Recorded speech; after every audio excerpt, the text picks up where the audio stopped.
How's the chassis looking? Chu Kleinsen asked. Her voice clipped, efficient. No issues, a man's voice echoed from beneath the car, muffled but certain. Chu Kleinsen marked a neat check on the clipboard in her hand. Engine oil, brake fluid. A gray streaked hand emerged from under the raised hood, its fingers curling into an X sign. Brake pads. From the gutted interior of the heavily modified off-road vehicle came another voice, casual, almost indifferent. Still usable. Satisfied, but not complacent, Chu Kleinsen bent down, her fingers pressing against the cold rubber of the tires as she meticulously checked the pressure. Her gaze lingered on each wheel, searching for any imperfection, any sign of impending failure. It had been 10 years since the end began, since the world as they knew it crumbled into ash and chaos. The fact that their camp could still rent out vehicles, however battered and bruised, was nothing short of a miracle. In this world, where survival hung by a frayed thread, no precaution was too excessive. A reliable car, one that could outrun the horrors that hunted them, might very well be the difference between life and a massacre. Straightening, Chu Kleinsen closed her notebook with a snap. Her face was drawn, her hands smeared with grime. The sharp planes of her cheeks, the hollows beneath her eyes, betrayed years of hunger and exhaustion. She looked older than her 30-odd years, older than the relentless calendar of suffering should allow. Like so many others who still clung to this broken world, she was a shadow of herself, dulled, brittle, a figure painted in shades of gray. Yet, paradoxically, in this bleakest of eras, the will to live burned fiercer than ever. Every survivor fought desperately, clawing for one more day, one more breath. "This one will do, Uncle G," she said, her tone respectful as she handed over a sack of precious provisions. The old man, seated at the edge of the lot with a newspaper spread wide in his hands, barely glanced up. Yes, a newspaper. In this age where modern communication had long since fallen silent, the printed word had clawed its way back into relevance, a relic reborn. Uncle G turned a page with a rustle, his indifference a practiced art. The bold headlines screamed across the front. A city of 10,000 reduced to dust overnight. The march of the Ezra, the tolling of humanity's final bell. The man more terrifying than monster sea-fiction. Chu Kleinsen clicked her tongue softly, a reflexive sound of disdain. And again. That devil. How many more lives had he claimed this time? Thank God a city was far from here. All right, come on out. Let's get moving, she called, rapping her knuckles against the car's metal frame. The hollow clang echoed in the still air. Silence answered her. Awu Xiaochen. A chill coiled in her chest, a premonition that tightened like a noose. Beneath the car, a dark stain began to spread, rich and red, seeping into the earth like a whispered curse. And then, from the shadowed recess near the rear wheel, a pair of glowing crimson eyes emerged, unblinking, malevolent. A monster. Chu Kleinsen's pupils contracted.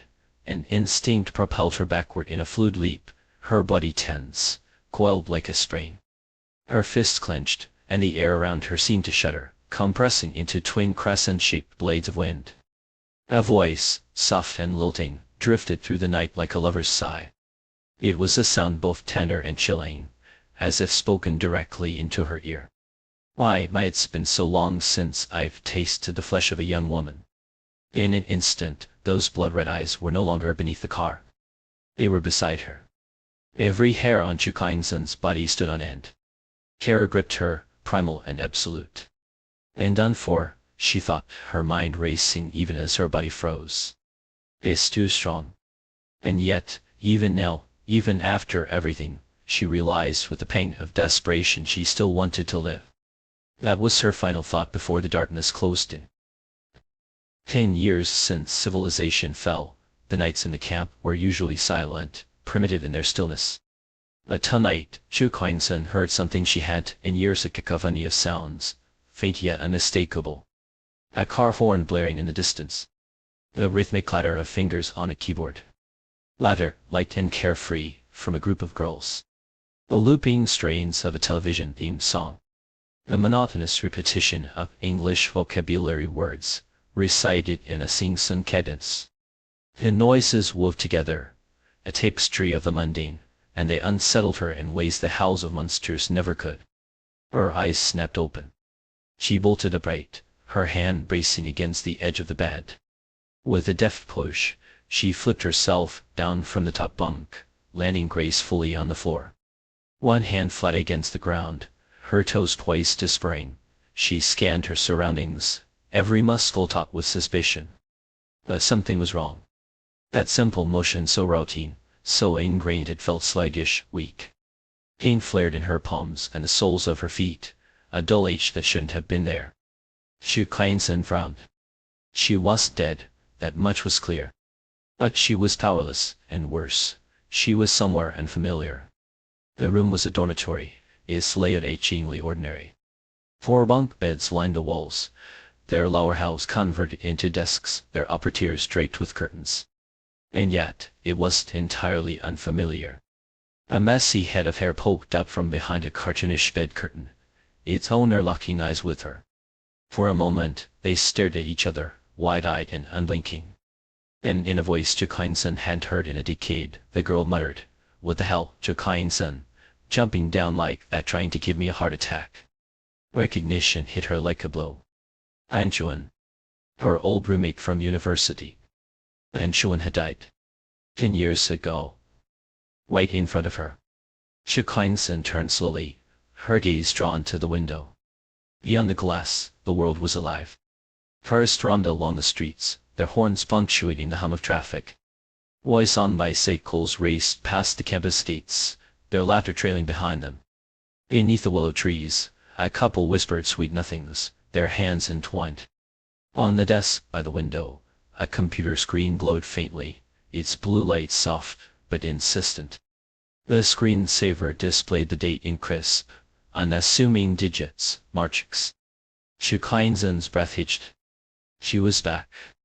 Before the end. 5 days before the monsters came. Fugakusa was the quintessential second-generation rich kid, or, more precisely, a third-generation offspring of power and privilege. His father was a businessman, but the uncles and elders in his family were all prominent figures, the kind whose names carried weight in whispered conversations. His paternal grandfather, in particular, was the commanding officer of a certain military district, a man whose authority was absolute. Now in his 3rd year at university's School of Economics and Trade, Fugakusa faced a future paved with brilliance and opportunity. Graduation was a mere year away, and for him, life's immediate purpose was clear: flirt with girls, show off a bit, and savor the pleasures of a carefree college existence. That afternoon, he found himself at a steakhouse near campus, idly passing the time over lunch. It was there that his attention was drawn to a girl sitting not far away, a sophomore from his department, if he wasn't mistaken. Her name, he recalled, was Xu Cainsen, a student with a modest degree of fame within their school. Her long hair cascaded over her shoulders, framing a delicate face. Slender limbs and a graceful figure lent her an air of purity, the kind that could easily be elevated by campus gossip to the status of a department beauty. But girls like her weren't usually Fugakusa's type. The good girl aura she exuded was a deterrent. Such girls were often insufferably aloof during the chase, as if rejecting a wealthy suitor like him somehow validated their moral superiority. And once they were caught, they became even more troublesome, demanding both emotional investment and material indulgence in equal measure. He had learned this the hard way. In his freshman year, naive and inexperienced, had ventured into the realm of a so-called pure campus romance. The breakup had been a disaster: tears, hysterics, and a girl who took the breakup fee without hesitation, all while berating him for being a heartless scoundrel. The reputation of a player had clung to him ever since, a stain that 3 years had yet to erase. Yet this particular sophomore intrigued him. Her attire suggested she was from a family mired in poverty, but the way she devoured her steak, tears glistening in her eyes, as if she hadn't eaten in days, was a sight to behold. She tore into the meal with a ferocity that bordered on desperation, finishing one plate in record time, before raising her slender arm to summon the waiter. "Another, please," she said, her tone sharp and urgent. Unable to resist his curiosity, Fugaku moved to sit across from her. He crossed his legs and leaned back, adopting what he imagined was a suave, nonchalant posture. "What a coincidence, Junior," he said, his tone light and teasing. "What day, or are you just eating your sorrows away?" The girl barely spared him a glance, her focus still on the food before her. But that single glance was enough to make Fugaku sit up straighter, an involuntary chill running down his spine. His family was no stranger to power and danger. Many of his cousins served in the military, and had grown up surrounded by people skilled in combat. He recognized the unspoken aura of someone who had faced life and death situations, the kind of presence that made your skin prickle. But this was absurd. She was just a sophomore in the finance department, a delicate girl with no connection to anything remotely threatening. It had to be his imagination. Chukain-san, meanwhile, studied the boy before her. Slightly overweight, with a flashy haircut that screamed self-indulgence, he was a familiar figure. Her memory, though blurred by the passage of time, quickly supplied a name: Fugaku, a senior from her department and a notorious second-generation rich kid. Behind his back, people called him Fu the Fool for his combination of wealth and lack of subtlety. Rumor had it he was not only lecherous, but also heartbreakingly fickle. She had always dismissed him with disdain, during the rare occasions their paths crossed at school events. But now as she looked at him, another memory surfaced from a time she had tried hard to forget. On a day the world ended, she had been swept along in the panicked crowd fleeing the campus. In her desperation, she had tripped, falling hard as a monstrous creature closed in, no more than 30 feet away. Her limbs had gone weak, her screams for help drowned out by the chaos around her. She had thought she was going to die. But then, out of nowhere, this slightly chubby senior had appeared, panting and disheveled, his face pale with terror. He had hauled her to her feet, with trembling hands. "One, hurry," he had shouted, his voice cracking with fear. She had never seen him again after that day, but his face as weighty, terrified, yet resolute had stayed with her. It was one of the few moments of kindness she had experienced in those brutal years. Now Chukain-san lowered her gaze and smiled faintly. Tucking a stray strand of hair behind her ear, she extended a hand. "Senior Fu," she said softly, "long time no see." Fugaku felt an inexplicable jolt of panic. To mask it, he adopted a practiced air of composure, shaking her hand with what he hoped was an air of worldliness.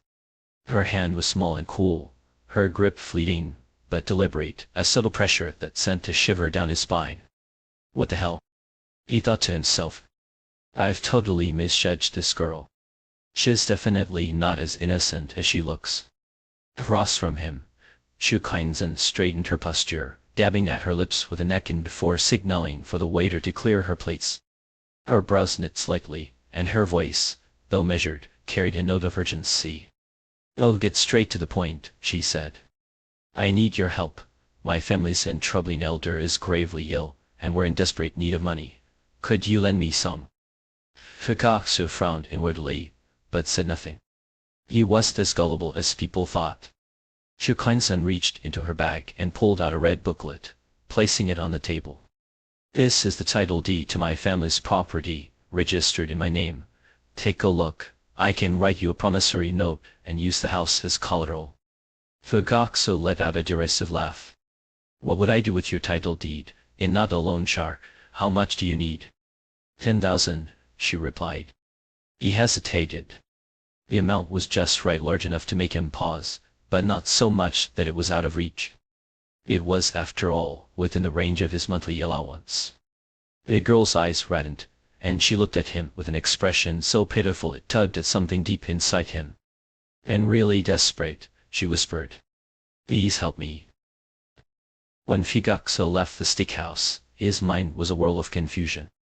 He stared at the text message on his phone confirming the transfer, wondering if he had just been scammed.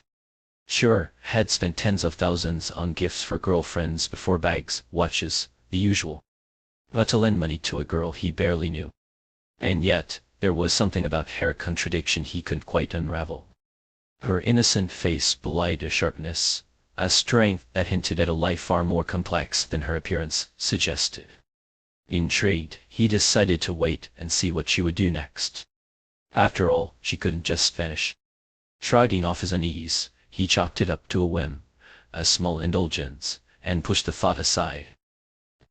Chu Kleinsen sat in the back of a cab heading to the airport, her fingers flying over her phone as she scoured online marketplaces. Time was of the essence, and every second counted. The money wasn't enough. She needed more.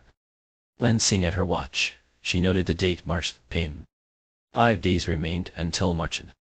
A plane departed from Huichin and landed in Ludao, a coastal city tinged with the salty scent of the sea. With a small backpack slung over her shoulder, Chu Kleinsen walked through the city, her steps purposeful. She stopped in front of an old apartment building, its facade weathered with age. She looked up at the 6th-floor balcony. This was her home, the place that had haunted her dreams for a decade. She had returned in over 10 years. But to the people of this timeline, it was simply the house she had avoided for a year after her parents' untimely death, unable to face the memories within. Chu Kleinsen stood there for a long moment before lowering her head and stepping into a nearby real estate agency. "I want to sell my house," she said, placing the title deed and a photocopy on the counter. A young agent greeted her enthusiastically.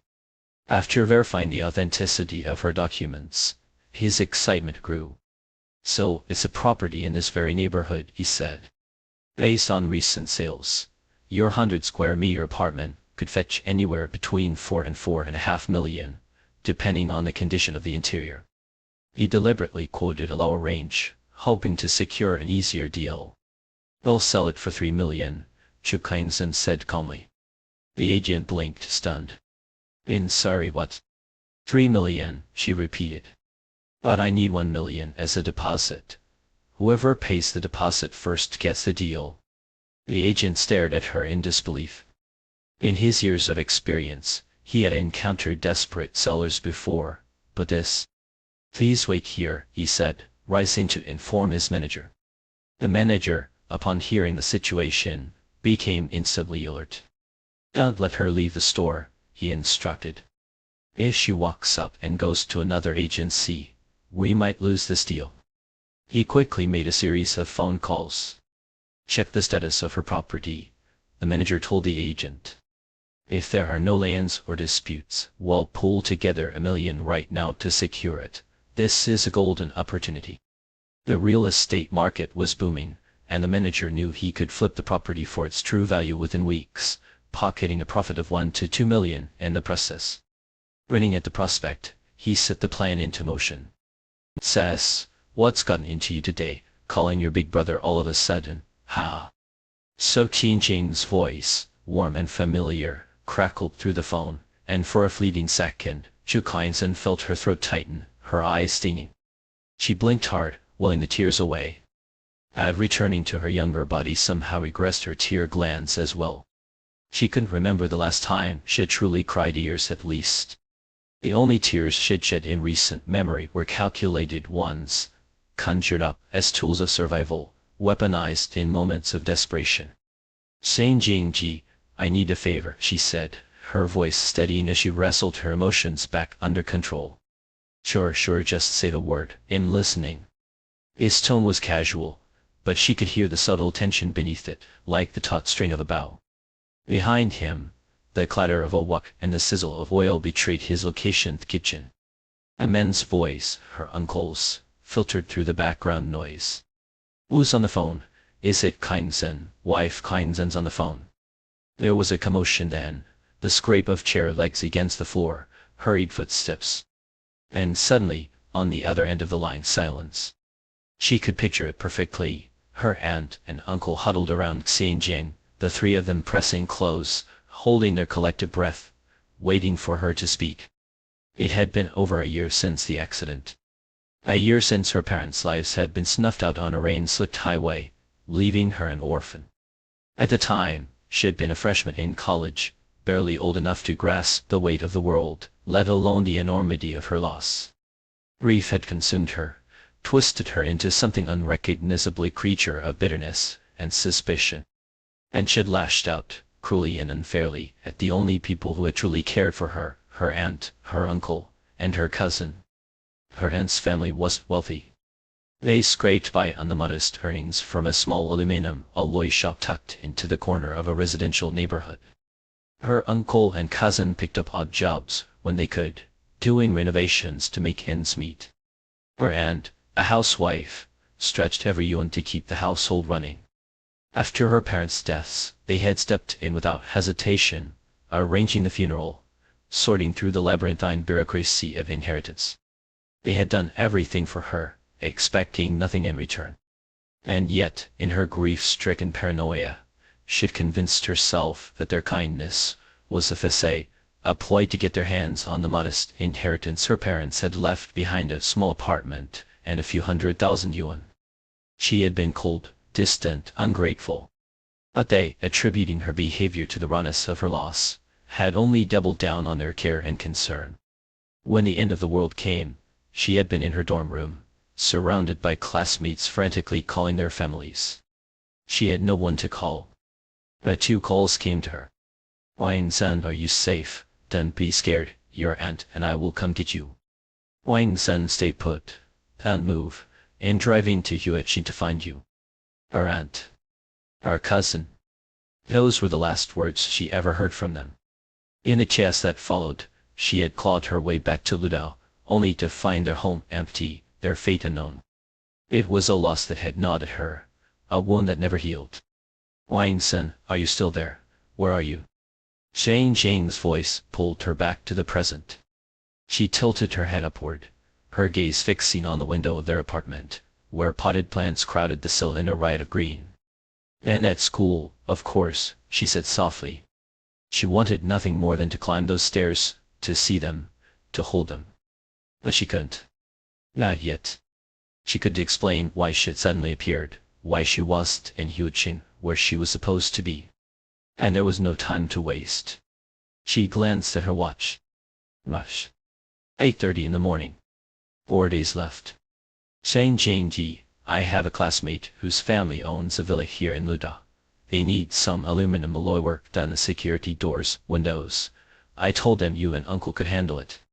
Well, look at you, getting your big brother some business. Sure, send me the address. Dad and I will head over later to check it out. The villa won to classmates. It was hers. She'd sold her parents' apartment the day before, using the proceeds to rent the villa. The owner, living abroad, had been more than willing to lease it out for 3 years. She'd paid a month's rent, a deposit, and a hefty agency fee, all for one condition: she could make modifications. Ludao, an island city, had been a heaven in the early days of the apocalypse. Its relative isolation, and the quick response of a nearby military garrison had kept the initial wave of monsters at bay. But that same isolation became its downfall. She remembered the villa district well. It had been a rare pocket of safety, its residents spared the worst of the chaos. If she could get her aunt and uncle there, fortify the villa, she could give them a fighting chance. But today she pressed. No go now. The job isn't big, just a few windows, the front door, and some high-voltage wires around the perimeter. The owner is offering 200,000 yuan, but it has to be done in 4 days. 4 days, what's the rush? I promised them. I've already collected a 10,000 yuan deposit. I'll send you photos of the place. Before he could respond, she hung up, sending over images of the villa and a screenshot of a fake bank transfer. Her uncle called moments later, his voice cautious. Wang Sun, it's not that I don't trust you, but this job, it seems odd.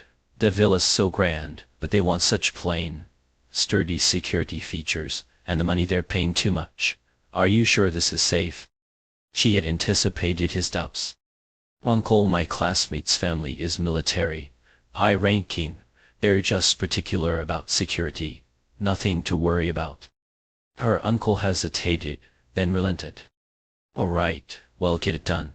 Don't worry. As she hung up, she allowed herself a small, bitter smile. 4 days.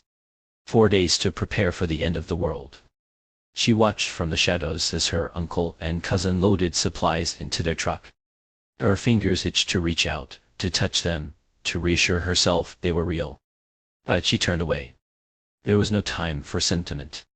In a nearby noodle shop, she ordered a bowl of satay noodles, savoring the rich, spicy broth. It tasted of childhood, of simpler times. She ate with a ferocity that startled the elderly woman behind the counter. "Slow down, girl. There's more if you're still hungry." "Another bowl," she said, her mouth full. I knew she was on a flight back to Yuqing, her mind racing with plans. Every moment counted. Every decision mattered. The apocalypse was coming. And this time, she would be ready. When Chu Kleinsen stepped out of the private loan center, her bank account had swelled by another 300,000 yuan. Though she was still a student, her ownership of fixed assets meant the small loan she had applied for would be credited to her account before the day was over. She mentally calculated the funds she now had at her disposal. An unexpected loan of 100,000 yuan from Fuersha. A down payment of 1 million yuan from the property transaction. 300,000 yuan from private lending. Her parents' savings, converted into a liquid account, amounted to nearly 500,000 yuan. Altogether it totaled million yuan. Not an astronomical sum, but not insignificant either. She had less than 4 days to purchase everything she needed and spent every yuan she had left. By the time dusk fell, Chu Kleinsen returned to her dormitory.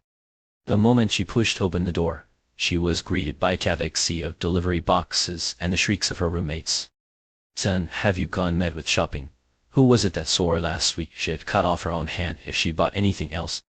And you sent everything by express delivery. Extravagant. Such a spendthrift." "Wang son, don't listen to them. What did you buy? Let's open it and see." Chu Kleinsen picked up a utility knife and began slicing through the layers of tape. From one of the boxes, she pulled out 4 identical sets of outdoor jackets. "One for each of you. Find your size," she said, her tone as casual as if she were handing out candy. The dorm fell silent, the chatter abruptly stilled. "You bought these for us?" Hang Qiuwen, the dorm leader, asked in astonishment. "What's the occasion? Why the sudden generosity?" He Mingjian, her neighbor from the adjacent bank, was equally baffled. "A relative of mine works in a garment factory. These are sample pieces from a trial rendered cheap. I thought I'd grab a set for each of you," Chu Kleinsen replied offhandedly. "This brand looks familiar," murmured Gang Xiaodan, an outdoor sports enthusiast whose knowledge of such gear was more than amateur. She squinted at the logo. "Wait, isn't this from that international brand? The one that specializes in outdoor gear?" She whipped out her phone and searched for confirmation. Moments later, she let out a shriek. "Holy crap! This is 6 professional-grade jacket. Each one costs at least 2,000 yuan. Chu Kleinsen, have you completely lost your mind?" "Keep your voice down," Chu Kleinsen interrupted. "These aren't the official products, they're just factory extras." Gan Qiaodan exhaled in relief, patting her chest. Then, with renewed enthusiasm, she tore open the packaging and ran her fingers over the fabric. "The craftsmanship is incredible. It looks just like the real thing." "What kind of jacket costs over 2,000 yuan?" Han Chuan asked, slipping her son to try it out. "Warm leader Mingjian, you two don't get it. This brand is legendary in the world of outdoor gear. These jackets are insanely durable, quick-drying, and great for insulation. Perfect for extreme conditions. Wear one on your next trip, and you'll see what I mean," Gang Xiaodan said, displaying her half-baked expertise with pride. Chu Kleinsen then pulled out 5 backpacks, distributing one to each of her roommates. "Whoa, backpacks too!" Gan Qiaodan exclaimed, grabbing hers eagerly. "These are functional packs, abrasion-resistant, waterproof, and designed to be comfortable even after hours of wear." "Why are there 5? Is one for Lucian?" Han Chuan asked. "Of course it's for Lucian. Do you even need to ask?" Gan Qiaodan teased, practically draping herself over Chu Kleinsen in gratitude. "Chu, you're too good to us. I love you to death." "Thank you, Kleinsen. I feel bad making you spend so much," said He Mingjian, her voice as gentle as her delicate, luminous features. "Thanks, son." Han Chuan, who was closer to her than the others, patted her shoulder without further ceremony. Chu Kuan-Zen said nothing.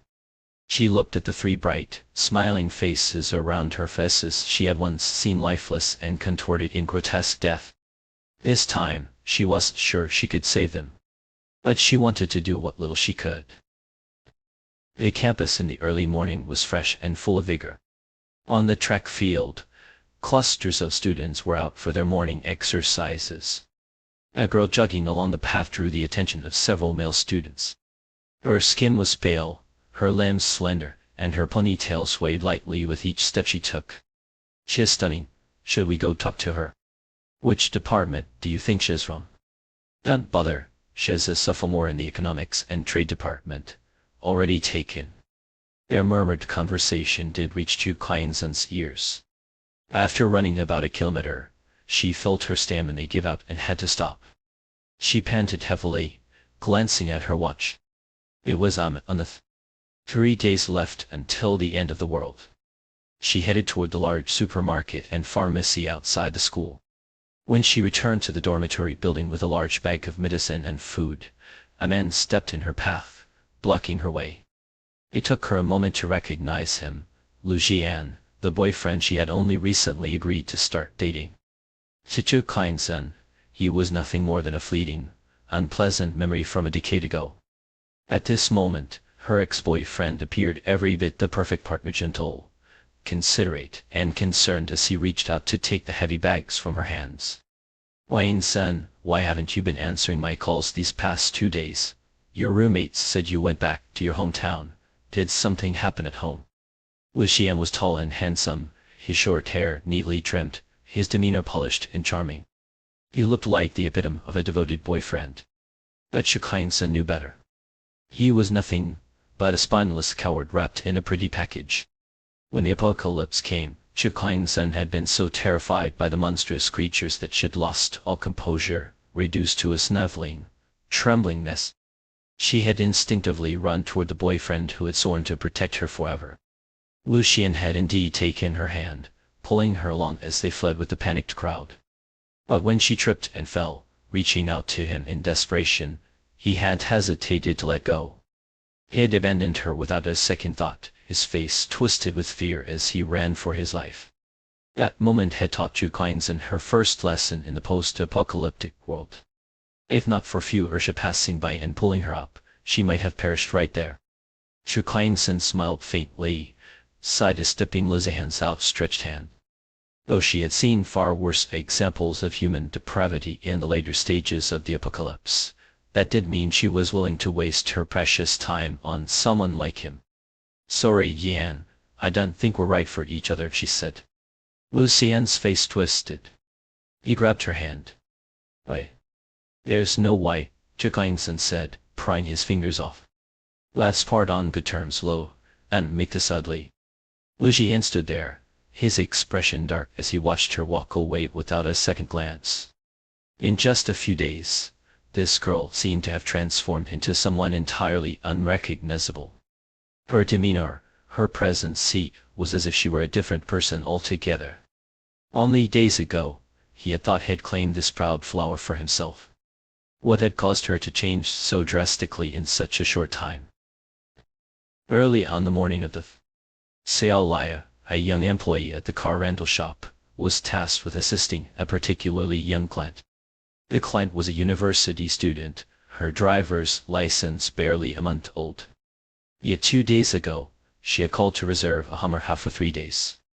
According to company policy, as long as the client provided a valid license, deposit, and credit card, they had no grounds to refuse. Xiao Lai couldn't help feeling uneasy. When the girl arrived, he tried his best to persuade her to switch to a more stable, user-friendly vehicle. The young woman wore a simple outfit, just a casual shirt and light jeans. She climbed into the driver's seat, her long hair sweeping over her shoulder. With practiced ease, she started the engine, shifted gears, and performed a sharp, clean reverse ending with a half-pirouette turn. As the rough growl of the Hummer's engine filled the air, her youthful face leaned out of the window. What was that about switching vehicles?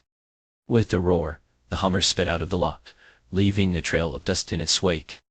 Xiaoli's colleague clapped him on the shoulder. That was badass. She drives like a pro. How many years has she been behind the wheel? What kind of car did you suggest she rent? Xiaoli raised his clipboard to hide his flushed face. Chu Kleinsen drove the rented Hummer to a warehouse she had leased near the outskirts of Huiqing. She parked by the roadside and began loading the vehicle with boxes of compressed biscuits, bottled water, and jerry cans of gasoline she had previously stored there. When the apocalypse struck, urban traffic would grind to a halt, making it nearly impossible to drive out of the city. Highways would soon become impassable as well.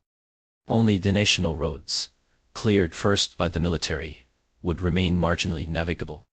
That was why Chu Kleinsen had prepared a vehicle at the national roads exit. Whether she could even make it to the exit or if the vehicle would still be usable when she got there was a question she did dwell on. For someone who had survived 10 years in the apocalypse, the early days of the end of the world were, ironically, the most forgiving. At that time, most food supplies were still fresh, daily necessities abundant, and vehicles and gasoline readily available. The newly emerged monsters were weak, and human society still clung to a semblance of order and morality. The only downside was her current frail body. Chu Kleinsen sighed, kneading her aching limbs, already sore from just a few days of light exercise.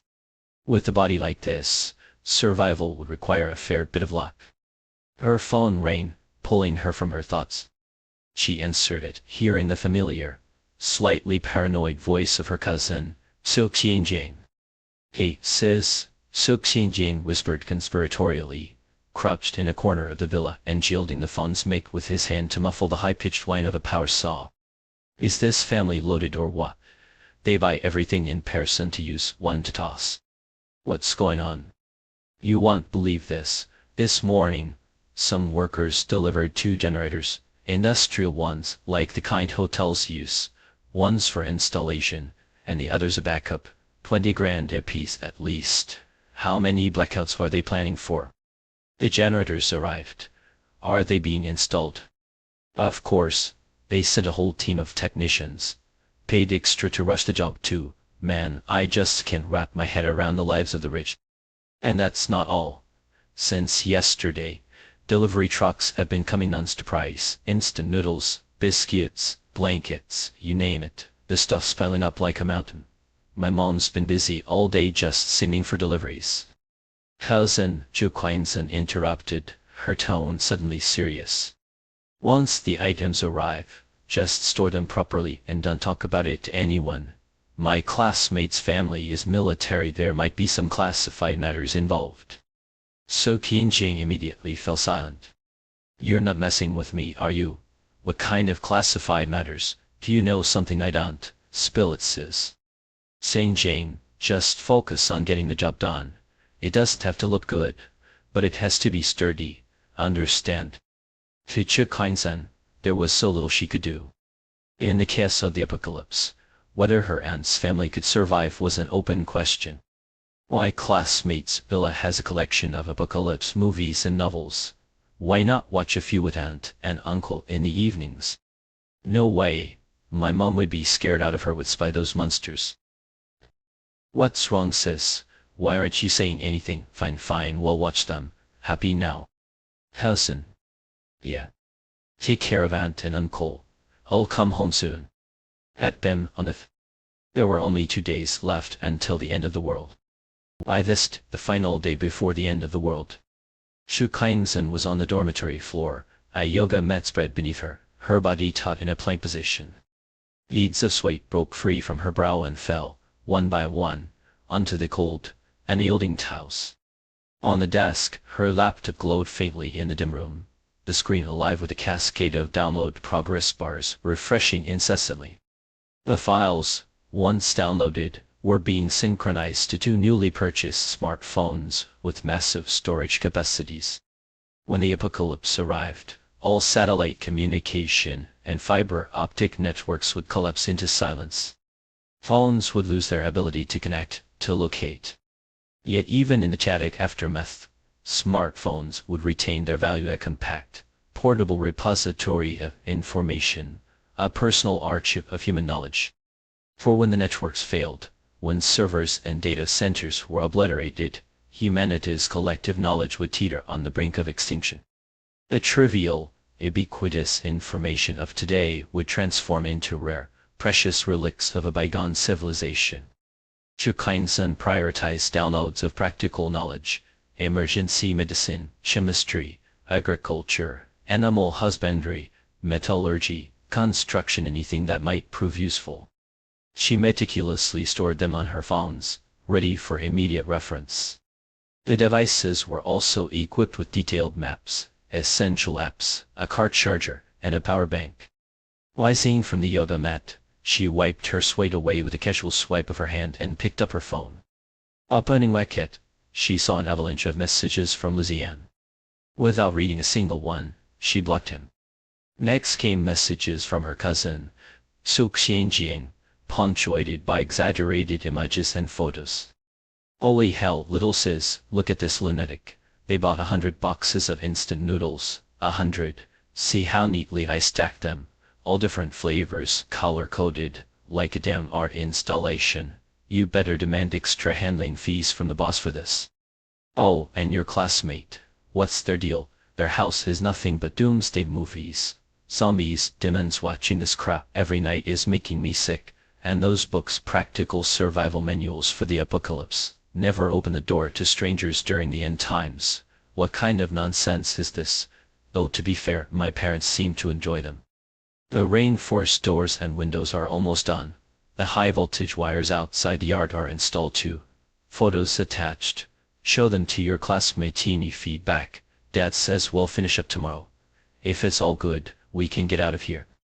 Chu Kain-sen put down her phone and resumed her workout. This time sets of 50 squat jumps.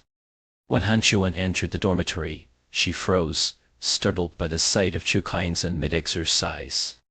Kain-sen, what are you doing? Skipping class again? There was advanced calculus today. You keep this up, you're bound to fail the finals. 49:50. Chu Kain-sen stopped, bent over, panting, and waved dismissively. Don't worry, I'll go to the calculus lecture the day after tomorrow.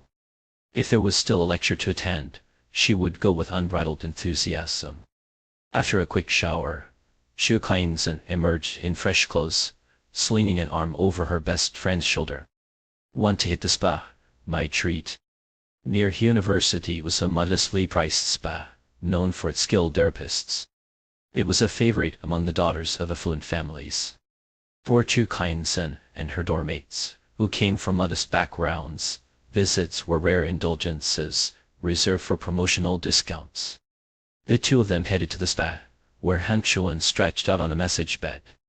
The therapist, soft-spoken and deft, began an oil treatment on her back. Han Chuan felt so blissful she nearly hummed aloud. She glanced at the adjacent bed.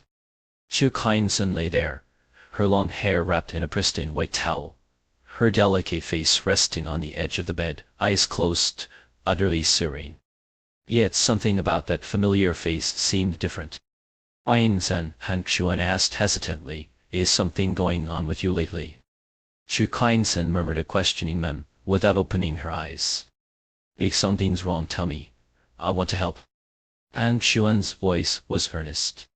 Across from her, a pair of eyes cracked open, just a sliver as if veiled by an impenetrable mist. Don't ask, Han Chuan, just enjoy this moment. Chu Kain-sen's expression, fleetingly caught in that instant, was both desolate and detached. Her voice, low and indistinct, carried a cryptic weight. It's the last day.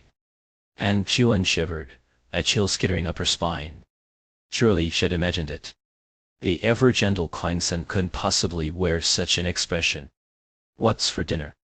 Chu Kain-sen's voice, light and carefree, broke the tension. Anything you want, my treat. I want grilled fish. Fine, grilled fish it is.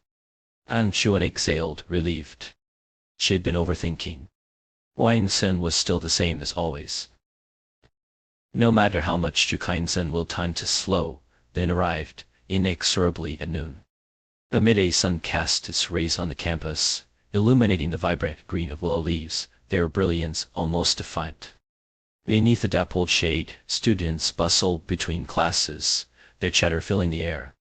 From the campus radio, a sweet-voiced announcer delivered the midday broadcast. The scene was idyllic, indistinguishable from any other day, lovely, harmonious, brimming with youthful exuberance. Chu Kyung-sun sat by the dormitory window, devouring an indulgent, high-calorie takeout meal. Her chopsticks moved mechanically, her gaze fixed on the clock. When the final digit flipped to 0, the radio's cheerful melody was abruptly cut off, replaced by a jarring screech. Then silence. The world seemed to hold its breath. Chu Kyung-sun closed her eyes. It was here. The light dimmed, shadows creeping into every corner. A low-frequency hum, almost imperceptible, began to vibrate through the air. Without warning, the cloudless blue sky was dominated by a colossal celestial body. Its curvature spanned a third of the heavens, silent and imposing. Luminous green patterns shimmered across its surface, their movements hypnotic, like veins of liquid emerald. The sun, obscured by this massive sphere, cast only a pale crescent of light, its feeble glow a futile comfort to the terrified masses below.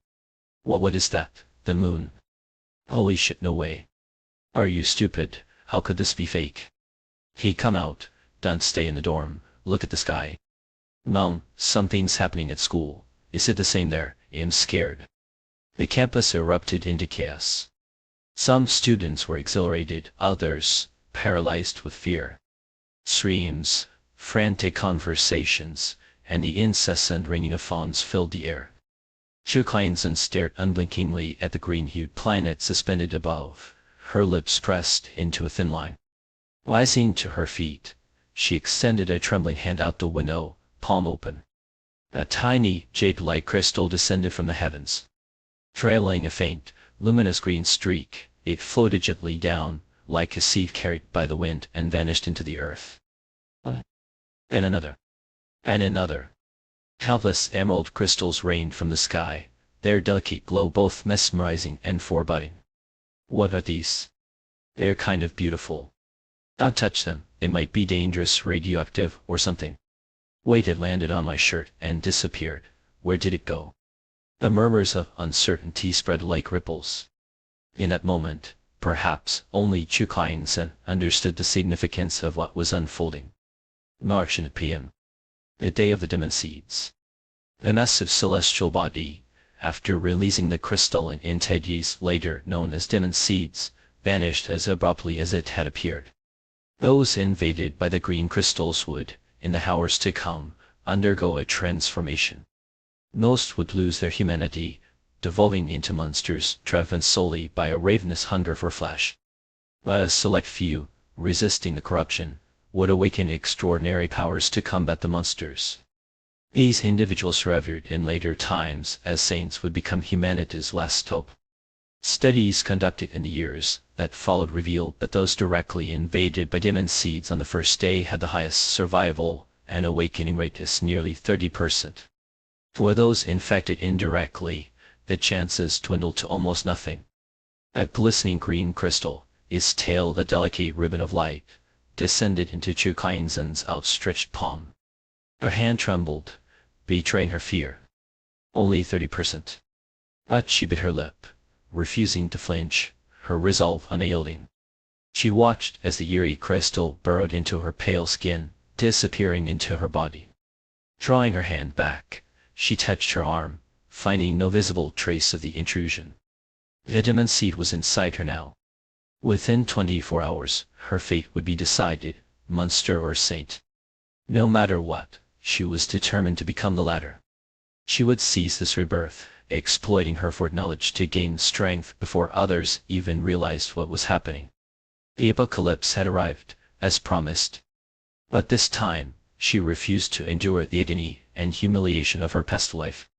This time, she would carve out a better existence for herself and her loved ones. There would be no retreat.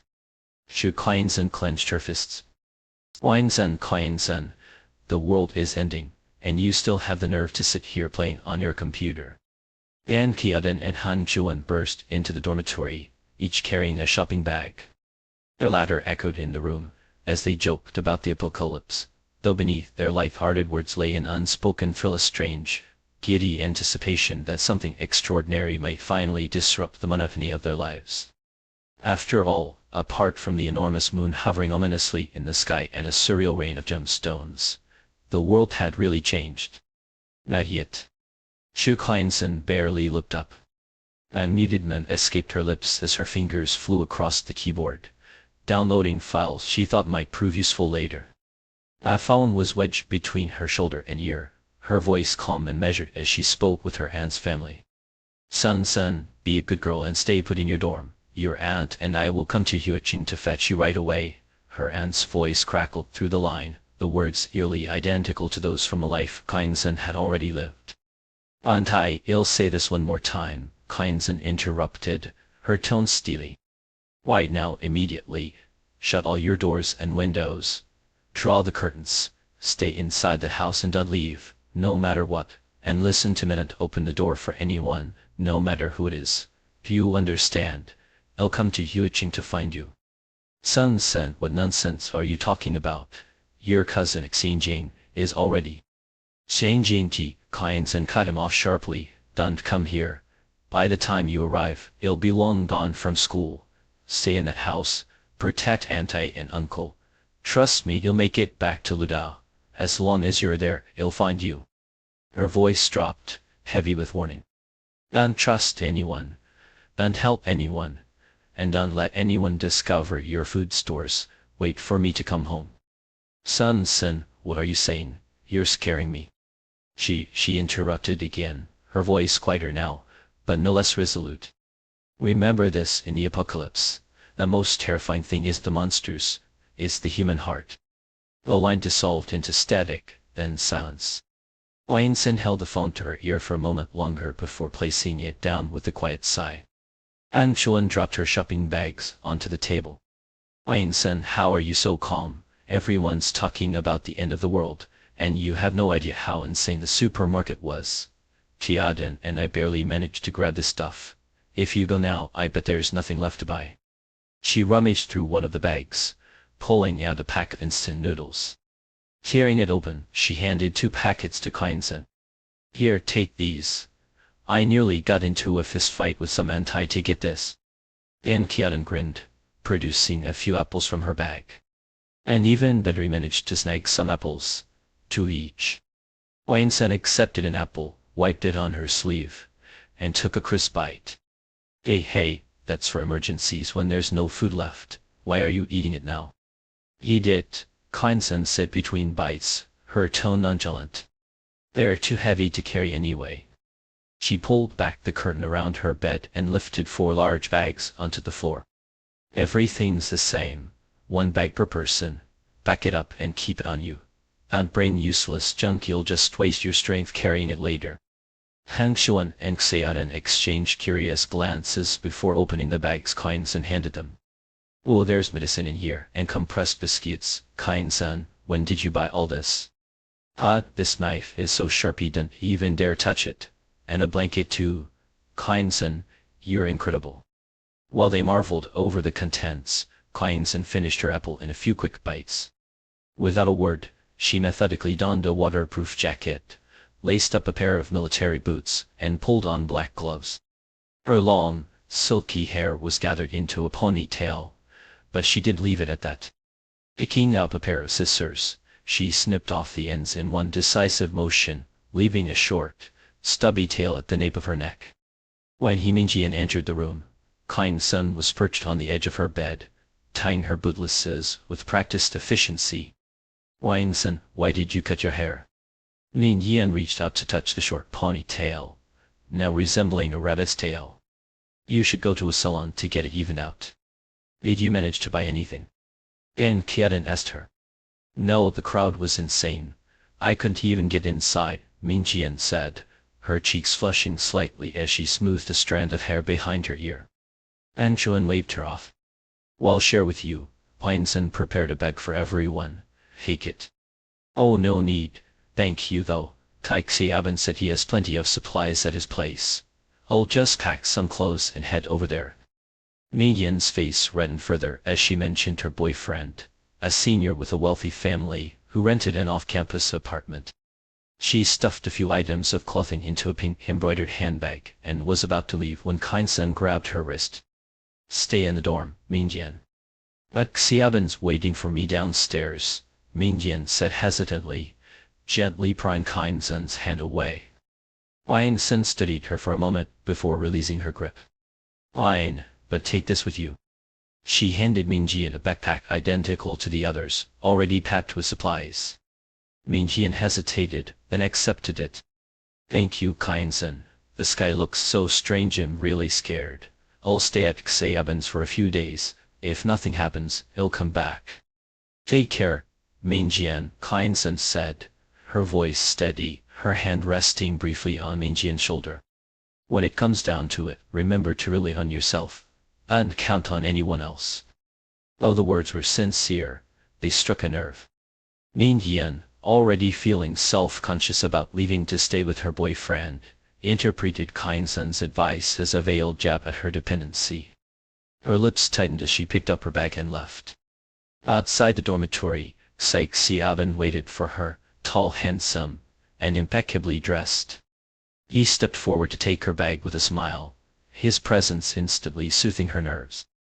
Ming-jian slipped her arm through his, her earlier irritation melting away into warm, syrupy sweetness.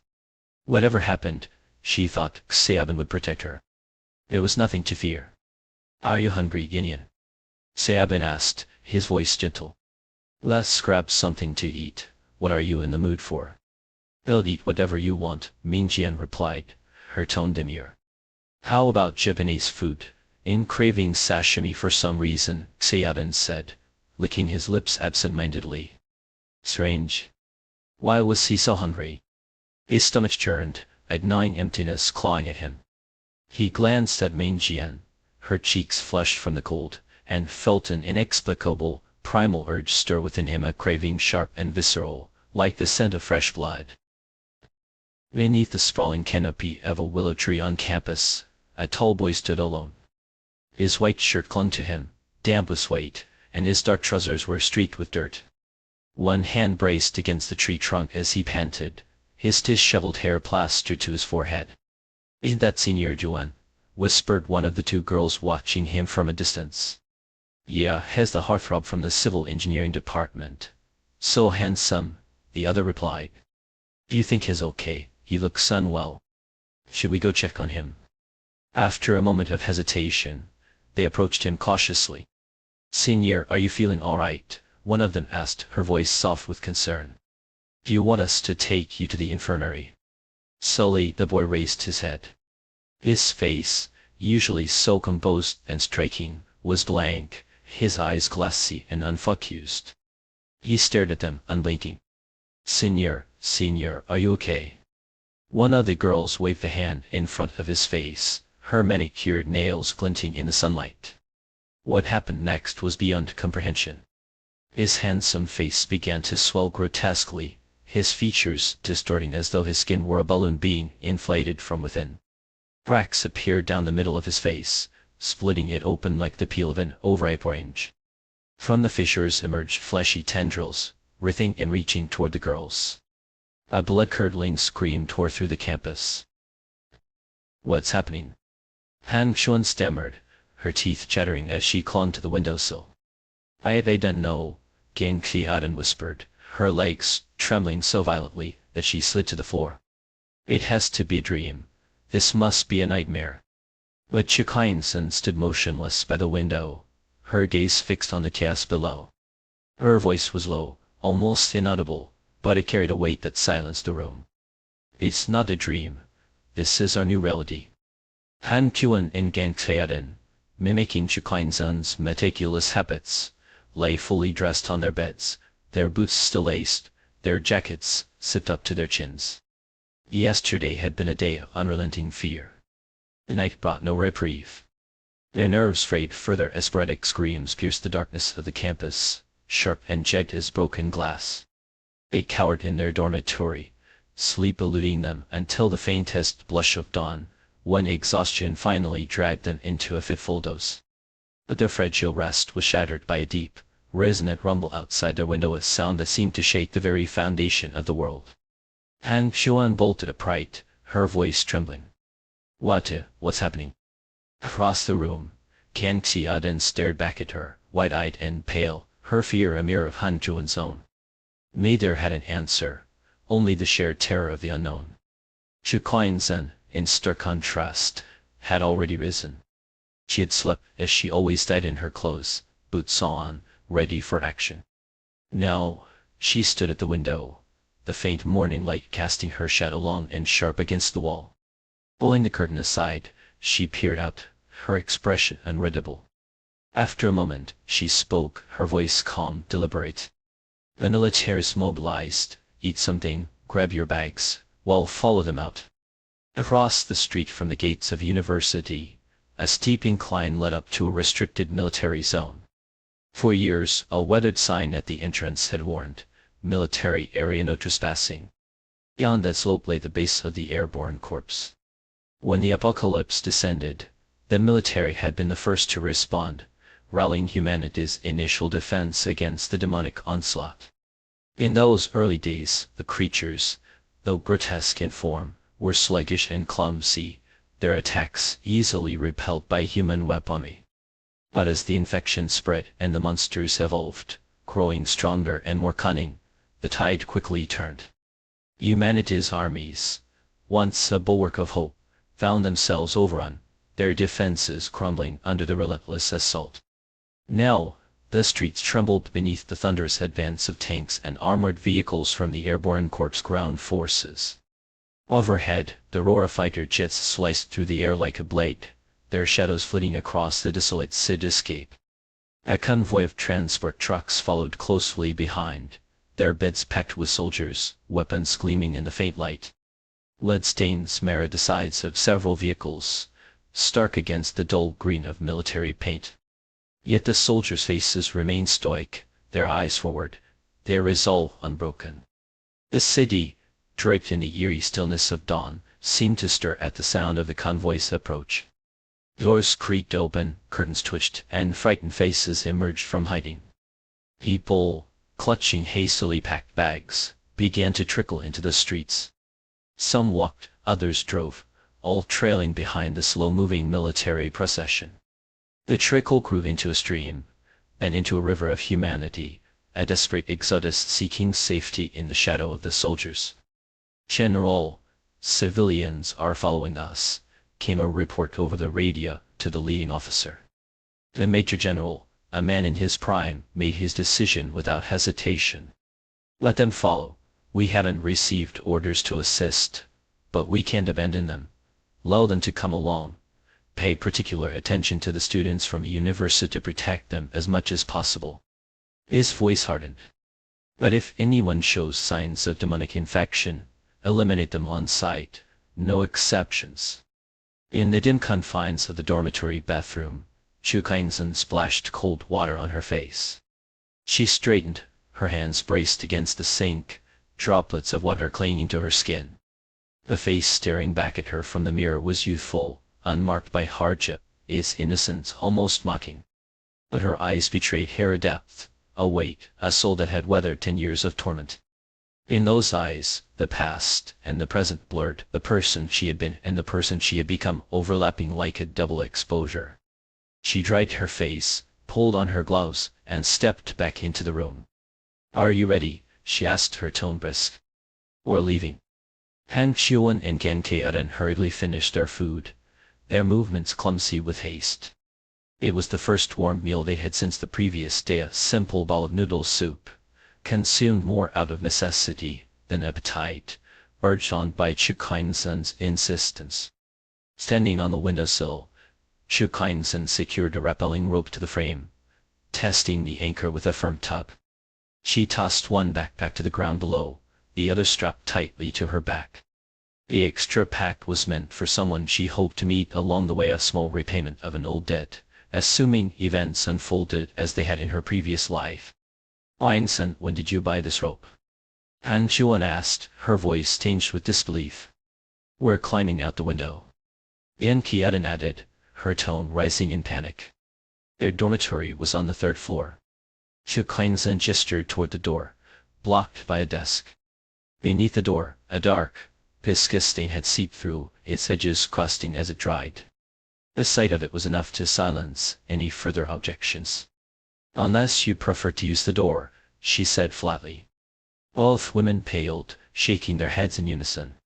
They had no desire to imagine what horrors lay beyond that blood-stained threshold. Chu Kleinsen adjusted the harness around her waist, ensuring it was secure. She glanced at her watch, then at her companions. "Watch closely. I'll go first. Follow me when you're ready." "I can't," Gang Tian stammered, her voice quivering on the edge of tears. Chu Kleinsen's gaze was steady, unyielding. She raised her wrist, tapping the face of her watch. "I'll wait for 10 minutes. If you're not down by then, I'm leaving without you." Without waiting for a reply, she pushed off the windowsill, her movements fluid and practiced. The rope hissed softly through the descender as she descended, her figure disappearing from view. When her boots hit the ground, she crouched, scanning her surroundings. The area was clear, no monsters in sight, at least for now. She released the rope, which retracted smoothly back to the third-floor window. Above, Han Xuan gritted her teeth, fastening the harness around her waist.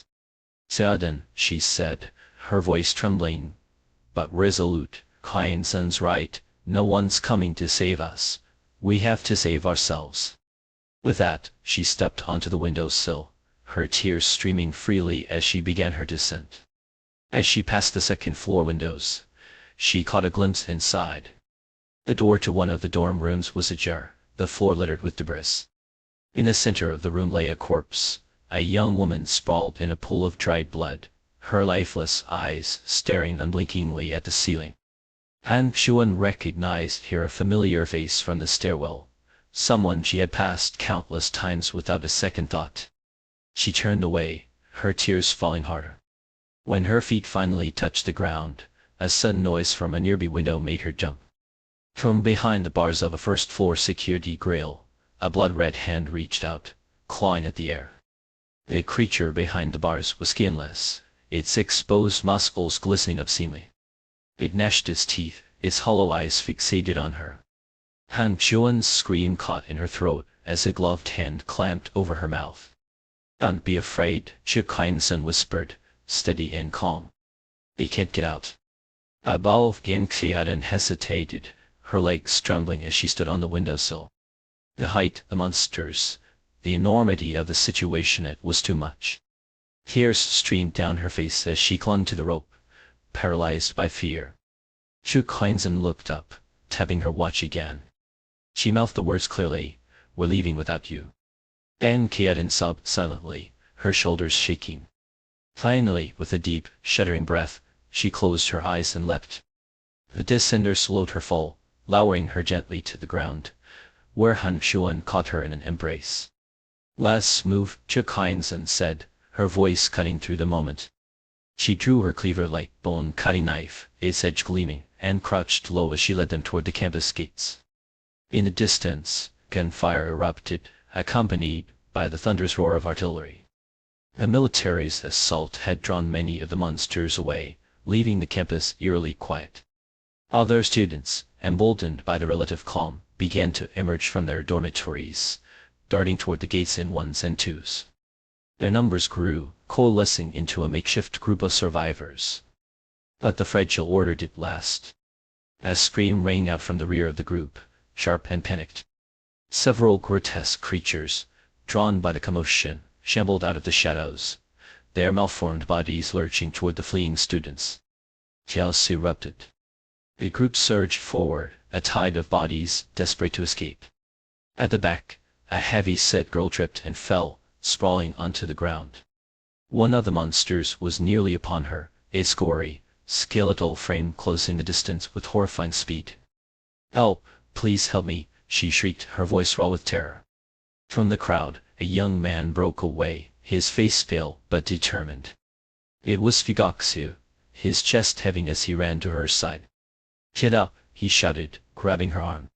But she was too panicked, her weight too much for him to lift. The monster was only a few steps away now, its rancid breath visible in the cold morning air. Chu Kleinsen turned, her eyes narrowing as she took in the scene. She sighed, a mix of frustration and resignation. Some things, it seemed, were fated to repeat themselves. Fugaku's efforts were futile.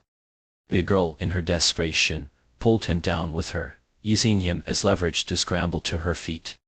She fled, leaving him sprawled on the ground, directly in the monster's path. The creature loomed over him, its face a grotesque parody of humanity. The upper half was still recognizably that of a young woman, her long black hair framing lifeless eyes. But below the nose, her face was a ruin of torn flesh and exposed bone, blood dripping from her gaping maw. Fugaku froze, his mind blank with terror. This is it, he thought numbly.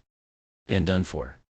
A black combat boot slammed into the creature's face, sending it reeling. Fugaku blinked, dazed, as Chu Kleinsen stepped into view. Her expression was cold, her movements precise. She raised her knife and brought it down in a flurry of strikes, each blow landing with brutal efficiency. The monster's neck was reduced to a mangled mess, its body collapsing lifelessly to the ground. Planting a boot on the creature's shoulder, Chu Kleinsen yanked her blade free, wiping the blood away with a practiced flick. She turned to Fugaku and extended a hand, her voice calm but firm. "Get up, senior." Chu Kleinsen grabbed Fugaku by the arm and ran, their footsteps trailing behind the crowd, the shuffling forms of several grotesque creatures lurching after them. Beyond the school gates, a makeshift barricade spanned the road, manned by a dozen soldiers crouched behind the trench, their weapons poised and gleaming under the pale, unforgiving light. The apocalypse had descended with a swiftness that left no room for preparation. The city's arteries were choked with paralyzed traffic, and the military's advance was etchingly slow. Along their path, commanders had stationed rearguard units like these as small squads equipped with ample ammunition, tasked with holding key intersections for a time. Their mission was twofold: to fend off the abominations creeping up from behind, and to provide a lifeline for straggling civilians. "Move it faster," the squad leader barked, his voice slicing through the chaos like a whip. Chu Kleinsen and Fugaku dashed through the gap in the trench, their breath right, just as a cacophony of gunfire erupted behind them. The pursuing monsters, oblivious to the onslaught, staggered forward a few more steps before collapsing in a grotesque heap near the trench. Their bodies, riddled with bullets, finally succumbed to the relentless barrage. The squad leader spat on the ground, muttering with disdain, "What the hell are these things made of? They're tougher than a tank, riddled with holes and still charging at us." The soldiers around him chuckled, their laughter tinged with a kind of grim camaraderie. "Careful what you say, boss. We're right outside, university students are watching." The leader turned, his face breaking into a wry grin as he saluted Chu Kleinsen and her companions. Chu Kleinsen's gaze lingered briefly on the semi-automatic rifle in his hands, a style model. Envy flickered in her chest. She, too, longed for a weapon like that. But without the military's resources, the ammunition would run out far too quickly.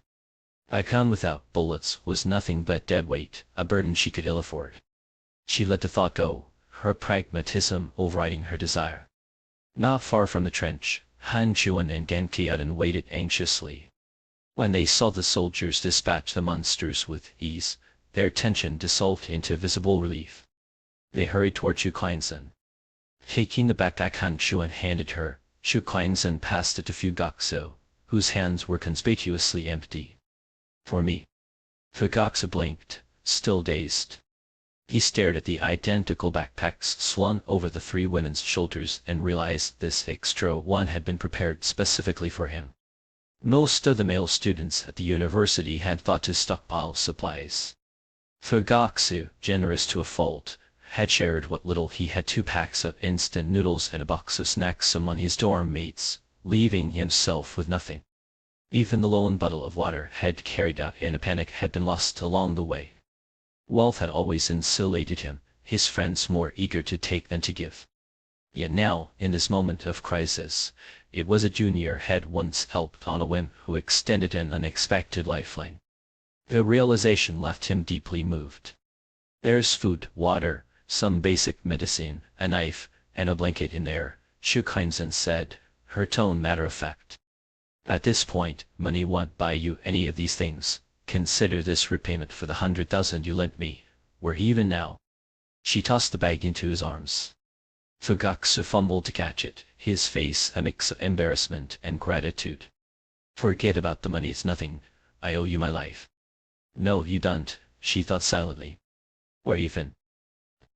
The sky was growing lighter, the city streets a tableau of ruin. Shattered storefronts lined both sides of the road, their shelves overturned, merchandise scattered like the remnants of a storm. Inside some shops, people fought viciously over scraps, their desperation spilling out in punches and screams. The military's recent sweep had cleared most of the monsters from this stretch of road.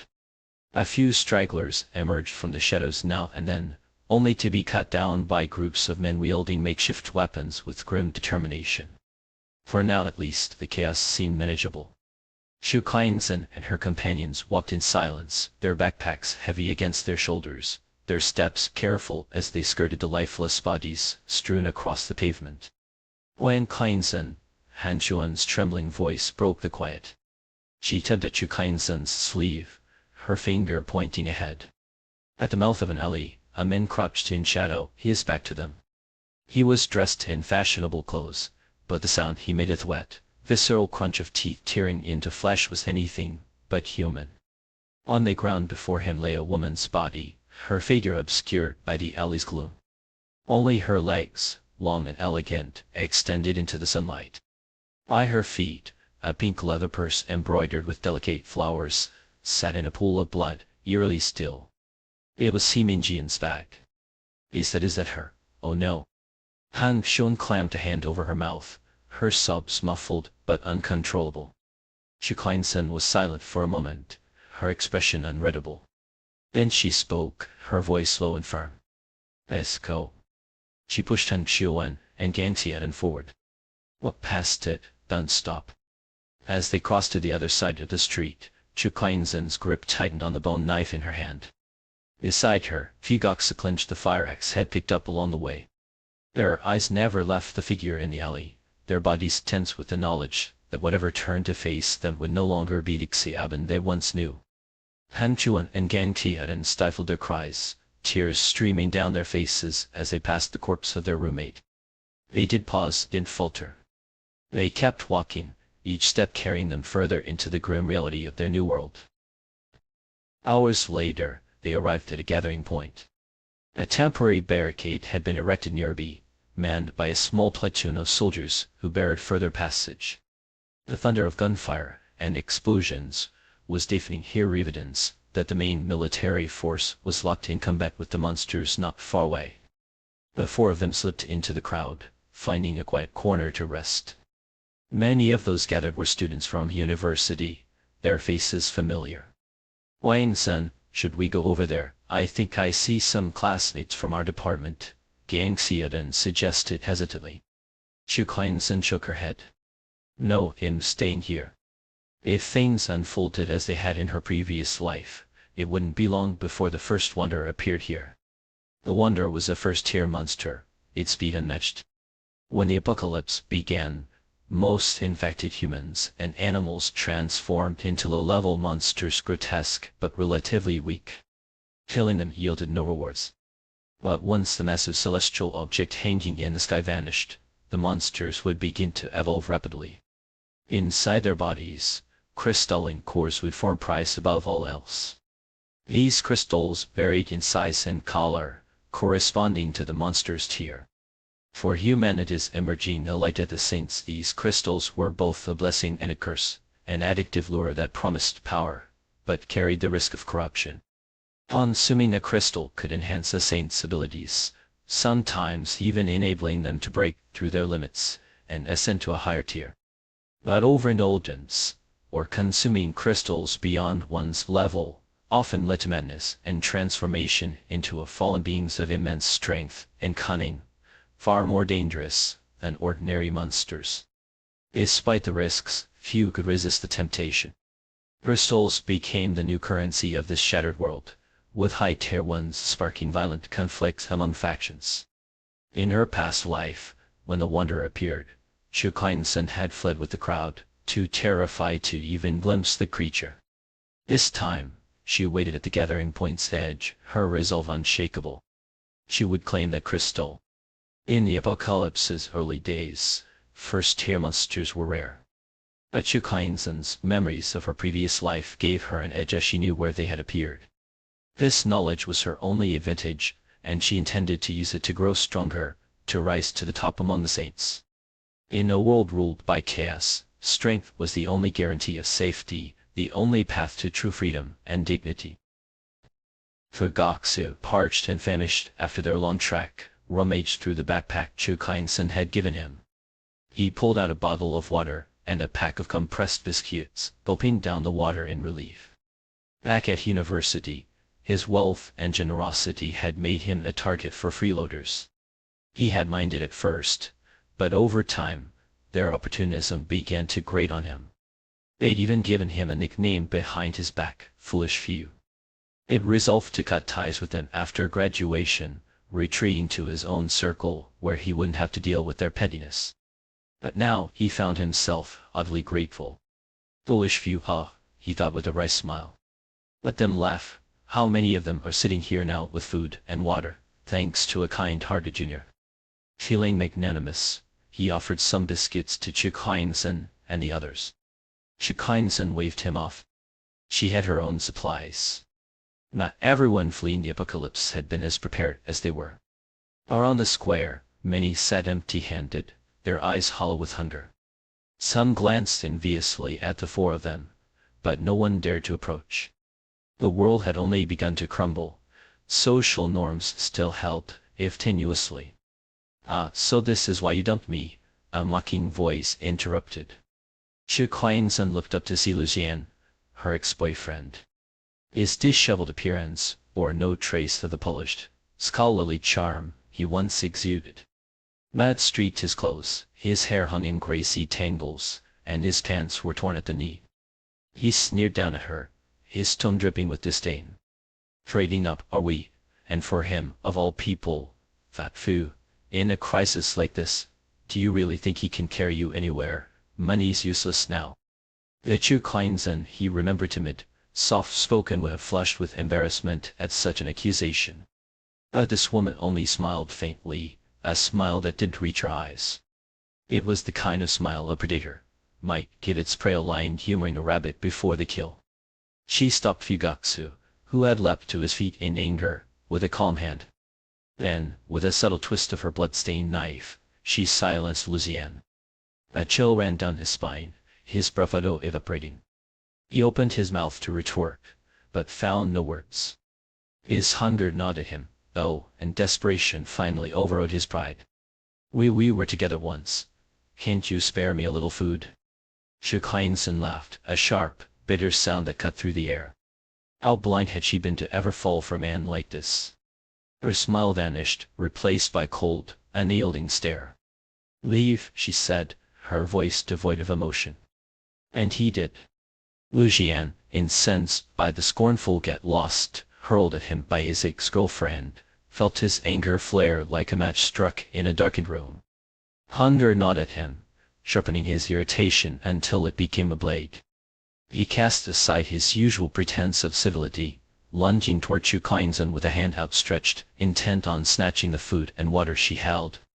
If he succeeded, he planned to hurl a few choice insults, something vile, something cutting so that the blame would shift away from his own thievery and settle squarely on her, the so-called gold digger. But before his fingers could close around their prize, Chu Kuan-Sen's reaction was swift and surgical. With a flick of her wrist, she tossed the food aside and rose to her feet in one fluid motion. Her leg shot out, hooking Zian's heel, and her right hand seized his arm with a practiced twist. In a heartbeat, the man taller, stronger, and by all appearances, physically dominant was sprawled on the ground, his body hitting the dirt with a dull, resounding thud. Though her frame was lean, her limbs almost fragile in their delicacy, Kuan-Sen's movements carried the precision of someone who had honed their skills in the crucible of life or death combat. In years of brutal, unrelenting practice had etched muscle memory into her very bones, and against an ordinary college boy, she was a predator among prey. He barely had time to process the world spinning around him before he felt an excruciating pressure on his arm. Wang Sun had pinned him effortlessly, her knee pressing into the small of his back, while her grip twisted his thumb into a position that sent pain shooting up his nerves. "Stop, stop, it hurts, you lunatic, let me go," he howled, his voice cracking with panic. A blade gleamed in the waning light, its edge catching a sliver of the sun as it hissed from its sheath.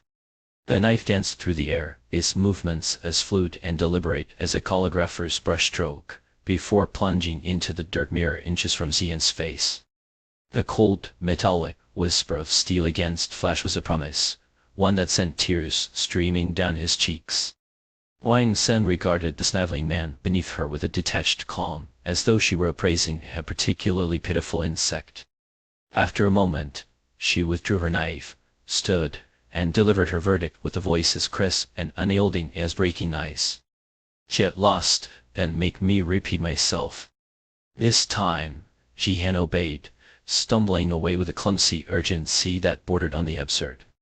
He didn't so much leave as he fled, tripping over his own feet in his haste to disappear. Wang Sun bent down, retrieved her discarded biscuit, brushed off the dirt, and resumed her meal as if nothing had happened. The silence that followed was thick with disbelief. Fugaku, Han Xuan, and Gang Xiaodan stared at her, their mouths slightly agape, as though they had just witnessed a lioness take down her prey in the middle of a suburban park. It was Fugaku who broke the spell, clapping slowly, his hands meeting with the hesitant rhythm of someone unsure if applause was the appropriate response. The other two girls joined in, their movements mechanical, their faces still frozen in shock. Their thoughts spun in unison. Since when could Kind Sin do that? Was she always hiding this side of herself, this razor-sharp edge beneath her quiet exterior? Around them, others who had been eyeing the girls' well-stocked supplies with thinly veiled greed now reconsidered.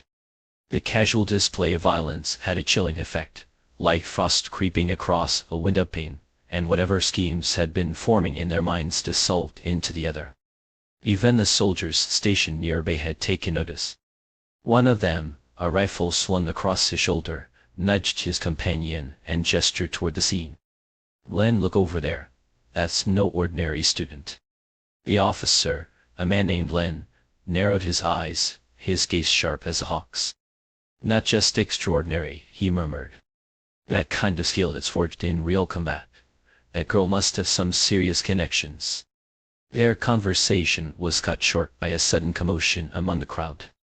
"The moon's gone," someone shouted, their voice tinged with a mix of awe and fear. "No, not the moon, green one, it's disappeared." "How could something that massive just vanish?" Another voice chimed in, disbelief thick in their tone. "Maybe it's over," a hopeful murmur spread like ripples across the pond. "Maybe the monsters are gone too." I hope so. Maybe we're saved." All eyes turned skyward, where the enormous, eerie celestial body that had loomed over the earth was now conspicuously absent. It had come and gone as silently as a phantom, leaving behind no trace of its origin or purpose. But its legacy was undeniable. In the span of a single day, it had rained destruction upon the planet, scattering seeds of chaos and death that would forever alter the course of human history. Future generations would remember this day, this nightmarish, indelible moment as the day of the demon seeds. Wang Sun, however, paid no mind to the murmurs or the shifting tides of the crowd's emotions. She sat where she was, her back straight, her movements mechanical as she finished her meal. From her vantage point, she could see the road they had traveled to reach this makeshift sanctuary. The light was fading, the sky deepening into a bruised purple, and the trickle of people making their way toward safety had slowed to a crawl. In the distance, the sporadic crackle of gunfire was fading, a grim lull that suggested the battles elsewhere were drawing to a close. The air was heavy with a tentative relief, a fragile hope that perhaps the worst was over. Kind Sin's eyes remained fixed on the road's distant end, her fingers tightening around her weapon. A bead of sweat traced a slow path down her temple.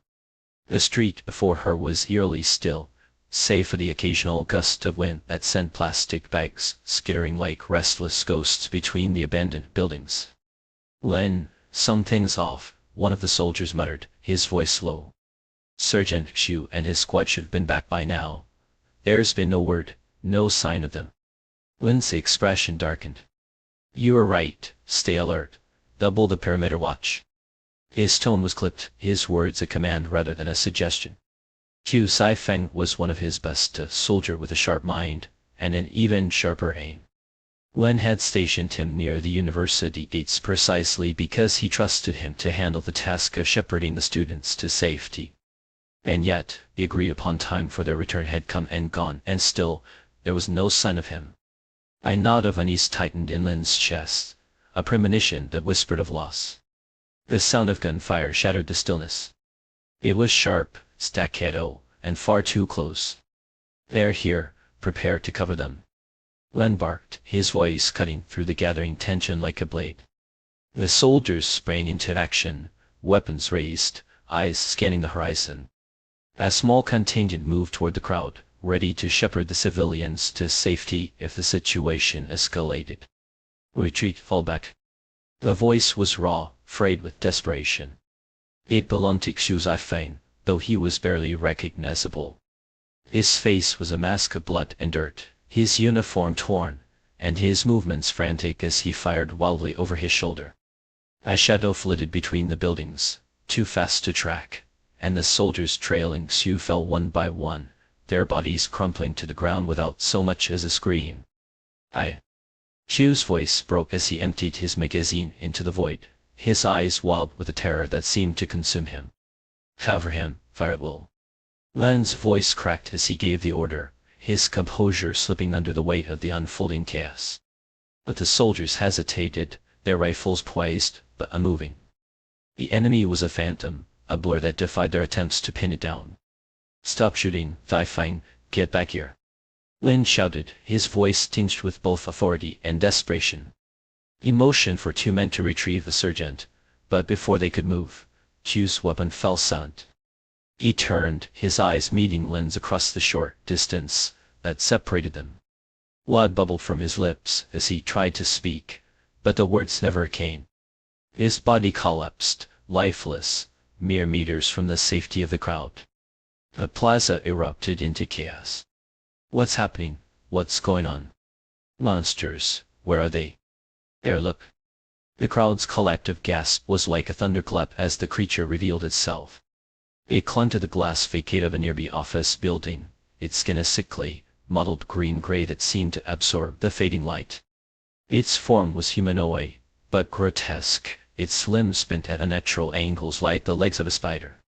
Its eyes, bulbous and unblinking, swiveled in their sockets with an almost mechanical precision, and its tongue long, sinuous, and tipped with a bloody heart flicked lazily in the air before retracting into its maw.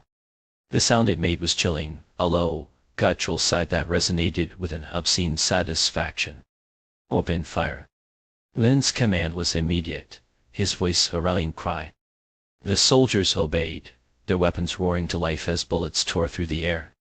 The building's glass shattered under the onslaught, shards raining down like deadly confetti.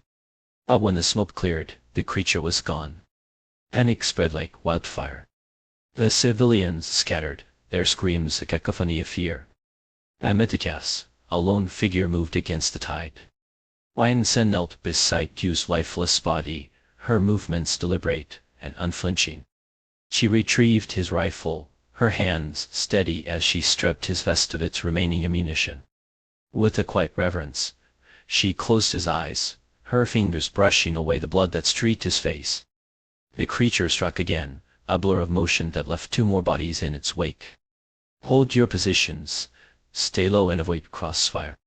Len's voice was hoarse, his attempts to restore order drowned out by the pandemonium. The monster was a ghost, appearing and vanishing with an almost theatrical cruelty. Each time it struck, it left behind a tableau of death, a grim reminder of its power. Then, a burst of gunfire rang out, distinct from the others. The creature faltered, its body jerking as bullets found their mark. Len's gaze snapped to the source of the shots. There, kneeling with one knee braced against the ground, was Kynson.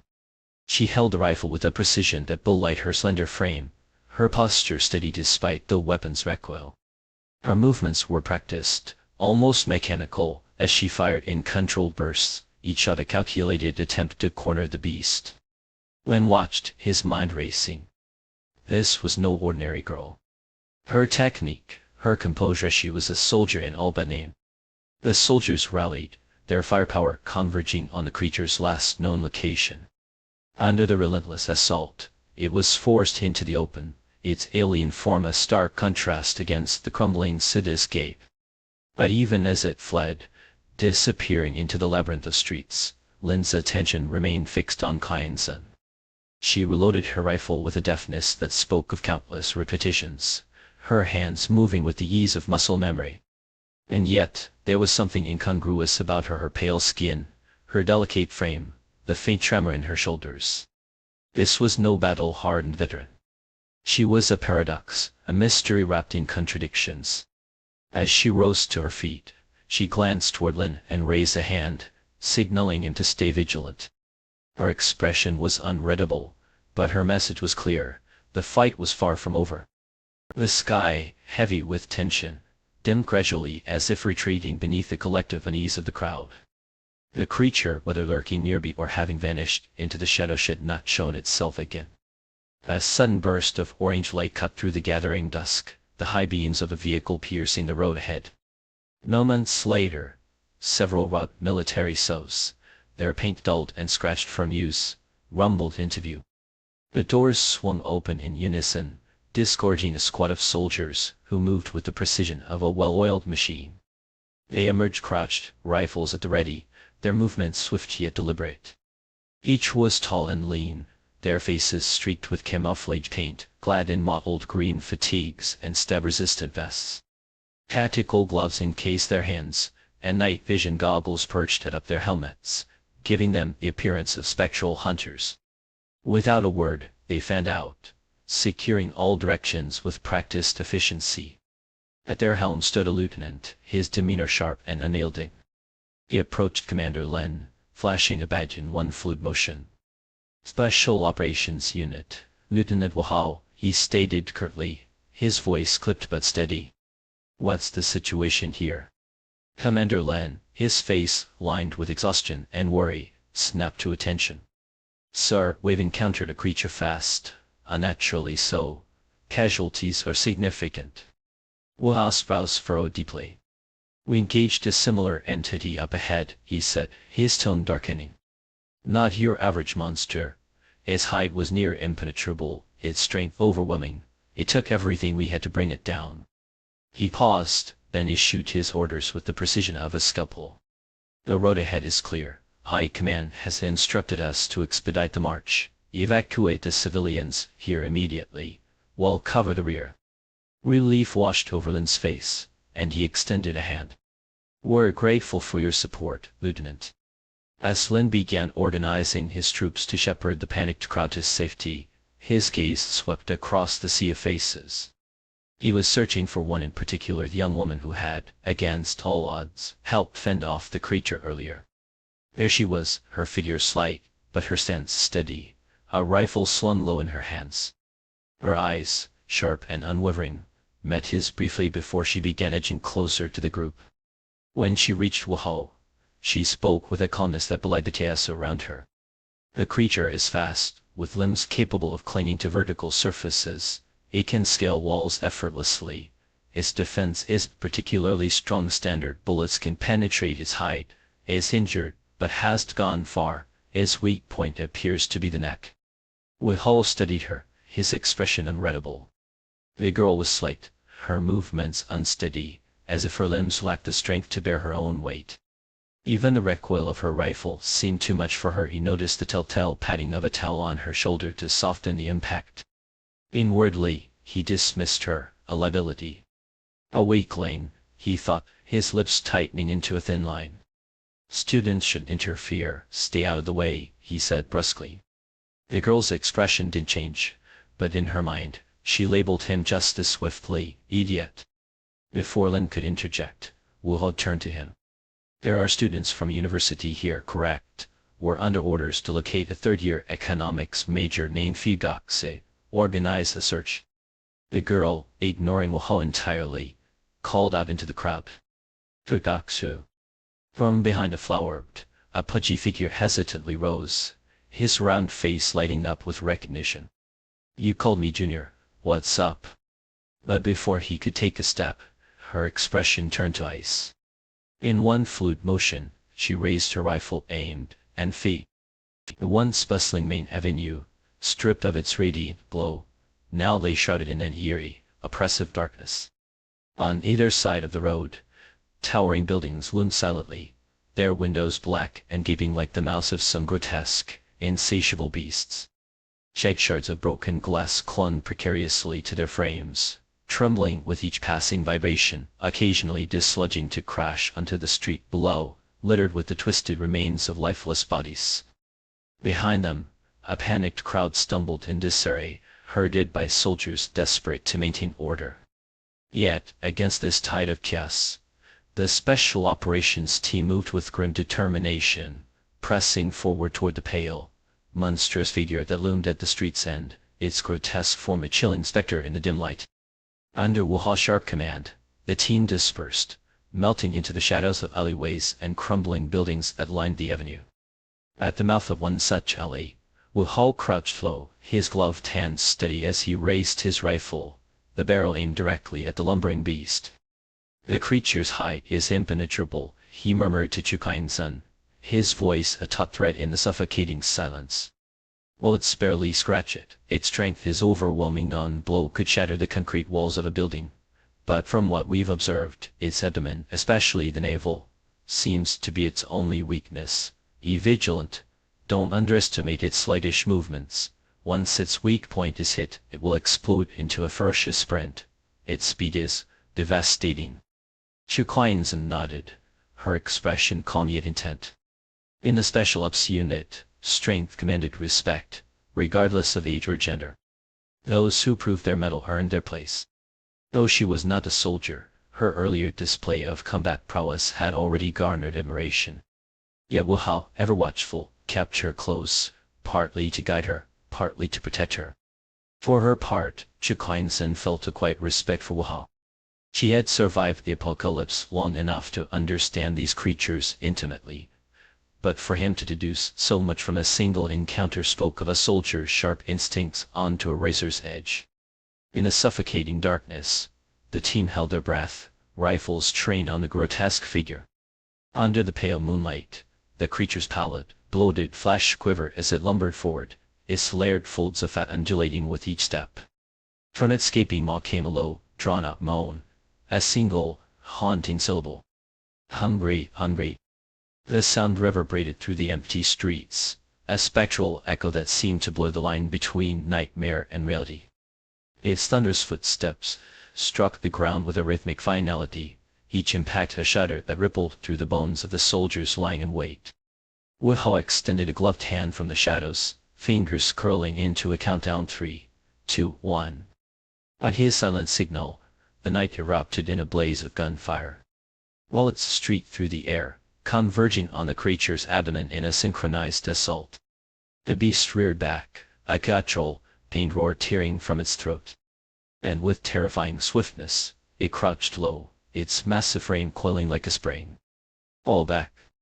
Chukainsun's voice rang out, sharp and clear.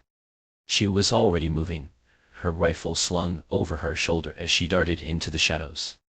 Wahao hesitated only a fraction of a second, but quickly followed, his speed outpacing hers as they retreated into the depths of the alley. Behind them, the creature's massive bulk collided with the alley's entrance, a deafening crash of steel and concrete as debris rained down, sealing off the path they had just vacated. The creature's immense body wedged itself into the narrow space, its grotesque folds of flesh quivering as it roared in frustration. With feral determination, it began tearing at the walls, each blow carving out chunks of brick and mortar as it struggled to force its bulk through. From a nearby rooftop, gunfire erupted, drawing the creature's attention. It paused, its grotesque head swiveling toward the source of the attack. Bullets peppered its back, but the beast seemed unfazed, its flash absorbing the impacts like water droplets on stone. Then, with a low, guttural sound that was almost human, it turned. The creature's sluggish movements gave way to another burst of impossible speed as it charged the building, its massive frame colliding with the structure in a thunderous impact. The entire building shuddered, its walls groaning under the strain. On the rooftop, two soldiers lost their footing. One plummeted to the ground, a sickening thud signaling his fate. The other clung desperately to a metal beam, his body dangling precariously over the edge. The creature raised a bloated, grotesque hand and swiped at the hanging soldier. A sickening splatter painted the pale facade of the building, a young life extinguished in an instant. Sheh! Wu Hao's curse was sharp, his voice raw with fury as he charged forward, rifle at the ready. I'll distract it, you get him. A clear, resolute voice cut through the chest. Chu Kainzen darted past him, her lithe form waving through the rubble as she drew the creature's attention. The beast turned toward her, its bulk quivering as it lumbered forward. She moved with precision, her shots landing squarely in its vulnerable navel. The creature roared in pain, abandoning its pursuit of the injured soldier to focus on her. As it crouched to lunge, she rolled sideways, slipping into the shadowy interior of a nearby storefront. The creature's momentum carried it forward, its massive frame crashing into the building's facade, sending shards of glass and chunks of concrete flying. From the store's side exit, Chu Kainzen slipped back into the alley, her movements quick and deliberate. Wu Hao seized the moment, hoisting the injured soldier onto his back and retreating into the shadows. The rest of the team, emboldened by Chu Kainzen's tactics, began to exploit the terrain, drawing the creature into a deadly game of cat and mouse. Leaning against the alley wall, Chu Kainzen observed the battle unfold, her hand absently messaging her shoulder. The recoil of her rifle had left it bruised and swollen, a reminder of her body's limitations. You okay? Wu Hao's voice broke through her thoughts. 2 magazines left, she replied instinctively. They both paused, realizing the misunderstanding. He had been asking about her physical condition, she had answered as if reporting her ammunition count. In her world, unless one was on the brink of death, such inquiries were rare. Concern was reserved for practical matters, resources, strategy, survival. Wu Hao handed her 2 fresh magazines, without a word. She nodded, gesturing toward the 3 o'clock position with a quick motion of her fingers, indicating her intent to cover the angle. He watched her retreating figure, a strange dissonance gnawing at him. Her movements were slow, her body seemingly fragile, yet her precision, her instincts, her unflinching calm in the face of chaos, these were not traits of a novice. She was like a soldier who had left the battlefield a decade ago, only to return with the scars of experience etched into her very being. But how could that be? She was barely 20, a student, not a veteran. Wu Hao shook off the thought, dismissing it as absurd, and turned his focus back to the fight. At last, with a thunderous crash, the creature fell, its massive form collapsing onto the street. Dust and debris billowed into the air, shrouding the scene in a murky haze. The team emerged from their hiding places, their faces grim. There was no victory here, only survival. 8 of their comrades had fallen, their bodies shattered beyond recognition. The price of this battle was etched into the blood-soaked pavement. Wu Hao stood in silence, his jaw tight as he surveyed the carnage. Finally, he raised a hand, signaling the retreat. You are coming with us, he said to Chu Kainzen. To his surprise, she refused. No, we're not headed in the same direction. She had her reasons. The creature's crystalline core was too valuable to leave behind, and she couldn't retrieve it with the team watching. You're going alone. Wu Hao frowned. Yes, and heading east to Xiamen. Your group is headed north, aren't you? He studied her for a moment, recognizing the resolve in her eyes. She was not someone easily swayed. With wounded comrades to tend to, he couldn't afford to argue. She handed him back the rifle he had lent her. Keep it, he said. It's too heavy, she replied with a wry smile. He handed her a handgun, along with extra magazines and a pair of grenades. Take care, he said, shaking her hand before turning away. As the convoy disappeared into the distance, Shu Kuanzhen climbed onto the creature's massive corpse. Under the pale moonlight, she sat at up its bloated belly, her fingers toying with two small, glowing crystals. A smile spread across her face, bright and triumphant. No reaction yet from her body, but it didn't matter. These crystals would push her to the next level. She wondered, with a flicker of anticipation, what new abilities awaited her this time. Here lies the entrance to the national highway border in Yujing. The army, accompanied by a throng of civilians, had only recently evacuated, leaving behind straggler lone figures trudging away from the city in a daze. The road bore the unmistakable scars of a ferocious battle. Storefronts on either side were scorched black by artillery fire, cars were shoved haphazardly to the roadside, their twisted metal husks silent witnesses to the chaos. The ground was slick with blood, strewn with mutilated bodies, some human, others monstrous. Few dared to walk alone in such a place.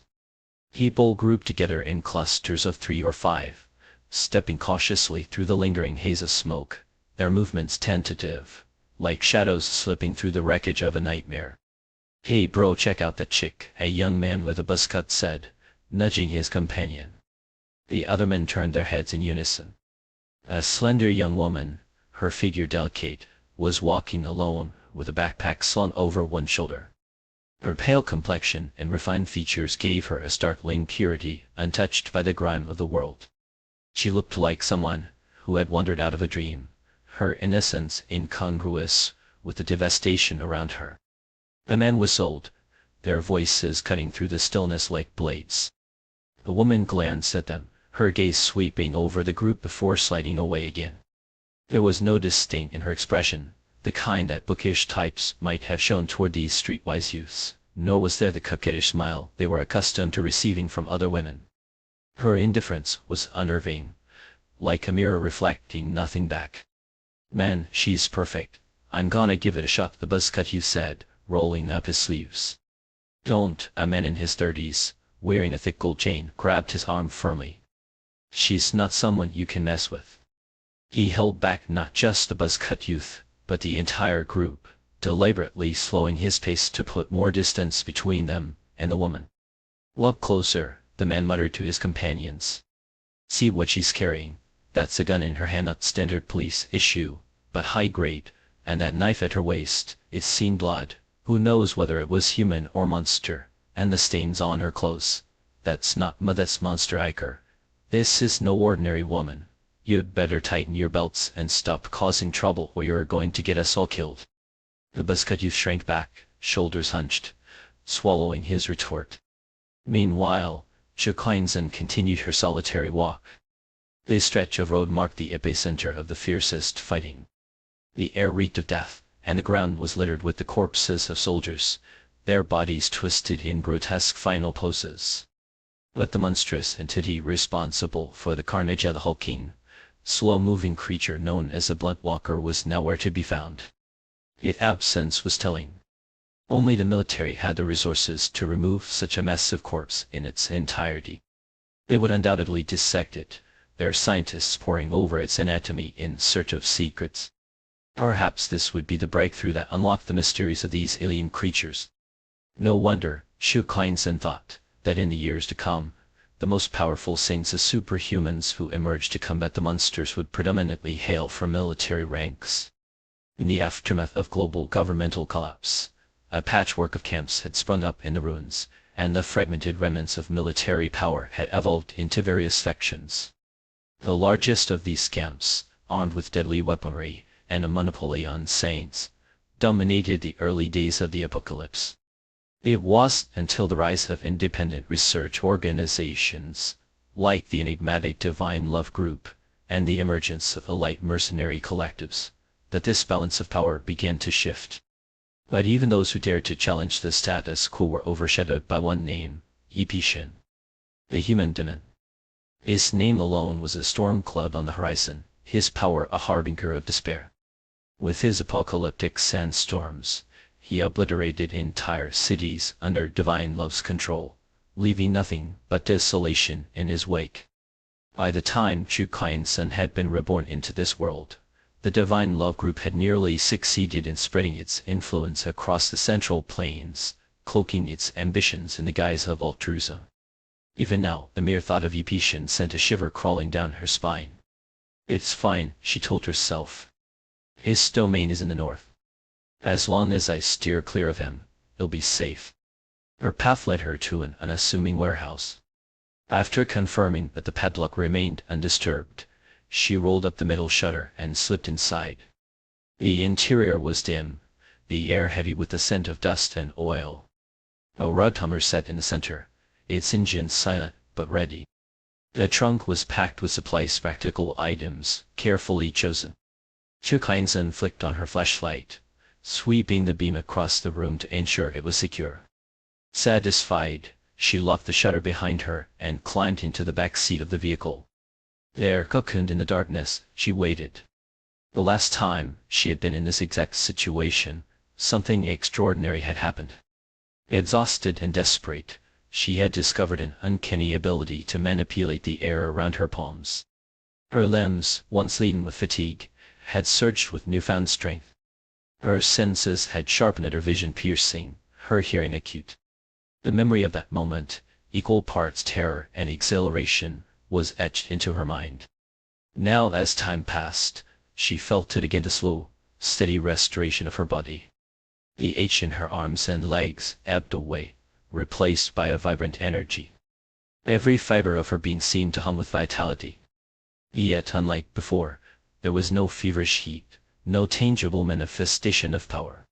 She frowned. What's different this time?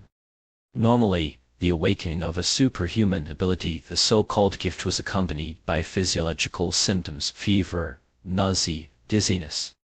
The stronger the ability, the more intense the reaction. Yesterday at noon, the world had changed. From the heavens, the first wave of alien spores, what people now called magic seeds, descended. They fused with whatever they touched, human, animal, plant, or soil, becoming inseparable. Most had fled in terror, but rumors persisted that those who dared to embrace the seeds gained the most extraordinary powers. Chu Kaiensen had gambled everything on that chance.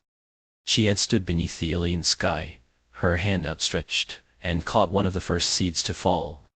Yet, to her dismay, her gamble had yielded nothing. No visible power, no miraculous transformation. Just silence. She sighed, pulling a small pouch from her bag. Inside were 2 tiny crystals, no larger than date seeds. Under the flashlight's beam, they gleamed faintly green, like the most exquisite gemstones. How ironic, she thought. These beautiful objects are the root of all this devastation. For saints, magic seeds were both salvation and curse. They relied on them to grow stronger, yet feared the inevitable price, the risk of losing themselves, of becoming monsters. A saint could only safely consume seeds that matched their current level. To take a seed of a higher grade was to court disaster, to risk losing one's humanity entirely. The path to power was treacherous, each step fraught with peril. When a saint reached the limits of their ability, they would face the threshold moment of reckoning. To advance, they had to consume a higher grade seed, gambling their life and sanity on the outcome. It was a gamble many took, despite knowing the risks. Those who failed became fallen, their bodies twisted into grotesque forms, their minds consumed by madness. Low-level fallen were often dispatched by their own comrades, a grim duty born of necessity. But high-level fallen were a different story, behemoths of destruction, wielding powers that rivaled the saints they once were. Chu Kaiensen's crystals were first-rate seeds, safe for her to consume. She had no choice but to use one, to awaken whatever latent ability lay dormant within her. Taking a deep breath, she swallowed one of the crystals. At first, there was only cold chill that seeped into her bones. She wrapped herself in a blanket, curling into the back seat as her body trembled. The cold gave way to heat, then back to cold, a feverish rhythm that lulled her into an uneasy sleep. In the darkness, a faint green light appeared, a pinprick of luminescence, drawing her down into its depths. She landed softly on a field of green, the grass lush and cool beneath her feet. Quenson, Quenson. A voice, warm and familiar, called her name. Light bloomed around her, and she saw them her parents, their faces gentle and kind, just as she remembered. That mom, where have you been? It feels like it's been a lifetime since I last saw you. Sweetheart, her mother's voice, was both distant and near, like a whisper carried on the wind. Why, I've always been here, right beside you. Her father smiled, taking her hand. Together, they walked through the sunlit meadow, her mother on the other side. Ahead, a golden gate shimmered, its light almost too bright to bear. Chu Kleinsen hesitated, fear tightening in her chest. Don't be afraid, her father said, his hand squeezing hers gently. You can do this. This time, you'll find what you're looking for. We'll be watching over you. With a soft push on her shoulder, he urged her forward. I can do this, she told herself. There's nothing to fear. She stepped into the light. Chu Kleinsen woke in darkness, her face wet with tears. It had been years since she had dreamed of her parents, years since she had allowed herself to hope.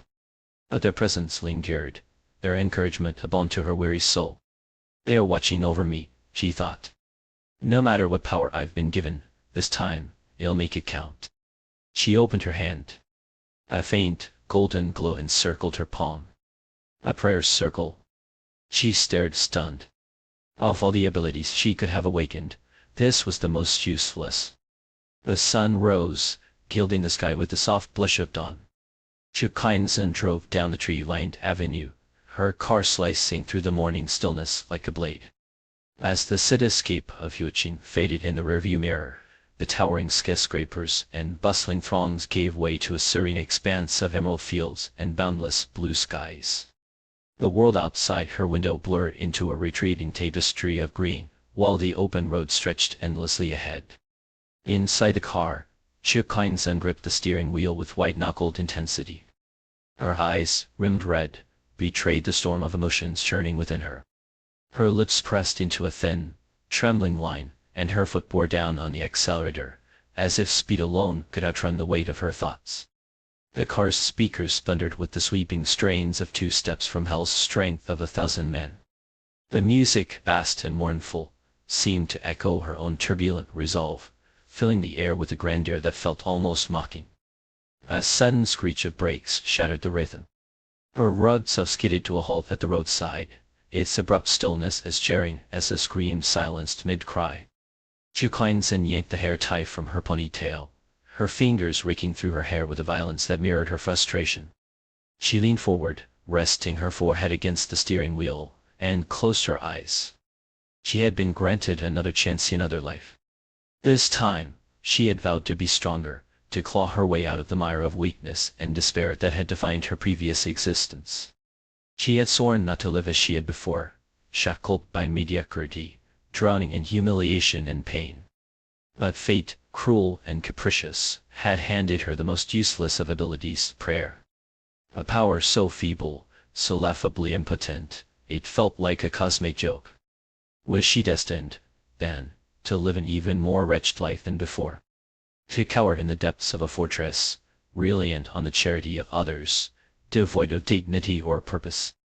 In this apocalyptic world, humanity's latent powers had been awakened by the demonic scourge, each ability as unique as the soul it belonged to. Some wielded their gifts like weapons, reshaping the battlefield with devastating force. Others, like herself, were cursed with powers better suited to the sidelines. She thought of Meng Rongxuan, the mightiest saint of Luda Island in the early days of the apocalypse. With his signature skill, thunder clouds obscure the moon, he had single-handedly repelled a horde of demons, saving an entire fortress from annihilation. The memory of that day remained vivid in her mind, the heavens darkened by rolling thunderclouds, the air alive with the crackling fury of lightning.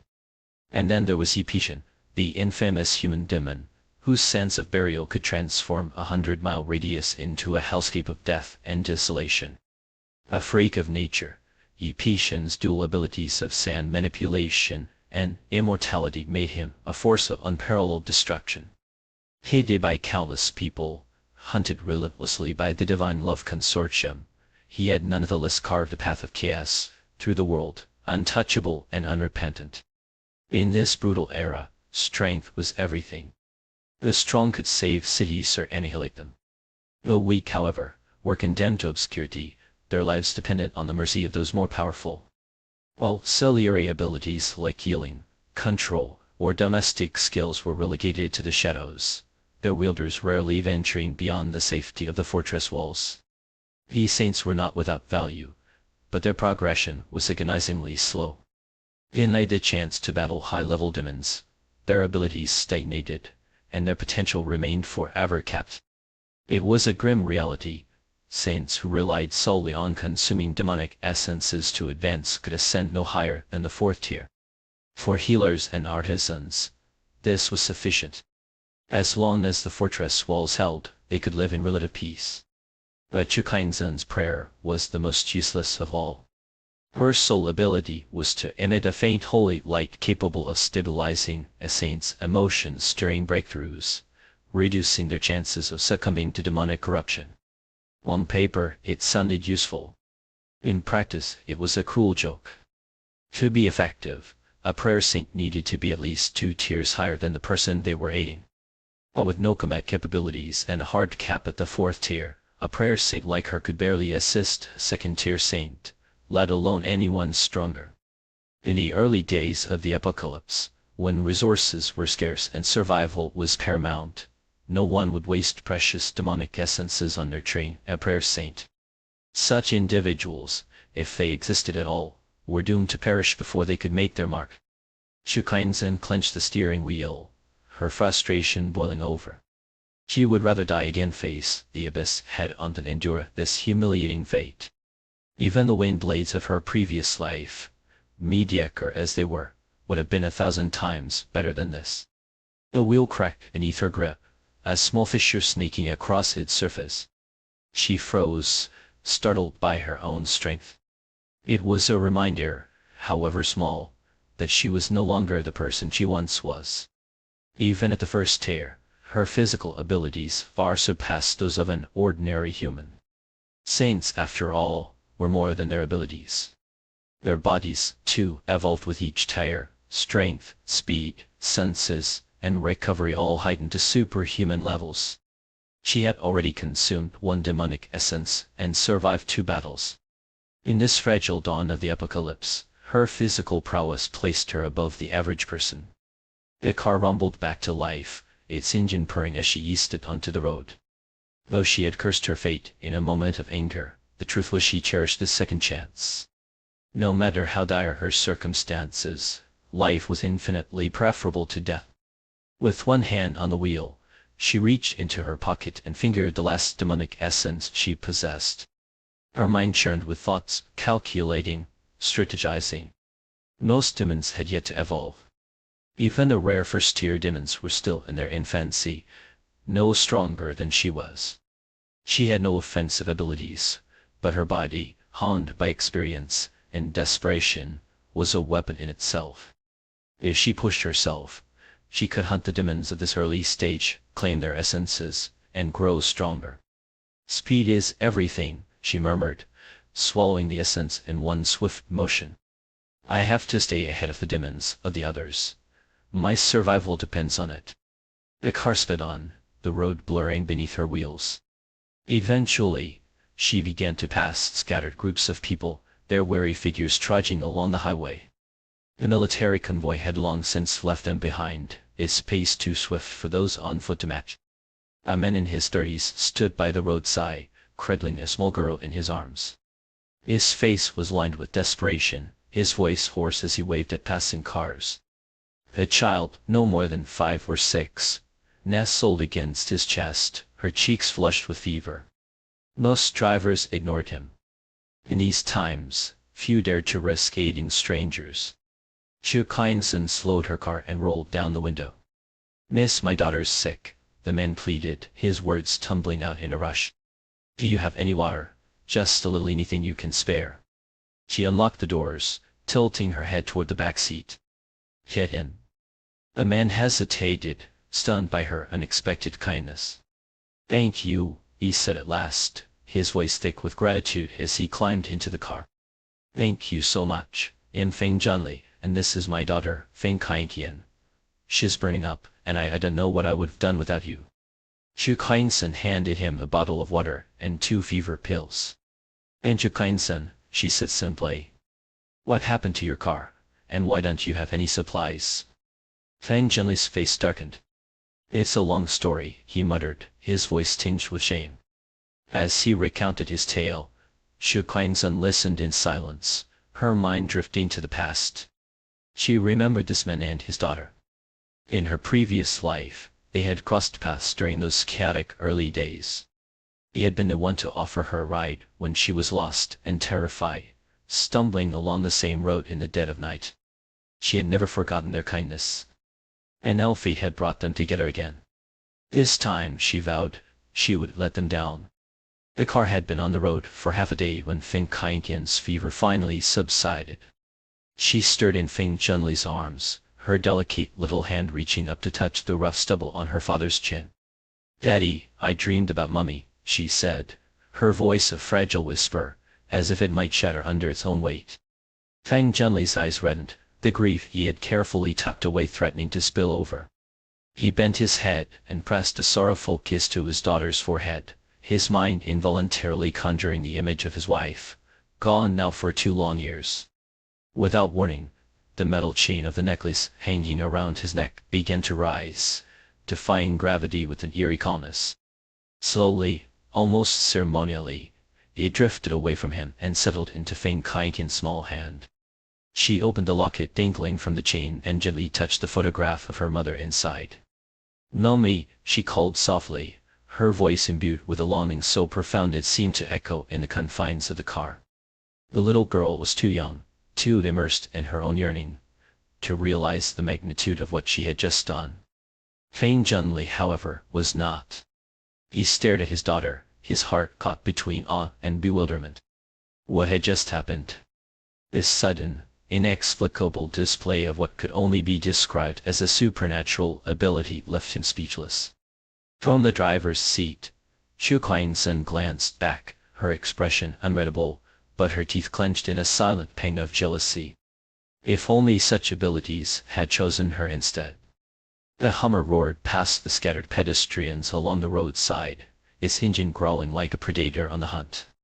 Abruptly, Chu Kainsen slammed on the brakes, the vehicle jerking to a halt before reversing a few meters.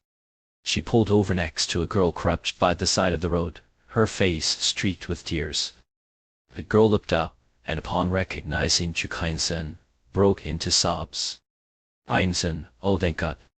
It was Qin Qiaodan, her college roommate. Chu Kainsen regarded her with a mixture of disdain and exasperation. What took you so long to get here, and where's your bag? Don't tell me you've already lost it. Qin Qiaodan scrambled into the passenger seat, her clothes smeared with dirt and mud. The bright, carefree university student she had been just 3 days ago was nowhere to be seen. Her face, streaked with tears and grime, was a mask of despair. When that monster appeared, the crowd went wild, Qin Qiaodan stammered, her voice hitching as she recounted the chase. At first I was with the dorm leader, but then some soldiers came and started herding us toward the highway. The crowd surged and I lost her. I kept walking with the others until I couldn't take another step.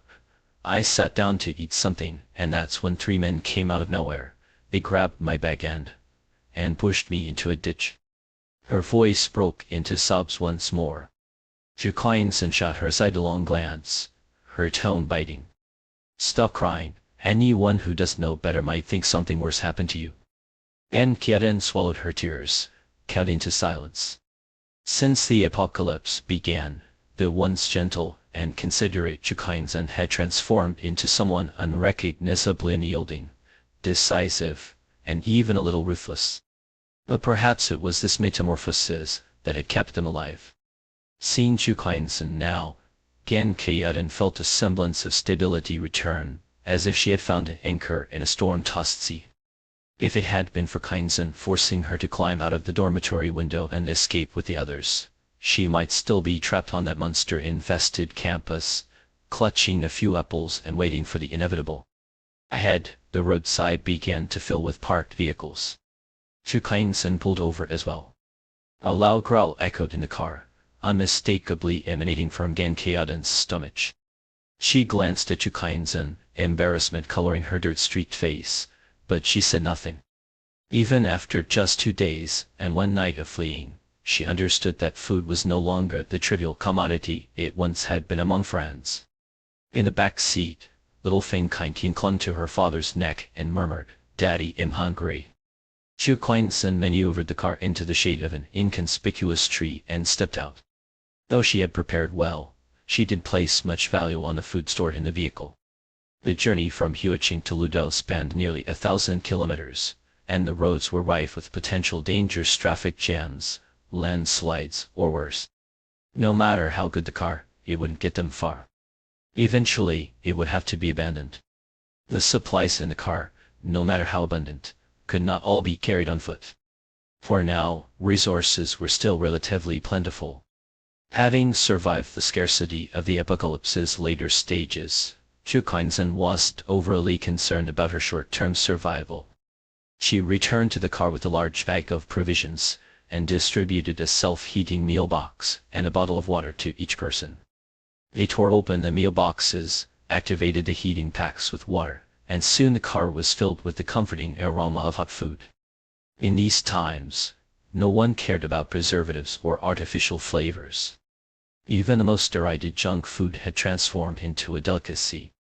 Even little Feng Kaintian, still recovering from her fever, ate with gusto.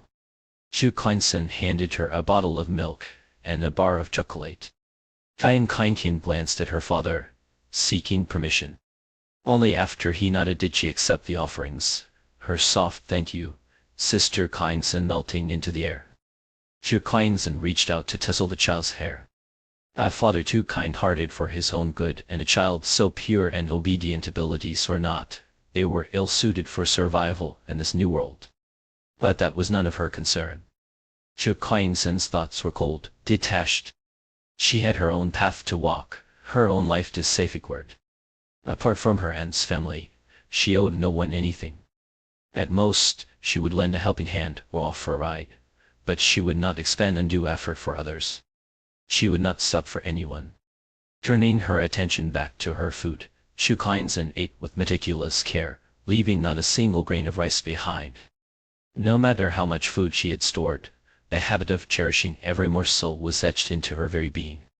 Kiaden, perhaps eager to prove her usefulness, volunteered to gather the empty meal boxes and dispose of them. Outside, more and more vehicles were pulling over, their passengers forming small groups along the roadside. Among them was a strikingly beautiful woman. She approached a group of men, her every movement calculated to showcase her allure. Her loose shirt and impossibly short shorts revealed long, pale legs, and her coquettish smile carried a hint of desperation. It was clear she was leveraging her charms in the hopes of securing food. But the men, apparently more concerned with survival than indulgence, rebuffed her with harsh words and even shoved her aside. The woman, undeterred, spat on the ground and scanned her surroundings for her next target. Her gaze landed on Geng Xiaodan, who had just stepped out of the car with the meal boxes. Her eyes lit up, and she began to make her way over. Geng Xiaodan, repulsed, quickly climbed back into the car and slammed the door shut. The woman knocked on the window, her demeanor shifting. Gone was the sultry confidence, in its place was a carefully crafted image of vulnerability. She bit her lip and lowered her gaze, playing the role of a helpless victim. "Don't bother with her," Geng Xiaodan said, her voice sharp with disdain. "You can tell just by looking she's no good." But Chu Kuan-sen rolled down the window. "Sister Yan." The woman froze, her surprise quickly masked by a smile. This was someone Chu Kuan-sen knew all too well. Before the end of the world, Meng Wangxuan was nothing more than an ordinary department manager, overseeing a team of mostly young saleswomen in a bustling business department. But everything changed after that colossal celestial body appeared in the sky, a harbinger of chaos that left no room for ordinary lives. Not long after, grotesque creatures began manifesting inexplicably within the office building where his company was located. In the ensuing pandemonium, Meng managed to seize a company van, cramming in a few of his young subordinates, and they stumbled their way out of Huiqing, narrowly escaping the city's descent into horror. Now, he lay pinned to the ground, a monstrous abomination pressing down on him, with an inhuman strength. Its eyeless, noseless head gleamed like polished bone, and its cavernous maw, split wide to the ears, gaped hungrily. Main's trembling hands gripped the handle of a fire axe, desperately holding it against the creature's jaws to keep those jagged, blood-streaked teeth from tearing into him. He could see every detail inside its mouth, the crisscrossing rows of sharp teeth, still dripping with shreds of human flesh. This creature was far more formidable than the ones he had encountered before. It wasn't just its brute strength, or its unnerving speed, it was cunning. It had deliberately used abandoned cars to block the road, forcing Main's group to stop and investigate. Then, it had ambushed them from the shadows, killing one of his colleagues with a single, savage bite. And now, it had outmaneuvered him, pinning him down with a terrifying precision. The axe handle in his hands began to falter under the relentless pressure. Main's muscles screamed in protest as he turned his head toward the van, seeking help from the others inside. Through the tightly shut windows, he saw their pale, terror-stricken faces pressed against the glass. But not one of them made a move to step out. The creature's jaws inched closer, its full, viscous saliva dripping onto Main's face, mingling with the rain of his own sweat. Just as despair began to take hold, a flash of movement caught his eye. Beyond the undercarriage of the van, a slender figure was sprinting toward them, a gleaming blade in hand. The girl moved like a streak of lightning, her lithe form cutting through the chaos with an almost otherworldly grace. She leapt onto the hood of the van with a single, fluid motion, her voice ringing out like a sharp command, "Move." Instinct took over, and Ming turned his head just in time. The girl descended from the air, her blade glinting in the dim light, and with a ferocious thrust, she drove it deep into the back of the creature's skull. The knife pierced through with a sickening crunch, its tip emerging from the creature's gaping mouth, splattering Ming's face with a torrent of its grotesque blood. The monster howled in pain, a guttural, bone-shaking sound, and reared up, thrashing wildly to dislodge the girl from its back. But she clung to the hilt of her blade with unyielding determination, her boots braced against its spine. With a sharp twist of her wrists, she turned the knife, sending the creature into a frenzy before it finally shook her off. She landed with a controlled slide, skidding back several meters before regaining her stance. The knife remained embedded in the monster's skull. Without hesitation, she dropped to one knee, raised a handgun, and fired 3 precise shots into the creature's head. Each bullet struck true, the sharp cracks of gunfire echoing in the desolate air. The monster faltered, its grotesque limbs scrambling in a desperate, animalistic attempt to flee. But it was too late. The girl was already in pursuit, her movements so swift they seemed to defy the limits of human capability. She overtook it with ease, her fire axe spinning through the air like a deadly comet before embedding itself into the creature's spine. The abomination collapsed, rolling once before coming to a halt.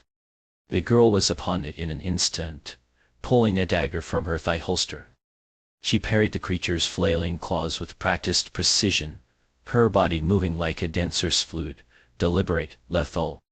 In one motion, she climbed onto its back, using the axe handle as a foothold, and wrenched her knife free from its skull. But the creature fought back with a final, desperate surge of strength. Its bloodied hands clamped around the girl's leg, hurling her to the ground. She rolled with the impact, her knife flashing up to block its descending claws. The clash of steel against bone rang out like a discordant note in the chaos. Inside the van, the others watched in stunned silence.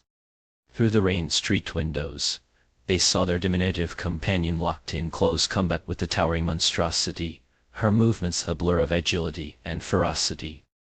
"Stay here, sweetheart, that is going to help her," said Feng gently, placing his hand gently on his daughter's head before stepping out of the van. He rummaged through the vehicle until he found a heavy wrench, gripping it tightly as he approached the fray. Little Feng Kainkin pressed her tiny hands against the window, her eyes wide with worry as she watched her father disappear into the storm. Up close, the creature was even more horrifying, a grotesque amalgamation of sinew and malformed limbs, its flesh a sickly, hairless hue. Yellowish blood oozed from the gaping wound in its skull, spilling down its deformed body in rivulets. Feng Zhenlei couldn't fathom how the young girl had mustered the courage to face such a nightmare head-on. There she was, standing her ground with a bone knife in hand, her eyes blazing with a wild, almost ecstatic determination. She showed no sign of retreat, no hint of fear, only an unrelenting drive to finish the fight. Feng swung the wrench with all his might, striking the creature's exposed wound. It roared in fury, turning its attention to him. One massive claw lashed out, sending him sprawling to the ground. Ah! Liang Qian's scream pierced through the rain. But before the creature could press its advantage, the axe embedded in its back began to tremble. Slowly, as if guided by an unseen force, it lifted into the air, hovered for a moment, and then came crashing down, cleaving through the monster's skull with a sickening finality. The creature froze, its grotesque mouth opening as if to scream, but no sound emerged. Its tongue twitched once before it collapsed, lifeless, into the mud. The girl wasted no time. She stepped forward, her knife plunging into the fissure in its skull. With a practiced motion, she pried something loosely small, glimmering object that caught the faint light before disappearing into her pocket. A triumphant smile spread across her face, as if she had just claimed a prize. Turning to Feng Zhenlei, she extended a hand. "You okay? Thanks for the help." Still dazed, Feng took her hand and let her pull him to his feet. His legs felt like jelly beneath him as he stared at the girl in awe. She moved with an ease that seemed almost inhuman, as though she had been born into this brutal, apocalyptic world. Back in the van, Liang Qian flung herself into her father's arms, her small hands clutching at him as he held her close. The girl Chuzhen climbed into the passenger seat, her pale arms crossed over her chest as she leaned against the window. "Yanji, you drive. I'm tired," she said simply, her voice calm, almost detached. Sure, I'll drive," Gao Yan stammered, sliding into the driver's seat. As she started the engine, she stole a glance at the girl beside her. It was hard to reconcile the delicate arm resting on the window with the strength and ferocity she had just witnessed. Gao Yan made a silent vow to herself. She would do whatever it took to stay on this girl's good side. In a world overrun by monsters, having someone like Chuzhen on her side was the closest thing to a guarantee of survival. As they drove past a line of abandoned cars, Meng Rongjuan, standing by the roadside, waved at them in gratitude. Chuzhen glanced at him briefly, a flicker of recognition crossing her face before she turned away. 10 years had blurred her memories. Whatever connection she might have had with him was lost in the haze of time. By the time night fell, the rain had turned into a torrential downpour. The Hummer pulled into a deserted gas station, its headlights slicing through the gloom. A convenience store stood nearby, its shelves stripped bare, a handful of people huddled inside for shelter. Chuzhen and the others entered, locking the car behind them. The store was dimly lit, its corners occupied by small clusters of strangers, men, women, children, all wearing the same weary, haunted expressions.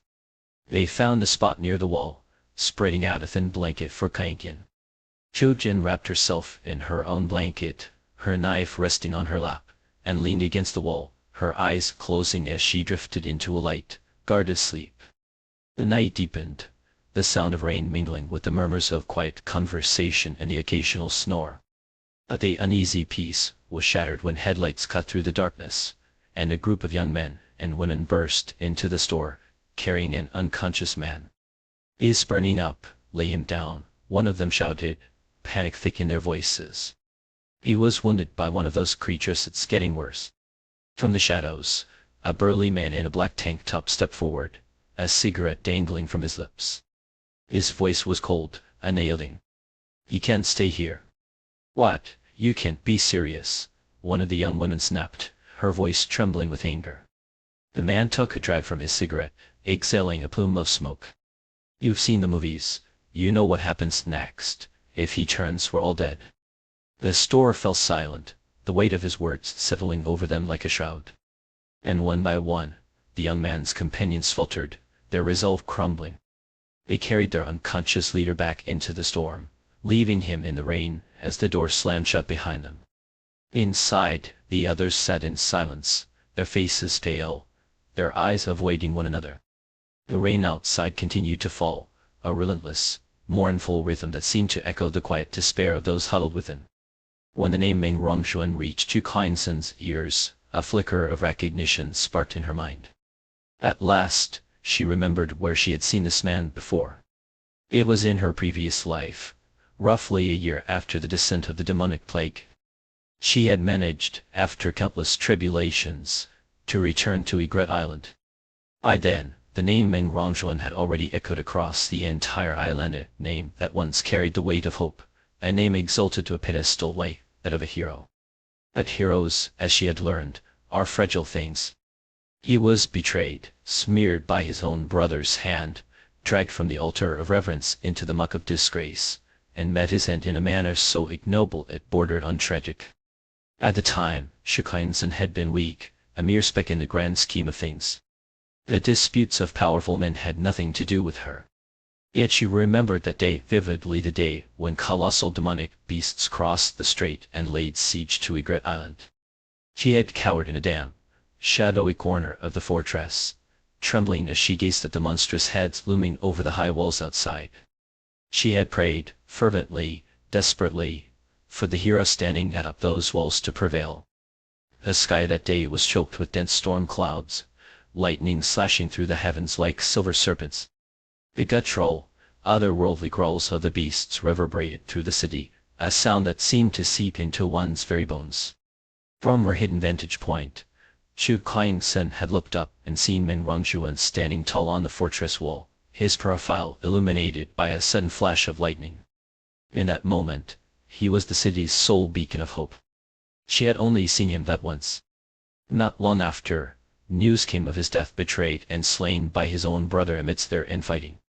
The fleeting glimpse should caught in the daylight a man in a crisp suit, his hair neatly trimmed, the epitome of an office worker, seemed irreconcilable with the formidable hero who had once commanded such awe on Egret Island. Chu Kainson rose to her feet and headed for the door. "Einson, where are you going in this rain?" Inquiétant called after her, her voice tinged with concern.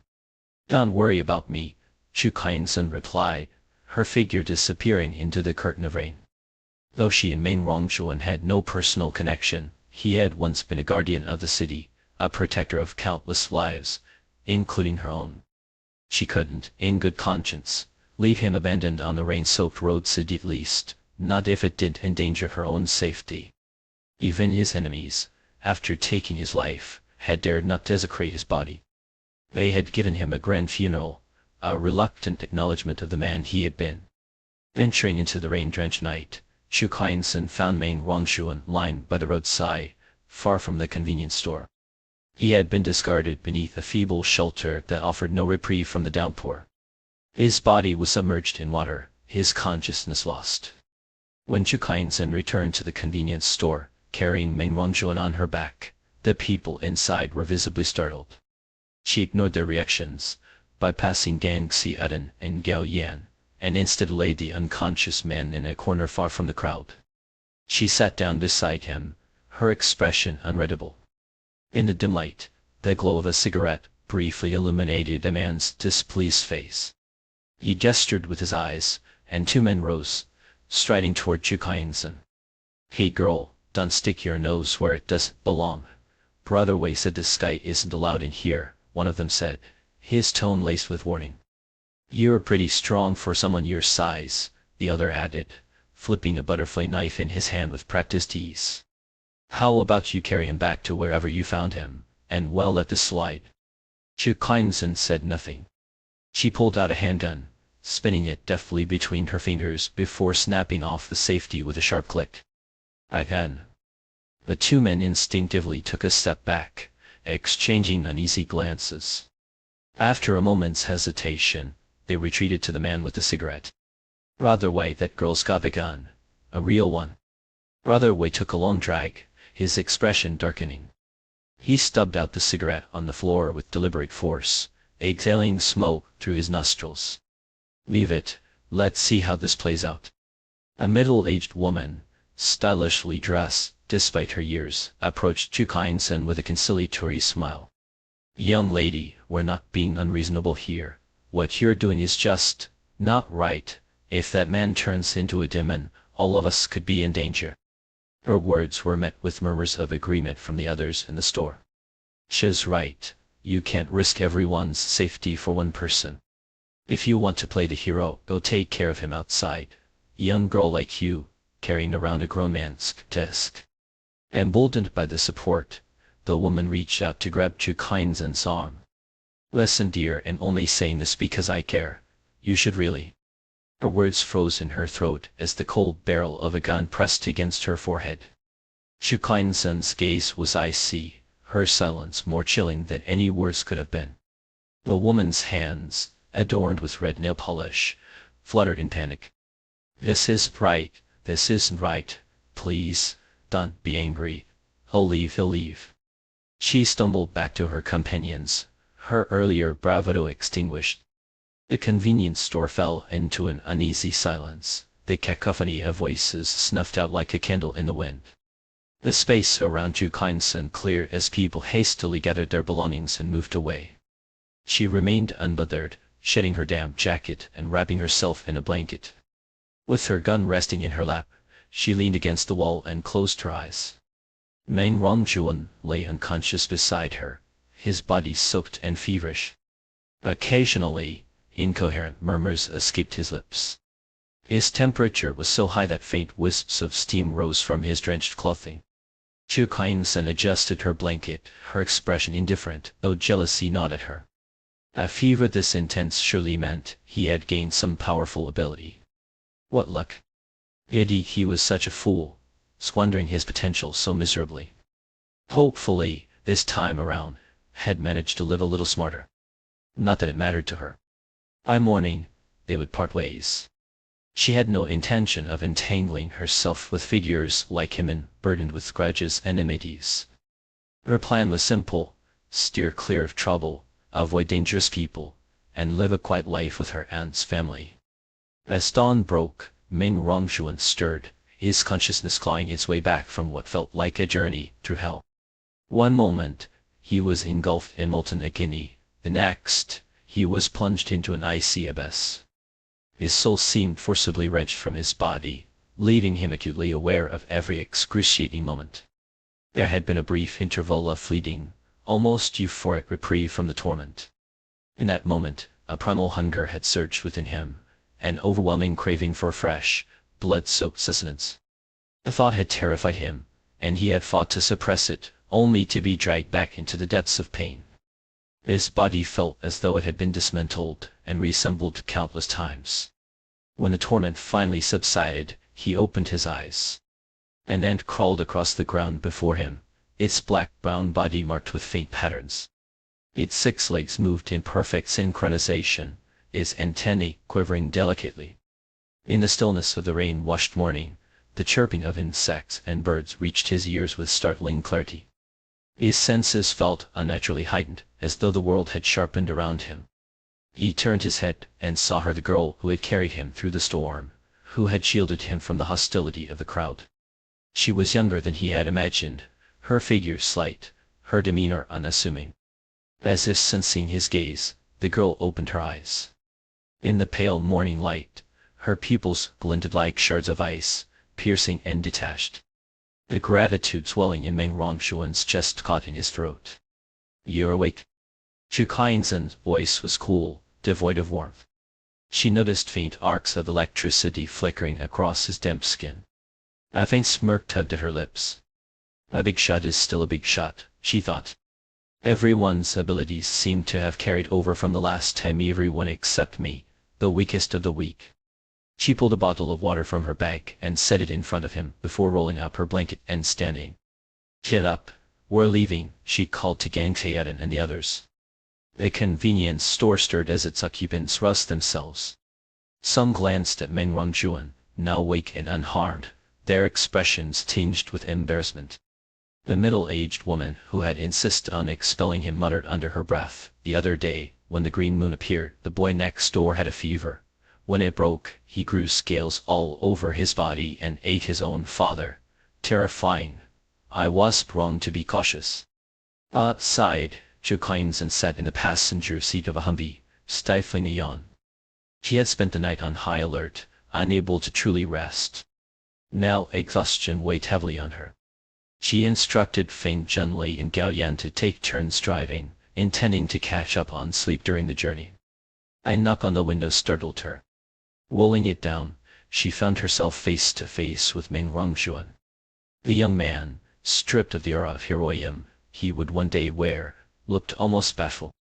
A faint flush colored his cheeks, and his eyes held a tentative brightness. He extended a hand toward her. Thank you. You saved me twice now. I don't even know how to repay you. My name is Meng Rongxuan.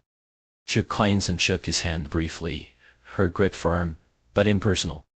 Chikainsen, she replied. Her gaze flicked to the group of people lingering near a van in the distance, the same ones who had abandoned him. Her voice turned colder. Take care of yourself, mind your own business, live a little longer. With that, she rolled up the window. The Humvee roared to life, kicking up dust as it sped away.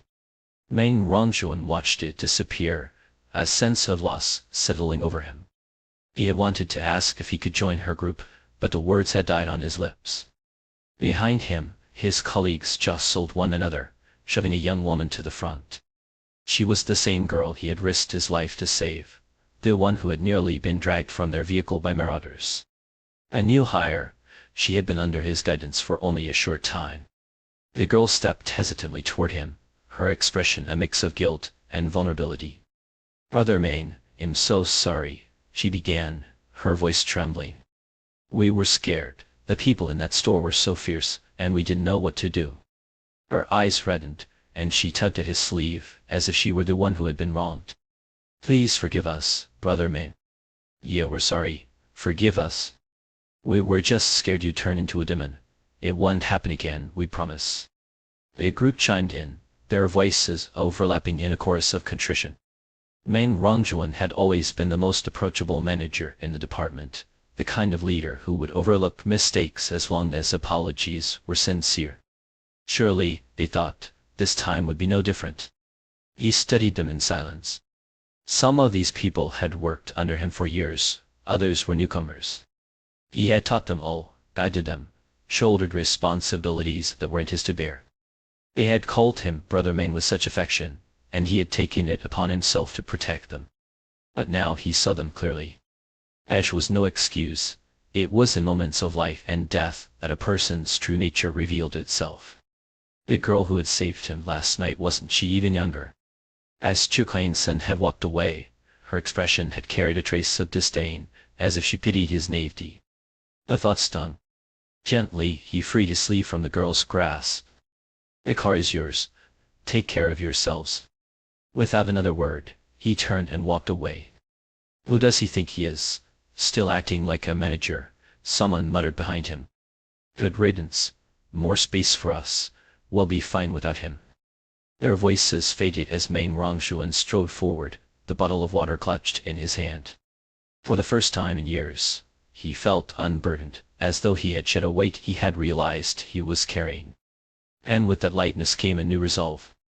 The sun hung low on the shoulders of the mountains, bleeding crimson into the horizon, casting elongated shadows of the trees that lined the desolate road. A lone sylph stood at the roadside, its passengers stepping out after a grueling day's journey, stretching their weary limbs and tending to private necessities. The national highway was a graveyard of despair-abandoned cars, and human corpses littered the path, forcing the vehicle to crawl forward at a snail's pace. Often, they had to stop and push aside the wreckage of collisions, and after an entire day of driving, they had barely covered any significant distance. The most harrowing realization was that the wounds on most of the corpses weren't inflicted by the monstrous invaders, but by human hands. The demonic scourge had descended upon the world only days ago, yet humanity, in its desperation for survival, had already begun to unravel, shedding its moral fabric like a snake discarding an old skin. The era of monsters and survival of the fittest had arrived, not by choice, but by cruel mandate. Perched atop the SUV, Chu Kleinsen studied the map on her phone, estimating their current location. About 10 kilometers ahead lay a food processing plant, their next destination. Her memory carried her back to her previous life, to a time roughly 3 months after the apocalypse began. Back then, she had been stranded at a nearby base when an incident of monumental consequence had unfolded. A search team had stumbled upon this very food processing plant and discovered a warehouse, its doors sealed tight with a padlock cloaked in years of dust. It was evident that the lock had been in place since the dawn of the apocalypse. Hope surged among the searchers. Perhaps the warehouse held a treasure trove of preserved food. In their excitement, they broke the lock and flung the doors open.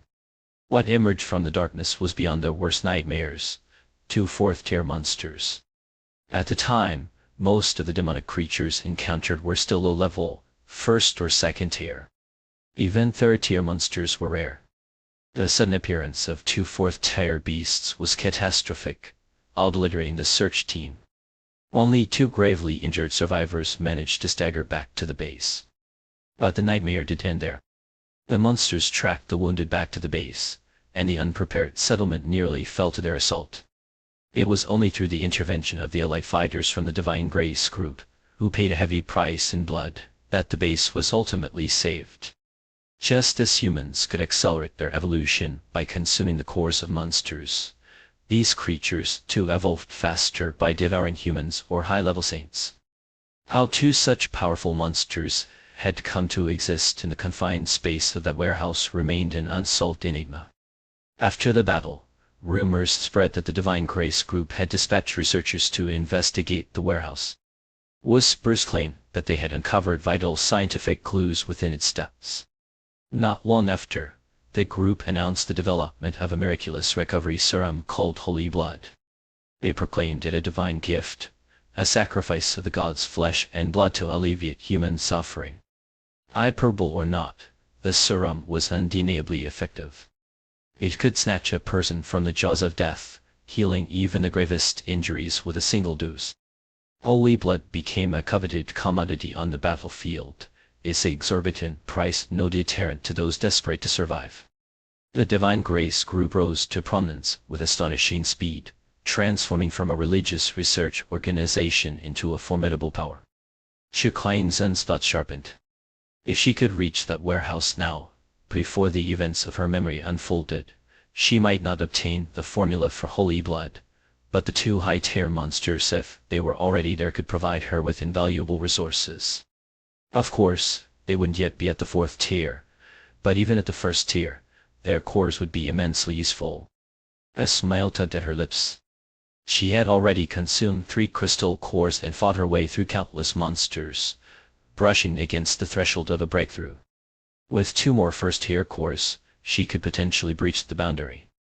Even if she couldn't ascend to the 2nd tier in one leap, she could at least reach the pinnacle of the 1st tier, the critical state of saturation. The apocalypse was still in its infancy. Most people hadn't even awakened their abilities yet. If she could achieve a fully saturated 1st tier state, her strength and speed would surpass all other saints, rivaling even those who had just awakened speed or strength abilities. Chu Kleinsen memorized the location of the food plant and tucked her phone away. Behind the SUV, Feng Kainqian was playing tag with Geng Xiaodan and Gao Yan, their latter a fragile echo of a world that no longer existed. Feng Junli, however, stood vigilant, scanning the surroundings with a watchful gaze. Chu Kleinsen observed them, her mind calculating. Once they reached the food plant and she dealt with the 2 monsters, she would escort them to the nearby base. In her memory, it was one of the earliest and most stable refuges established in the apocalypse's initial chaos. At that time, the Divine Grace group still paraded under the banner of unity and mutual aid, a far cry from the ruthless, overbearing force it would later become. If she had been so fixated on finding her aunt's family on Ludo Island, she might have stayed at that base longer in her previous life. Helping Feng Junli and the others find refuge, that would be the least she could do to repay their companionship. Her train of thought was interrupted by the rumble of 2 jeeps passing them, only to reverse and stop nearby. A group of a dozen men stepped out and began approaching. Fang Zhenli tensed, gripping his weapon and positioning himself protectively in front of the girls. Fang Kainqian shrank behind Yang Xiaodan, who clutched the knife Chu Kainsen had given her. Chu Kainsen leapt down from the sofa, her gaze cold and unyielding as she sized up the newcomers. The man at their head was familiar. She had seen him days ago in a convenience store, lounging in a corner with a cigarette. The others had called him Brother Wei. His face was a map of brutality, his expression arrogant, his clothes faintly stained with blood. He was clearly no stranger to violence. Though his men wore smiles, Chu Kainsen didn't hesitate to release the safety on her pistol. They walked toward her, their shadows stretching long in the fading light. When one of those shadows almost touched her, a sudden instinct flared within her. She sprang backward, avoiding the dark tendril. Brother Wei's smile faltered, his face darkening as he stepped forward. A shadow slithered toward Yang Xiaodan, who suddenly found her body betraying her. "What's happening to me?" she cried out in panic. Her hands moved of their own accord, seizing Feng Kainqian and pressing the knife to the girl's delicate neck. "Kainqian!" Fang Zhenli shouted, his voice breaking with fear. "Xiaodan, what are you doing?" "I don't know." Yang Qiaodan sobbed, her body rigid and unresponsive as she retreated toward the man. Brother Wei laughed, his voice a jagged edge. "Surprised? You've awakened an ability, haven't you?" he said, addressing Chu Kainsen. "I guess it's speed, impressive, but not enough." He gestured to himself with mock grandeur. "Allow me to introduce myself, in Chen Wei, my ability is shadows." He pointed to a lanky man beside him. "This is my brother Awei, he controls fire." Awei snapped his fingers, a small flame flickering to life in his palm. To ordinary people, such displays of power would have been awe-inspiring. To Chu Kainsen, they were laughably rudimentary, the clumsy tricks of newly awakened saints. Her expression remained impassive as she faced Chen Wei, but then, as if flipping a switch, her demeanor changed. She smiled. It was a smile that disarmed, that softened the edges of her cold, battle-hardened aura. For a moment, she seemed like a young girl again, innocent and unthreatening. "Brother Wei," she said sweetly, as though addressing an old friend rather than a man holding a knife to a child's throat. "There's no need for this. We have no quarrel. Let's not make things tense." She holstered her gun and spread her hands, showing she was unarmed. "If you need something, just say the word. We'll do what we can. Don't come any closer." Chen Wei barked, instinctively retreating, dragging Yang Xiaodan with him. His initial plan to recruit this capable woman evaporated. Something about her smile, her presence, unsettled him. He decided she was worth the risk. "Leave your car and supplies," he demanded, "and I'll let you go." Without hesitation, Chu Kainsen tossed him the keys, her smile unwavering. Inside, however, her resolve hardened. If he pushed further, she wouldn't hold back. The men rifled through the vehicle, their shouts of triumph ringing out as they found a stash of food. Chen Wei kept his eyes on Chu Kainsen, retreating step by step until his shadow finally slid off Yang Xiaodan. Then he turned and climbed into the jeep. The vehicles roared away, leaving a cloud of dust in their wake. Yang Qiaodan collapsed to her knees, sobbing as she clung to Feng Kainqian, who was crying uncontrollably in her father's arms. Yaoyan cursed furiously, her usual composure shattered. "What now?" she muttered, slumping to the ground. "They took everything. What are we supposed to do?" Her gaze drifted to Chu Kainsen's backpack, knowing it held some supplies. But it wasn't enough, not for all of them, not for long. A darker thought crept into Yaoyan's mind. Those men were strong, stronger than Chu Kainsen. Maybe they should have tried to join them. She stole a glance at Chu Kainsen, burying the thought deep. Chu Kainsen, for her part, seemed unfazed by the loss. Her eyes scanned their surroundings, falling on the fields of carrot greens stretching into the distance. "Let's go," she said, pointing to a small, dilapidated hut in the fields. "We'll rest there for the night." The hut offered no solace empty of food, it was little more than a shell. Feng Zhenli returned with a clay jar filled with water from a nearby tap. Chu Kainsen had already built a makeshift stove, her hands deftly stacking stones and kindling the fire. "Don't just stand there," she called out. "Gather some firewood. We'll boil water first." From her bag, she pulled a transparent fishing net, compact, but expendable. She tied it between two trees and ventured into the carrot fields with a long stick. Moments later, a flurry of wings erupted as a pheasant flew into the net, its body trapped. Chu Kuan-Yin swiftly wrung its neck and tossed it to Gao Yan. "Know how to clean it?" she asked. "Yes," Gao Yan stammered. By nightfall, the clay jar simmered with pheasant soup, its aroma filling the air. Sweet potatoes roasted in the embers of the fire. The group sat around the fire, their spirits lifted by the meal. "Eat quickly," Chu Kuan-Yin instructed. "We'll dry the rest into jerky for tomorrow." No one complained. In Chu Kuan-Yin's presence, even despair felt manageable. With her, survival seemed possible. The end of the world had arrived, bringing with it the collapse of all human modernity. On were the waste and the optical pollution, and in their absence, the night sky had regained its clarity. Above the heavens, constellations wheeled and stars burned with their immutable light, gazing down with a detached serenity upon the joys and sorrows of the earth below. Chu Kuan-Yin rested against the wall of the mud brick house, a blanket wrapped tightly around her shoulders. She had bundled Feng Kaitian and herself together beneath its folds. In her previous life, before her constitution had been augmented by the demonic seeds, she had been frail, clad in thin, unreliable garments, and shivered uncontrollably through the nights. Feng Kaitian, as if by instinct, would crawl into her arms just like this, offering a warmth that light her small frame, always accompanied by an innocent excuse. "Ever since Mommy went to heaven, I haven't slept next to another girl," she would say, curling her warm little body into Chu Kuan-Yin's icy embrace. Chu Kuan-Yin gently stroked the sleeping girl, her fingers brushing against a warmth that felt exactly as it had in her past life. Her gaze lifted to the sprawling canopy of stars above, and fragments of her previous 10 years began to surface in her mind. She had once believed that her former life had been nothing but a bleak, unrelenting darkness, devoid of even a sliver of light.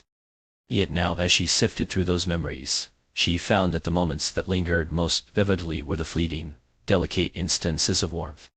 They were like the scattered stars punctuating the night, small, faint, yet infinitely more unforgettable than the vast expanse of darkness surrounding them. Once, when she lay starving and frozen in the mud by the roadside, a doctor had handed her a piece of flatbread. Once, when she was gravely injured and unconscious on the battlefield, teetering on the edge of death, Gao Yan had pulled her disdainfully from a pile of corpses while cleaning up the aftermath. Once, when caught stealing supplies and nearly beaten to death, a stranger had stepped forward to shield her. Perhaps, she mused, it had all been so terrible. By the fire, Feng Junlei was busy slicing steamed sweet potatoes into chunks, spreading them over a bamboo mat to roast into dried rations for the road ahead. Nearby, Gao Yan and Gang Xiaodan hovered over a clay pot, diligently shredding the leftover chicken into fine strands and stir-frying it into chicken floss. "Is this how Kuan-Yin said to do it? Am I messing it up?" "Probably. The meat's starting to fluff up, it's kind of working." The two girls' heads bumped together as they scrutinized the pot's contents, their voices hushed to avoid disturbing Chu Kuan-Yin, who had been working tirelessly all day and was now resting. "You went to the same school as Kuan-Yin, both of you college students. How is it she knows everything while you're clueless?" Gao Yan grumbled. "What does this have to do with a degree? They don't teach this stuff in school. If you're so good, why don't you try?" Gang Xiaodan shot back, thrusting the makeshift spatula toward her. No, I can't. I'm hopeless at cooking. You'd better do it. If we burn it, we'll have nothing to eat on the road tomorrow." Eyes closed, Chu Kuan-Yin listened to the murmurs of her companions, feeling an inexplicable sense of ease. The last time she had traveled this road, she had been weak, scraping by at the very bottom of society, exposed to the most brutal and merciless facets of human nature. Now, she was stronger, surrounded by people who respected and were grateful to her. Even the most vicious strangers dared not cross her. The same path now felt warmer, more bearable, even comfortable. A rustling sound emerged from the distant underbrush, the vegetation trembling violently. Xu Kuanzhen's eyes snapped open.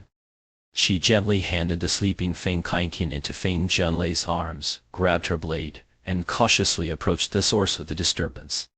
The tip of her knife parted the bushes, revealing a rudimentary trapa branch anchored to the ground at one end and frozen in place by a lump of ice at the other.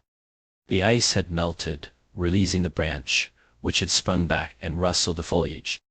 Xu Kuanzhen's gaze fell on the remnants of the frozen trap, her brows furrowing.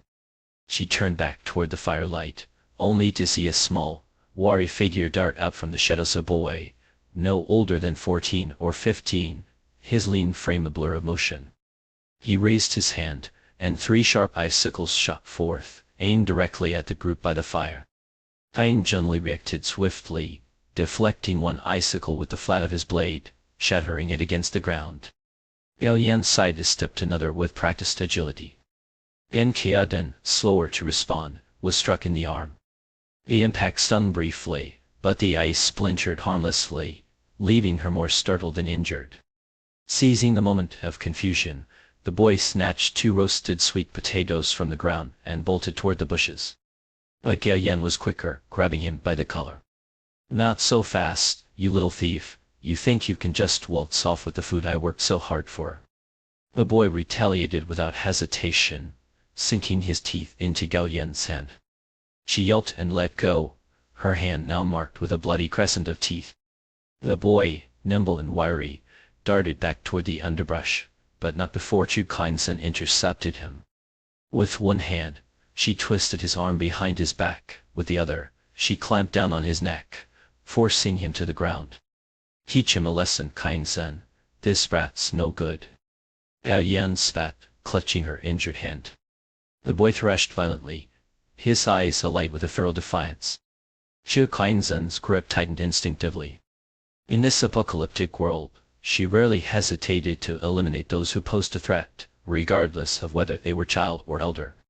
Adolescents like this boy were particularly dangerous, shaped by the harshest of times, wielding power without moral restraint, often more ruthless and vengeful than adults. The boy's face reddened as he struggled for air, his hands clawing at hers, his expression shifting from rage to pleading. "Kuanzhen, stop, you'll kill him. Kuanzhen is just a kid. Kuanzhen." Slowly, Xu Kuanzhen loosened her grip. She realized, with a faint pain of something she couldn't quite name, that her heart was no longer as hardened as it once had been. If she could bring herself to finish him, there was no point in making an enemy of him now. The boy gasped for breath, coughing violently as he scrambled to his feet. His eyes darted to the squashed sweet potatoes on the ground, lingering with a mix of hunger and desperation. "Take them," Gao Yan said with a scowl, waving him off. "They are ruined anyway." The boy hesitated, then snatched the flattened sweet potatoes and retreated to a corner, devouring them ravenously. He ate so quickly he nearly choked, his thin frame convulsing as he forced the food down. Feng Zhenlei approached with a bowl of sweet potato broth, offering it silently. The boy accepted it, gulping it down in noisy swallows. His wary gaze softened, just slightly, as he glanced at Feng Zhenlei. "What's your name? Where are your parents?" Feng Zhenlei asked.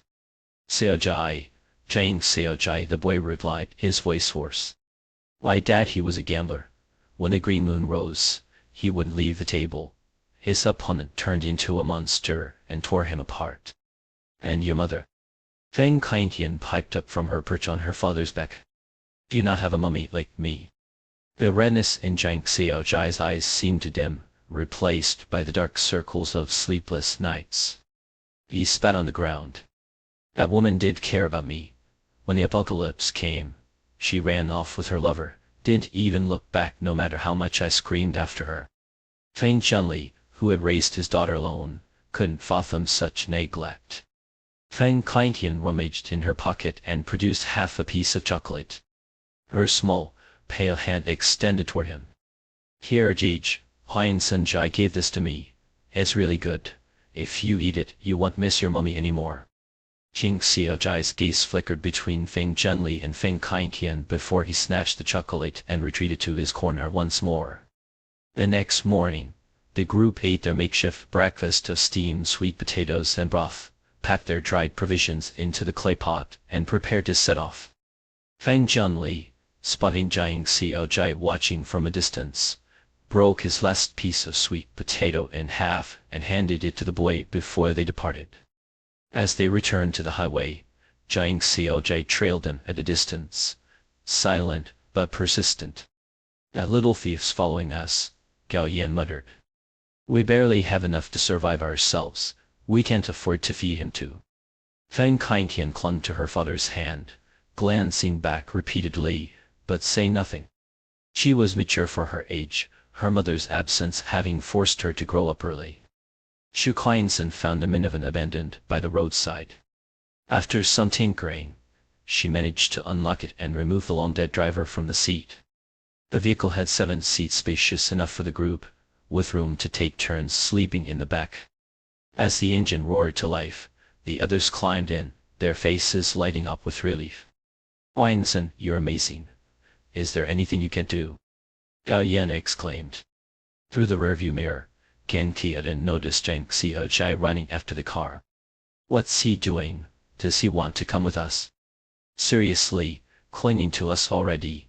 We shouldn't have given him any food," someone muttered. The boy's small figure stumbled and fell, but quickly scrambled to his feet, continuing his futile pursuit. When he fell a second time, he did rise, lying motionless in the dust. Feng Zhenli could bear it. "Qianzhen, let's give him a ride. He's just a child, he won't survive out here alone." "There are plenty who won't survive in this world," Xu Qianzhen replied coldly. But her foot eased onto the brake, and she shifted the car into reverse. The wheels kicked up a cloud of dust as the van rolled back. Jiang Xiaojai, his face streaked with dirt, looked up in stunned disbelief as the vehicle stopped before him. The window rolled down, revealing Xu Qianzhen's impassive face. She was strong, cold, and capable of snapping his neck without effort. Yet he clung to the desperate hope that she would take him in. The door slid open, and Feng Zhenli and Feng Qingqian reached out to him with smiles. As the boy climbed aboard, Xu Qianzhen glanced at the new addition to their group. She wasn't sure whether to resent him or her own softening heart. Oh well, one more would make a difference, she thought. She'd drop them all off at the next base and be done with it. The van veered off the highway and into the sprawling grounds of an industrial park. "Qianzhen, did we take a wrong turn?" Gan Qiadan asked, fiddling with her phone's map. Without a pre-downloaded offline map, the device was useless here. "This is a food factory. I'm looking for supplies," Xu Qianzhen said, parking the van. She led the group through a grove of trees, emerging at a large reservoir. The cover over the reservoir had been destroyed, leaving it dry and littered with patches of cracked mud. Beyond the reservoir lay a row of steel-structured warehouses, their gaping doors revealing only darkness within. Xu Qianzhen stared at the warehouses, her expression unreadable, before turning to gather supplies. She drained the fuel from a truck parked nearby, pouring it into the reservoir. Using aluminum strips and a single sturdy wooden plank, she laid the precarious bridge across the reservoir, covering it with a sheet of camouflage netting and scattering leaves on top. It was a massive trap. "Don't go in there, Qianzhen. Who knows what's inside?" Gan Qiadan said, her voice trembling as she eyed the silent warehouses. Xu Qianzhen did respond. She tightened her shoelaces, checked her gear, and prepared to enter. Handing 2 grenades and a lighter to Feng Zhenli, she said, "If anything follows me out and falls into the trap, throw these in immediately." She paused, adding, "If I don't come back, just go on without me." Feng Zhenli hesitated, wanting to volunteer to accompany her, but his daughter's presence held him back. "I'll go with you," Jiang Xiaojai offered suddenly. Since joining the group, the boy had been eager to help, his actions more like those of a seasoned survivor than a teenager. Xu Qianzhen had dismissed his behavior as the natural deference of the weak toward the strong. But she had expected him to volunteer for such a dangerous task. She realized she might have underestimated him. Patting his shoulder, she said, "Stay here. I'll be back soon." Chu Kai-Zen slipped into the warehouse. The inside was a chaotic mess, strewn with debris and smeared with dark, dried blood. The deeper she ventured, the darker and quieter it became, every sound amplified into an unsettling echo. Her grip tightened on her pistol as she moved cautiously forward. Somewhere ahead, faint noises reached her ears, so wet, slurping sounds of feeding, interspersed with what sounded like short, muffled human groans. She stopped before a large, padlocked door, its chains thick with dust, untouched for days. Peering through a narrow gap, she glimpsed shadowy figures moving inside. The light inside the house was dim, a murky haze filtering through a small, high-set window. It cast a pallid glow over a solitary shelf, its surface half swallowed by the shadows. The air was thick, oppressive, and carried with it an unshakable sense of foreboding. On the shelf hung what appeared to be a corpse, suspended by rusted iron chains. The body sagged lifelessly, its head drooping at an unnatural angle, obscured by a chaotic tangle of matted hair.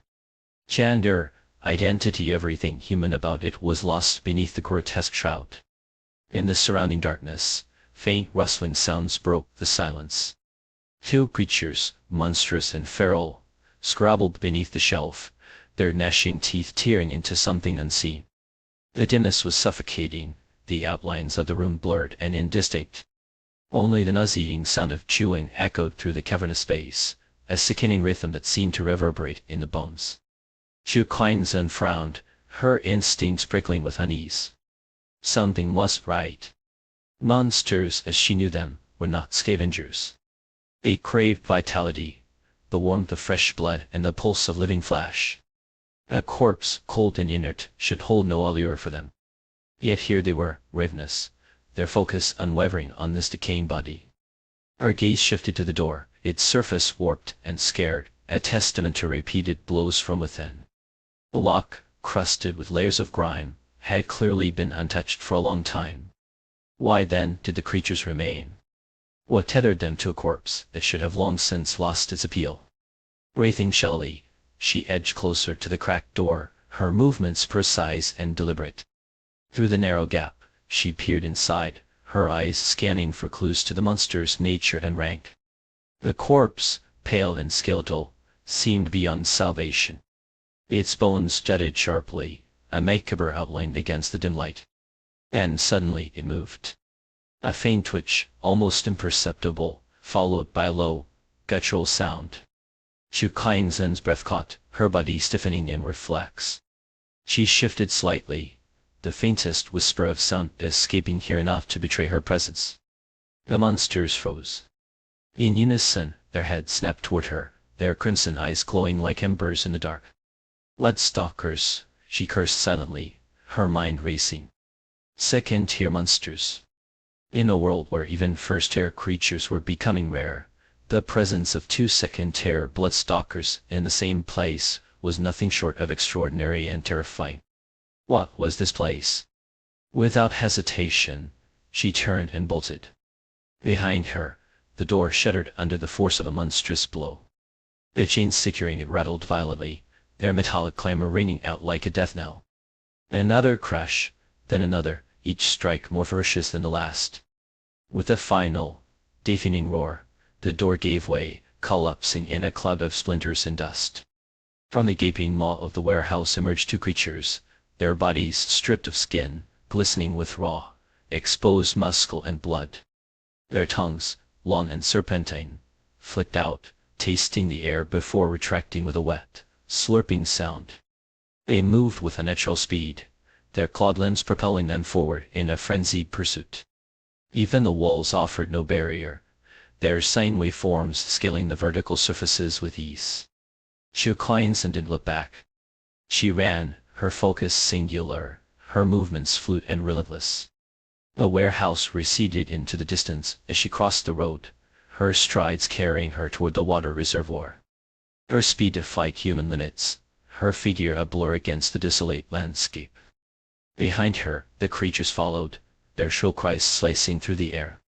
The reservoir loomed ahead, its surface glinting faintly under the waning light. Without breaking stride, she leapt, her foot finding purchase on a solitary wooden beam hidden beneath a thin membrane. She soared over the trap, landing gracefully on the other side. The Bloodstalkers, blind in their frenzy, plunged straight into the trap. The membrane gave way, and they fell, their bodies swallowed by the reservoir's depths. The pool had been meticulously prepared, its bottom coated with a slick layer of gasoline. Even creatures as agile as the Bloodstalkers would find no escape from its treacherous hold. Shu Kleinson skidded to a halt, turning sharply. Her hand moved with practiced precision, striking a match and tossing it into the reservoir. Flames erupted, a brilliant blue inferno surging upward before giving way to a roaring blaze of orange and red. From the depths came the creature's screams, high-pitched and inhuman, a symphony of agony and rage. Feng Zhenli, startled by the commotion, rushed forward, only to find the situation already under control. His role as the fire starter had been rendered unnecessary. Still, he wasn't one to leave things to chance. He pulled the pins from 2 grenades and hurled them into the inferno. The explosions followed in quick succession, their force sending fiery debris raining down. The group watched in tense silence as the flames consumed the pit. When the last echoes of the creature's cries faded, and the fire settled into a steady burn, they began to breathe easier. Yet Shu Kleinson remained vigilant. "Stay back," she barked, her voice sharp and commanding. She stood at the edge of the pit, a long iron rod clutched tightly in her hands. Her gaze never wavered from the fire. And then, as if summoned by her anticipation, one of the creatures clawed its way to the surface. Its body, wreathed in flames, was a grotesque silhouette against the inferno. Its mouth gaped open in a soundless scream, black smoke billowing from its charred throat. With a single, calculated thrust, Shu Kleinson drove the iron rod through its gaping maw, forcing it back into the flames.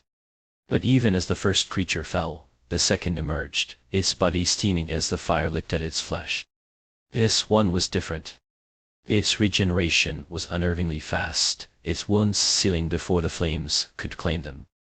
Shu Kleinson struck again, but the creature caught the rod, its strength a match for her own. Their struggle was fierce, the iron rod a tenuous bridge between predator and prey. Just as the balance seemed to tip in the creature's favor, a yellow shard of ice, a sharp and glistening streak through the air, striking its body. The shard, formed from diesel fuel, and frozen by Jiang Xiaji's abilities, melted upon contact, dousing the creature in flammable liquid. The fire roared to life once more, engulfing the Bloodstalker in a renewed blaze. Its scream was piercing, a sound disturbingly human in its anguish. More shards followed, each one finding its mark, until the creature was consumed entirely. At last the pit fell silent. Shu Kleinson exhaled, her body trembling with the aftermath of adrenaline and exertion. The fight was over.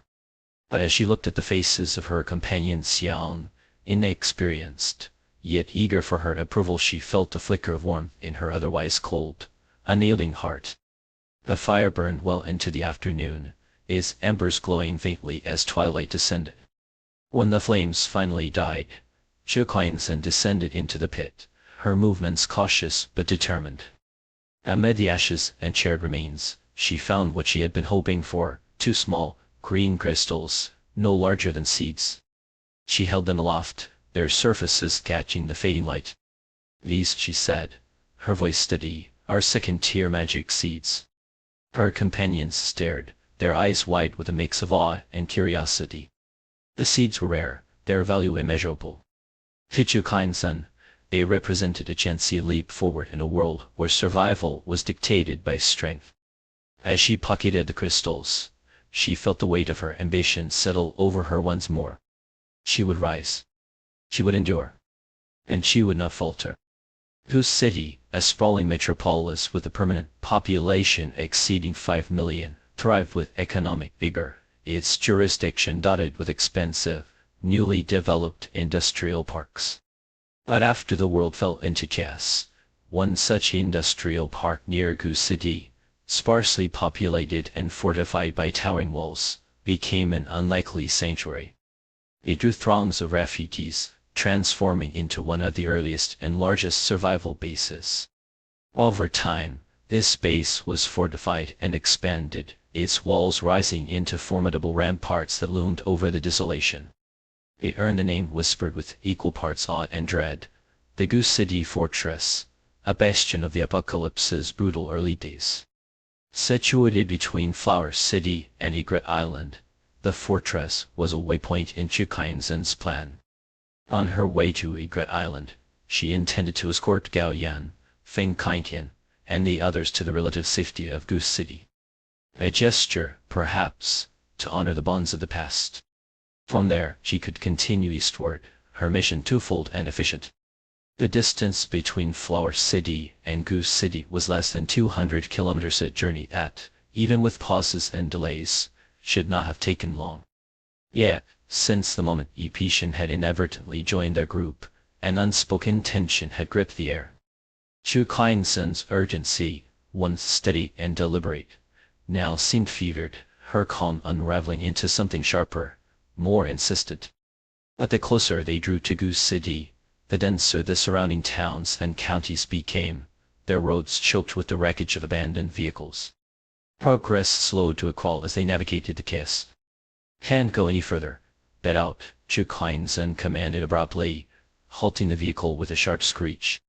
The group disembarked with practiced efficiency, hoisting salvage supplies onto their backs. This was their third vehicle. Each time a road became impassable, they had no choice but to abandon their ride and proceed on foot. When they reached clearer paths, Chukainzen, with her deft block-picking skills, would always manage to procure another vehicle. A battered road sign leaned precariously, its metal warped from some unknown impact. A fragment of an unidentifiable creature's limb dangled grotesquely from its edge. Ahead, the road stretched desolate and silent, littered with smashed cars clustered like forgotten corpses. Open doors swayed in the wind, their hinges creaking with an eerie, mournful rhythm. The interiors were empty, devoid of life. Broken windows bore dark stains, the dried remnants of violence, while the ground was strewn with debris and blood. Yet there were few bodies. The absence of corpses was its own grim omen. It meant the passengers had either fled or transformed into monsters. The likelihood of encountering such creatures nearby was high. Weapons in hand makeshift and scavenged they moved cautiously, waving through the labyrinth of wreckage. In the overgrown greenery by the roadside, a figure stood, a woman. Or at least, something that had once resembled one. She wore a late blue mermaid dress, its hand fluttering delicately in the wind. But above her neck, where a human face should have been, there was instead a grotesque bloom of fleshy petals, splayed wide to reveal a maw lined with razor-sharp teeth and two long, sinuous tendrils. Enkiaden froze at the sight, a memory flashing unbidden to the forefront of her mind.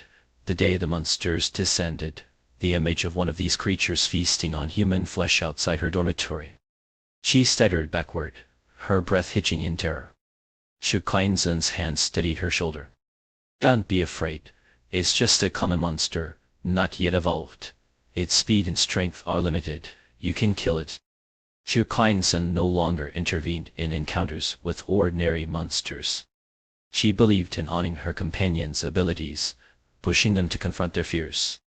Overprotection, she knew, could be as lethal as the monsters themselves.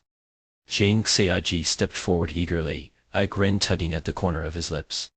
5 sharp sickles materialized in the air around him, spinning lazily as they hovered. His powers were growing stronger by the day, their progress visible even to the untrained eye. Feng gently handed Feng Kaitian over to Chukainzen, gripping a firefighter's axe as he joined the fray. Gao Yan, her manicured nails incongruous against the gritty backdrop, hesitated briefly before charging forward with a crowbar clenched in her hand. You too, Chukainzen said, giving Gantiaden a firm shove. I can't, Gantiaden stammered, her face pale. If you can't act with me here, what will you do if I'm gone? Wait to die. Chukainzen's voice was sharp, her patience wearing thin. She pushed harder. Zhang Xiaoji had already engaged the creature. It lashed out with its crimson tendrils, its movements erratic and unsettling, as though some vestige of humanity still lingered in its borrowed limbs. Anne Theoden took a trembling step forward, her eyes glistening with unshed tears. She turned to Chu Kleinsen, pleading silently. Chu Kleinsen barked, her brow furrowing in irritation. If you don't land a single hit on it today, it'll leave you on the roadside. Anne Theoden's tears spilled over. Sobbing, she raised the kitchen knife in her hands and charged at the monster, her cries louder than the creature's own piercing shrieks. The group's combined assault left the creature bloodied and staggering. Anne Theoden reached it, her blade flailing wildly, each swing accompanied by a wail of desperation. Faint clanking winced at the cacophony, covering her ears. Around her, a few coins lifted into the air, their edges catching the light as they elongated into slender needles.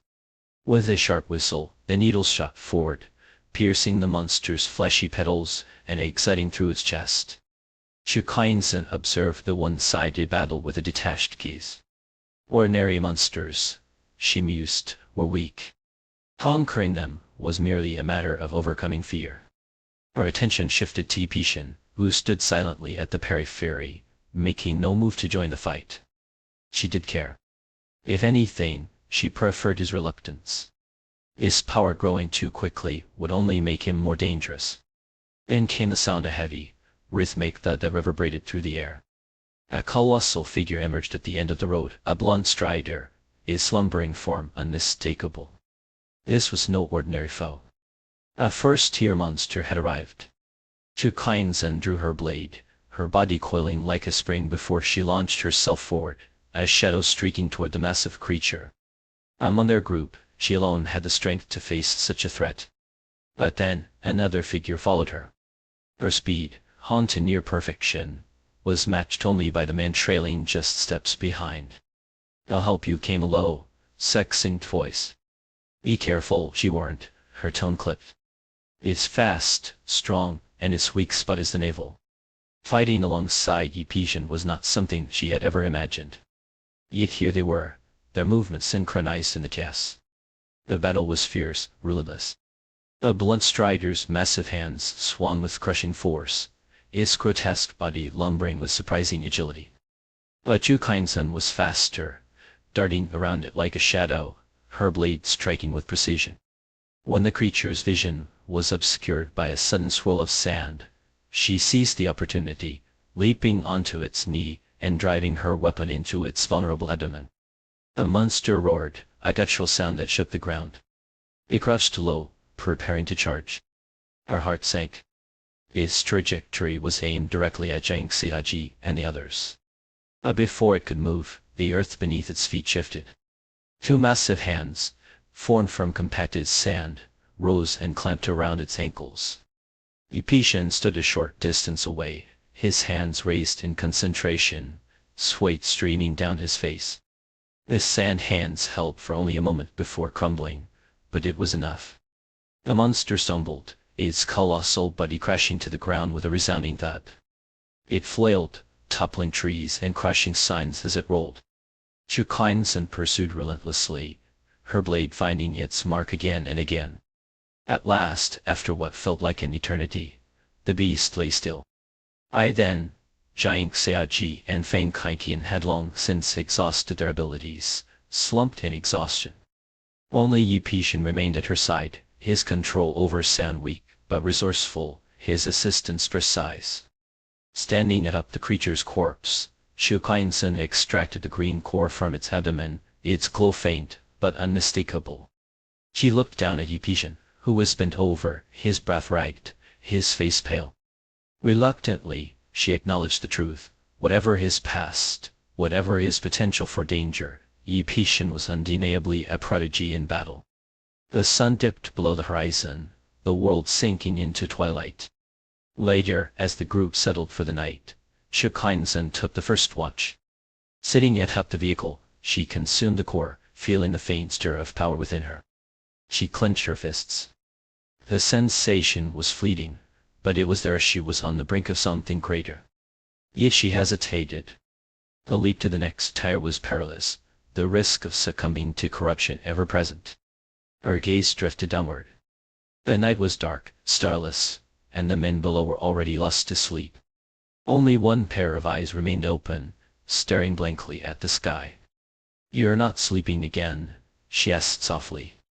"No moon tonight," Yipishun replied, his voice distant, as if speaking to himself. She leaned over, her eyes meeting his in the dim light. "And afraid," he murmured, "that all of this is just a dream, that I'll wake up and find myself back in that endless darkness." Something in his words struck her, a pang of guilt she couldn't quite name. Without a word, she rummaged through her bag, pulling out a tactical glow stick. She snapped it, its yellow light flaring to life, and tossed it to him. "Here, if you're scared of the dark, keep this with you, it'll last the night." He caught it, holding the faintly glowing stick as though it were something precious. Hurling into his blanket, he let the light seep through his fingers, a fragile barrier against the encroaching shadows. For the first time in what felt like an eternity, Yipishun closed his eyes. As sleep claimed him, a thought lingered in his mind. Perhaps this warmth, this fleeting reprieve, was nothing more than a figment of his fractured psyche. And yet, for now, it was enough. When Yipishun awoke, terror seized his heart with such ferocity that he almost refused to open his eyes. Every time he awoke in the darkness, his vision was greeted by a world of impenetrable black, where the suffocating eternal night was punctuated only by two pairs of blood-red eyes. In the oppressive silence of the room, the two creatures emitted a sound that mimicked human laughter, soft, mocking, a chilling hee-hee-hee, hee-hee-hee. It was as if they were giddy with anticipation, thrilled by the prospect of another feast. They would scuttle toward him with horrifying speed, their slick, slimy tongues wrapping around his freshly awakened body. And so, with this familiar dread tightening his chest, Yipishun slowly opened his eyes. This time, however, the darkness was pierced by a faint, warm glow of amber light. A glow stick lay quietly before him, its dim luminescence enduring even after a long night. The crisp morning air, tinged with a coolness that brushed against his face, greeted him. He sat up in the tender embrace of dawn. A butterfly, nestled in the dewy grass, fluttered nervously at his movement. Its delicate wings unfurled, and it drifted gracefully through the beads of dew, bathed in the soft, silvery light of morning, ascending toward a sky of translucent blue. Nearby, a boy of 14 or 15 lay sprawled on a mat, snoring in blissful oblivion, while a little girl, no older than 6 or 7, perched on a tree stump not far away. Her pale, chubby fingers extended, manipulating a few coins that hovered midair. With a flick of her wrist, they transformed into slender needles, then into thin sheets. She seemed utterly absorbed in this game, her laughter a sweet, unrestrained giggle bubbling up like spring water. Her father crouched nearby, gathering dry branches scattered across the ground. Two young women, seated by a fire pit, whispered in hushed tones over a clay pot.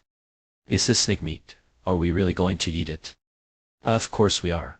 Has Kleinson ever caught something we could eat?" The pot released a soft gurgle, steam curling upward, and a peculiar aroma began to weave itself into the wild, fragrant air of the meadow. The world before Yipishun's eyes, once shrouded in shadow and fear, began to feel tangible again, as though the fog of his nightmares had finally lifted. He pressed his palm against his forehead, the weight of his thoughts heavy. "I made it out. It's real," he thought. "Are you going to eat this?" A voice broke through his reverie. Lowering his hand, Yipishun looked up dazed. Kleinson stood before him, her clothes damp with morning dew. She clutched a bundle of golden loquats in her arms, her mouth stuffed with fruit, speaking in muffled tones. With a casual flick of her wrist, she tossed a branch laden with the ripe, sun-kissed fruit into his lap. The others swarmed around her, their eyes lighting up at the sight of the loquats in her hands.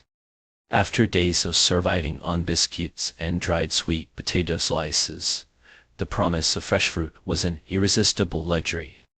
"Beyond that grove, there's an entire orchard of loquat trees," Kleinson said, pointing in the direction. "Half of them are ripe. I'll pick as much as you can, we might not come across anything like this again. With a cheer, the girls grabbed their tools and darted toward the orchard, their excitement as infectious as it was fleeting. Ethan Feng Junli, though reluctant, trailed after them. Jing Xiaji, just rubbing the sleep from his eyes, was about to join the group when Chu Kainsen caught his arm. Xiaji, stay here, I need your help with something. Whenever Chu Kainsen asked him for help, Jing Xiaji's face would light up as though he had been bestowed some great honor. This time was no different. He stopped immediately, his chest puffed up with pride. Yi Pishan, however, hesitated. You too, Chu Kainsen urged him. Oh, help pick some fruit, it'll be good to have something to eat on the road. After a brief pause, Yi Pishan followed the others into the grove. Once everyone had disappeared from sight, Jing Xiaji turned to Chu Kainsen, his enthusiasm barely contained. What is it, Sister Kainsen? What do you need me to do? Chu Kainsen hesitated, her gaze falling on the boy before her, a mere 13 or 14 years old, yet already the bravest and most capable among their group. Xiaji, she began sullenly, you're young, but you're the strongest and most fearless among us. Every time a monster appears, you're the first to charge in. That's why I had to ask you for this. Jing Xiaji straightened his back, his face glowing with determination. Chu Kainsen gripped. Yi Pishan was suspended in mid-air, his body gripped by an overwhelming sense of weightlessness. The ground below him seemed impossibly far away, the earthen wall shattered into fragments, and from the debris surged a horde of grotesque creatures, their twisted forms snapping and clawing as they pursued with relentless ferocity. Oddly, he did feel the usual pang of fear that would have seized him in such moments. Instead, his focus lingered on the arm wrapped securely around his waist and back. Someone had hoisted him over their shoulder, carrying him at a breakneck pace. He could feel the heat radiating from their body, a strange, fleeting comfort in the chest. His vision was filled with the rapid motion of legs, below black boots striking the trunk of a towering tree, propelling them upward with a force that seemed almost inhuman. The arc they cut through the air was sharp and deliberate, landing them in a patch of supple grass that bent and scattered under their weight. The person carrying him didn't stop. They continued their desperate flight, weaving through the blurred scenery on either side as the world seemed to dissolve into streaks of color and motion. Ahead, a small truck came into view, its rear doors flung open. Satyrs inside shouted urgently, their arms outstretched, beckoning them to hurry.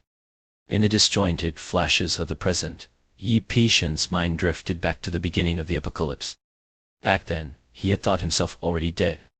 Two sharp icicles whistled past Chen Wei's back, piercing with unerring precision into the eyes of the monstrous creature. At last, it seemed the beast had been struck where it hurt most. A guttural, ear-splitting howl erupted from its throat, its stiff forelimbs breaking free of Chen Wei's control in a violent jolt. With a savage lunge, it snatched the man nearest to it, and hoisted him high into the air. I can't hold it anymore. Chen Wei shouted, his voice raw with strain. From behind him, a lithe figure vaulted off the staircase railing, descending in a blur of movement. A silver crescent of moonlight sliced through the air. The creature's gnarled arm, still clutching its captive, was severed cleanly and tumbled to the ground with a sickening thud. The newcomer landed without pause, blade already switching to a shorter weapon. With one foot planted firmly on the shoulder of a man in the front row, she twisted her body with sinuous grace, the narrow confines of the stairwell bending to her will. The short blade gleamed in her hand as she drove it toward the monster's eyes. Hold still, she barked, her voice sharp as steel. In a single, fluid motion, her blade flashed, and from the creature's eye socket, she extracted a glistening green crystal. Chen Wei, keep the next one pinned. The beast, which had resisted their assault for so long, finally collapsed with a thunderous crash, its grotesque form sprawled lifeless across the stairwell. But behind it, another monster began to clamber over its fallen kin, its movements grotesque and relentless. Chen Wei's gaze started upward, and recognition dawned. It was her, the woman who had shot out their tires, stranding them here in this cursed place. Damn her, he muttered under his breath, his teeth grinding in frustration. She uses us as cannon fodder, and then swoops in to claim the crystals for herself. She knew all along what they're worth. Yet, despite the seething resentment that churned in his chest, Chen Wei found himself compelled to follow her orders. He had no choice. She and her group had descended from another building, crossing the rooftop to flank them from the rear staircase. If he failed to contain the monster before him, he and his brothers would surely perish. But those behind them, they might just walk away unscathed. Suppressing a growl of frustration, Chen Wei turned his focus to the second monster. Its skin was a pallid gray-white, its body smaller, but unnervingly agile. A slick, sinuous tail trailed behind it as it slithered over the corpse of the first beast, scaling the wall with unsettling ease. Chen Wei's shadow stretched toward it, locking the creature in place. But his heart sank as he realized his hold was tenuous at best. Though the monster's movements were slowed, its will was unbroken. It crept forward, inch by agonizing inch. Its neck craned, maw gaping wide to reveal rows of blood-red teeth. A rancid stench billowed out, thick and suffocating. Its belly swelled grotesquely, as if preparing to spew something unspeakable. This one was too small to block the stairwell completely. Behind it, another creature extended a long, slimy tentacle, forcing its way toward the group. "Hurry, I can't hold it much longer." Chen Wei's shout was hoarse now, tinged with desperation. For the moment, his hatred for Chu Kainsen was eclipsed by sheer survival instinct. All he could hope for was that this woman, this tempest in human form, would unleash her full fury and dispatch the monsters before abandoning them to their fate. A chain, glinting faintly in the dim light, snaked down from above, clattering as it wrapped around the tentacled beast and yanked it backward. "Sister Kainsen, it's too strong. I can't hold it for long." A child's voice, high and trembling, echoed down the stairwell. At that moment, the long-tailed monster disgorged a vile yellow liquid from its gaping maw. The stench was overwhelming, acrid and nauseating. "Move back, now," someone shouted, and the group scrambled to retreat.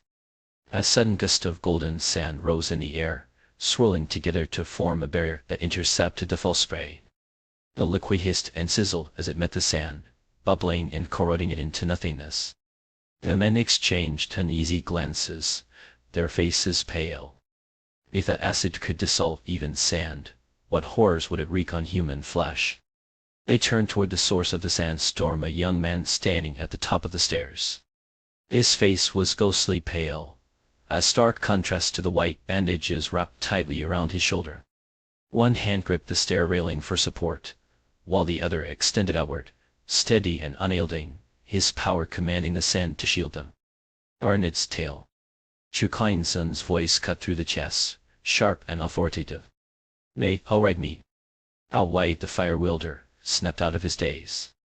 He summoned his power with trembling hands, conjuring a flame that he directed at the creature's whip-like tail. The monster screamed, a high-pitched, ear-splitting wail, and recoiled violently. Chen Wei's shadow hold shattered as the beast crawled into itself, tumbling from the wall in a writhing heap. It turned, desperate to flee. Chu Kainsen leaped, her movements as fluid as water, landing squarely on the creature's back. Her blade flashed once more, severing the tail with surgical precision and extracting another shard of green crystal. Discarding her now dulled knife, she snatched a weapon from a nearby man and pointed it toward the next monster. "The throat," she commanded. "Its weak spot is the throat. In there with me."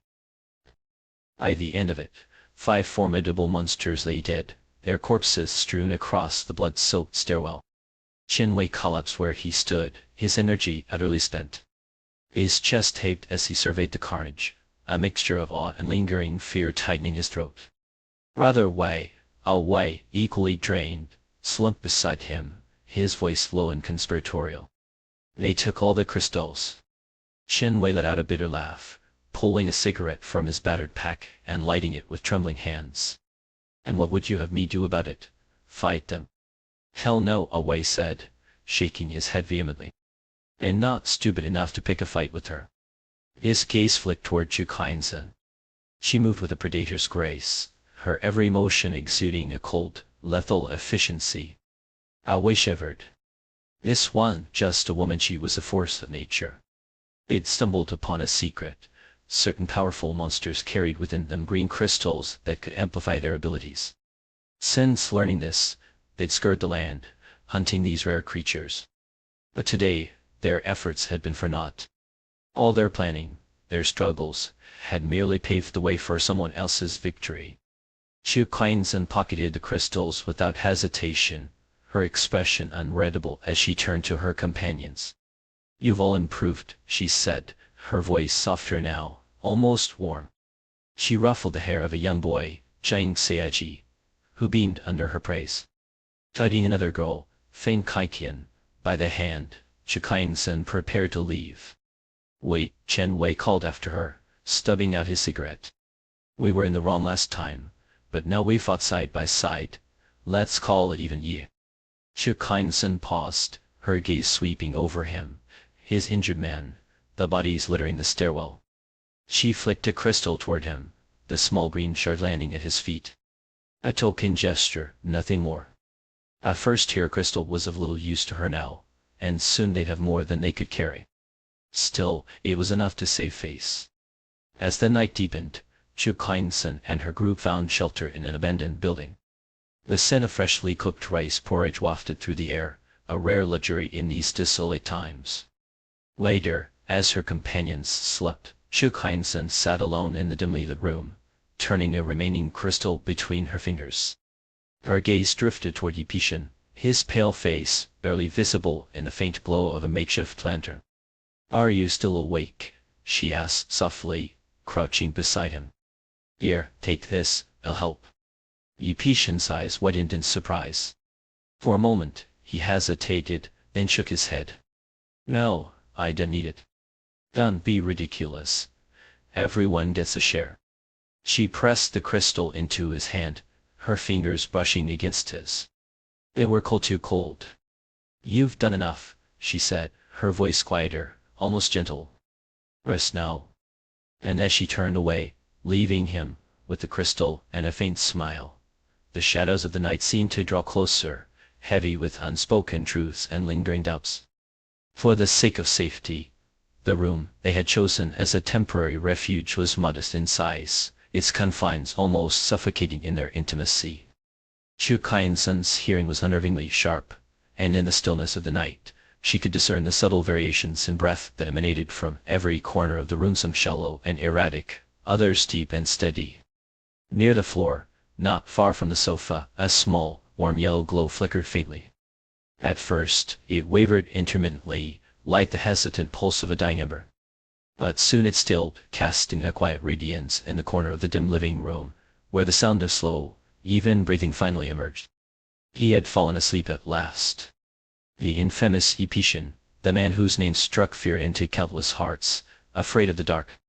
Unable to close his eyes without a light to anchor him, staying awake the entire night rather than surrender to the shadows. The notion was almost laughable. Chu Kuan-Zen felt as though she had inadvertently stumbled upon a secret, a crack in the impenetrable facade of a man who was once young, once vulnerable. Curiosity tugged at her. She leaned forward slightly, her gaze drawn to the faint glow that outlined his face, a face disarmingly clean, youthful, and unguarded. It was a face that didn't seem to belong to a man who had become a monster, a butcher of countless lives. What kind of torment, she wondered, could twist someone like him, someone who would blush, someone willing to sacrifice himself for others into the kind of person he had become. "Once we reach Goose City base, I can part ways with him," she thought, her inner voice tinged with a quiet resolve. "When I make it to Luvu Island, whatever he becomes in the future will have nothing to do with me. Still, I hope, somehow, that this time around, his fate will be different." 2 hours later, Geng Tiadan and Gao Yan emerged from the bedroom, their flashlights cutting through the darkness as they came to relieve Chu Kuan-Zen of her watch. Gao Yan slipped her arm around Chu Kuan-Zen's, her warmth pressing close as she sat beside her. Her voice was soft, almost cerebrine. "Kuan-Zen, you've worked hard. Go get some rest. Tiadan and I will take over from here." Gao Yan was a beauty, her voice as sweet as her face. Her luminous skin framed a pair of eyes that sparkled with a mischievous, almost flirtatious charm. When she tilted her head just so, looking up at someone from beneath her lashes, she exuded an air of coyness, the kind of allure that could make any man or woman let their guard down. And she knew how to wield it. When she needed help, she would lower herself, speak in a soft, pleading tone, and more often than not, others would indulge her. But Chu Kai-sun, who had spent years in the same squad as Gao Yan, knew better. She couldn't help but chuckle inwardly as Gao Yan leaned against her like a delicate flower. This was the same woman who, in her more unguarded moments, was sharp-tongued, ruthless, and utterly unyielding. Gao Yan was the type who could hurl insults so loudly that the entire building would hear. Her current demeanor, gentle, sweet, and accommodating, was reserved for those stronger than her, or those she deemed useful. The memory of Gao Yan rolling her eyes and hurling cutting remarks at her in the past made this tender display almost comical. "All right, it'll just make do here," Chu Kai-sun said, pulling a blanket over herself as she lay down on the sofa. Gao Yan settled herself on the floor beside her, biting her lip as though deliberating something. "Yan Jai, do you have something you want to say to me?" Chu Kai-sun asked, her voice calm but probing. Gao Yan hesitated, her fingers fidgeting with the hem of her shirt. For days, she had been racking her brain, trying to recall if she had ever met Chu Kai-sun before. No matter how hard she tried, she couldn't place her. Yet she couldn't shake the feeling that Chu Kai-sun's familiarity carried a strange undercurrent of goodwill. Tentatively, she leaned against the sofa and asked, "Kai-sun, do you think I could ever gain an ability?" Chu Kai-sun understood immediately. "You're asking for the leftover crystal, aren't you?" Gao Yan clutched at her clothes, her voice trembling. "I'll pay you back. If I get an ability, it'll repay you double or triple. Please, Kai-sun." Once, in another time, it had always been Chu Kai-sun who was forced to borrow magic seeds from Gao Yan in moments of desperation. Gao Yan would toss them her way with a scowl and a sharp remark, "Don't forget to pay me back. With interest." Now the roles were reversed. Chu Kai-sun sat up, pulling a first hair magic seed from her pocket. Its faint green glow cast eerie shadows across Gao Yan's anxious face. "Are you sure about this?" Chu Kai-sun asked, her tone grave. "Think it through. In not trying to scare you, but without an ability, 2 out of 3 people who consume this will turn into monsters." Yan Qian grabbed Gao Yan's arm. "Yan Jai, don't do this. We're fine as we are. Why take such a risk?" But Gao Yan didn't answer. Her eyes were fixed on the glowing crystal in Chu Kai-sun's hand, her determination unshaken. Chu Kai-sun waited, silent and patient, allowing Gao Yan to make her own choice. If Gan Xiaodan still harbored naive hopes for the world, Gao Yan was someone who had already seen it for what it was.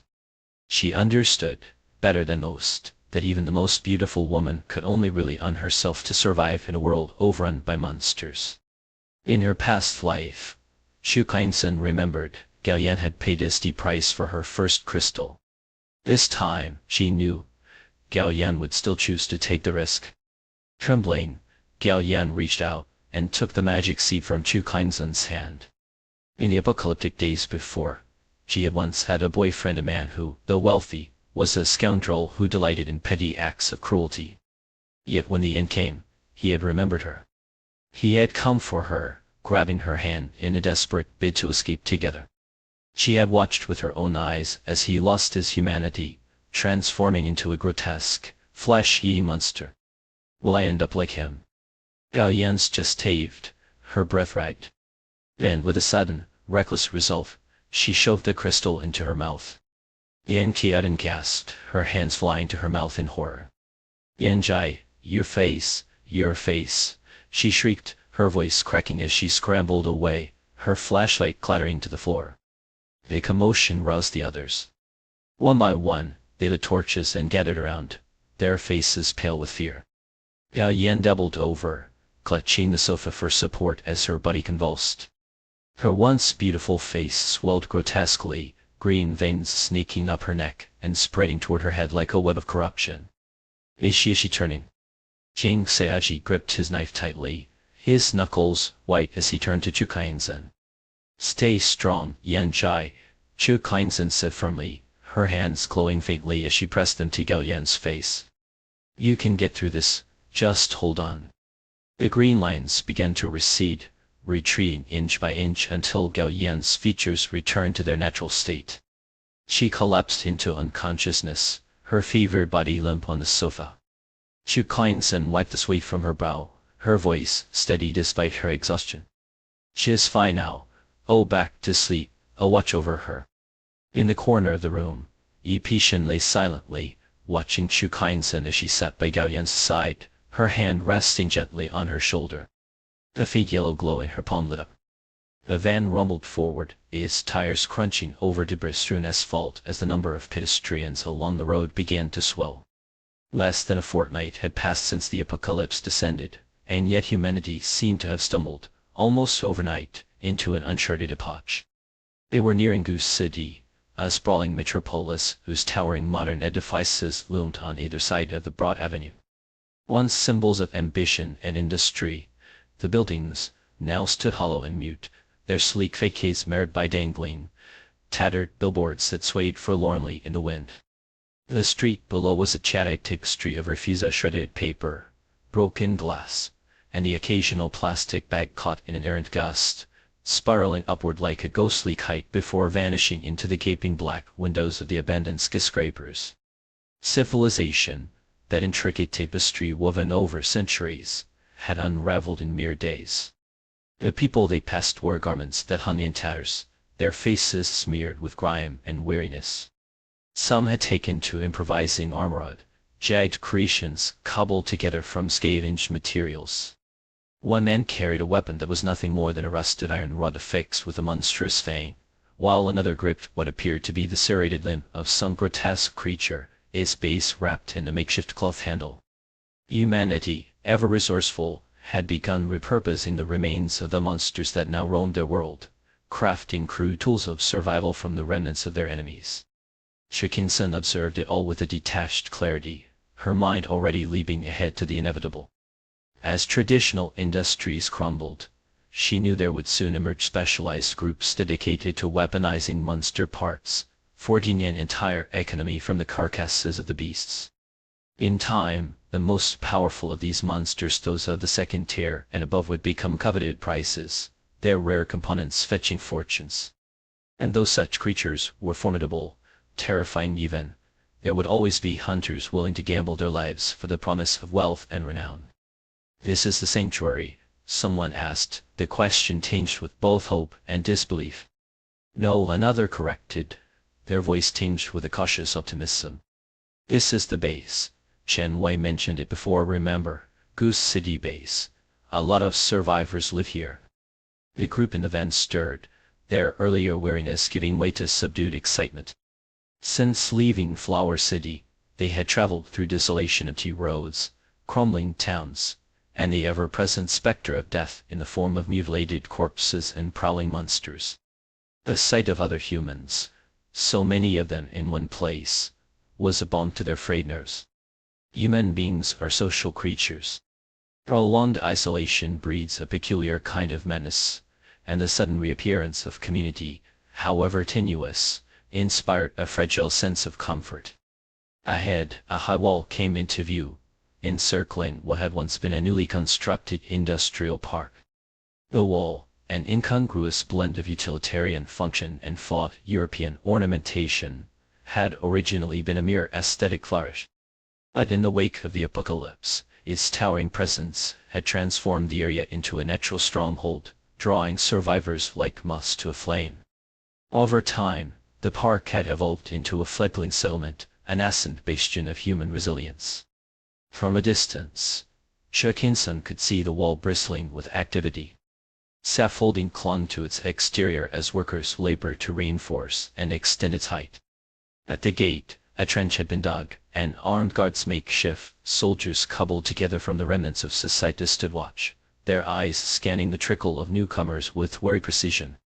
Though rudimentary, the base was a rare haven in these early days of the apocalypse. It was nothing like the sprawling, fortified mega bases that would later dominate the landscape, but for now, it was enough. "Do you think there are strong people here?" Yang Xian ventured hesitantly. "If we all live together, it should be safer, right?" maybe we can finally sleep without fear. The relief in her voice was palpable. She had no powers, no abilities to fend off the horrors that lurked beyond the walls, and the constant vigilance had worn her thin. Bang Junlei, too, allowed himself a faint smile. He was powerless as well, a man who had relied on his 6-year-old daughter to protect him from monsters. He could neither fight nor flee. Here, at least, he thought he might find work something physical, something simple.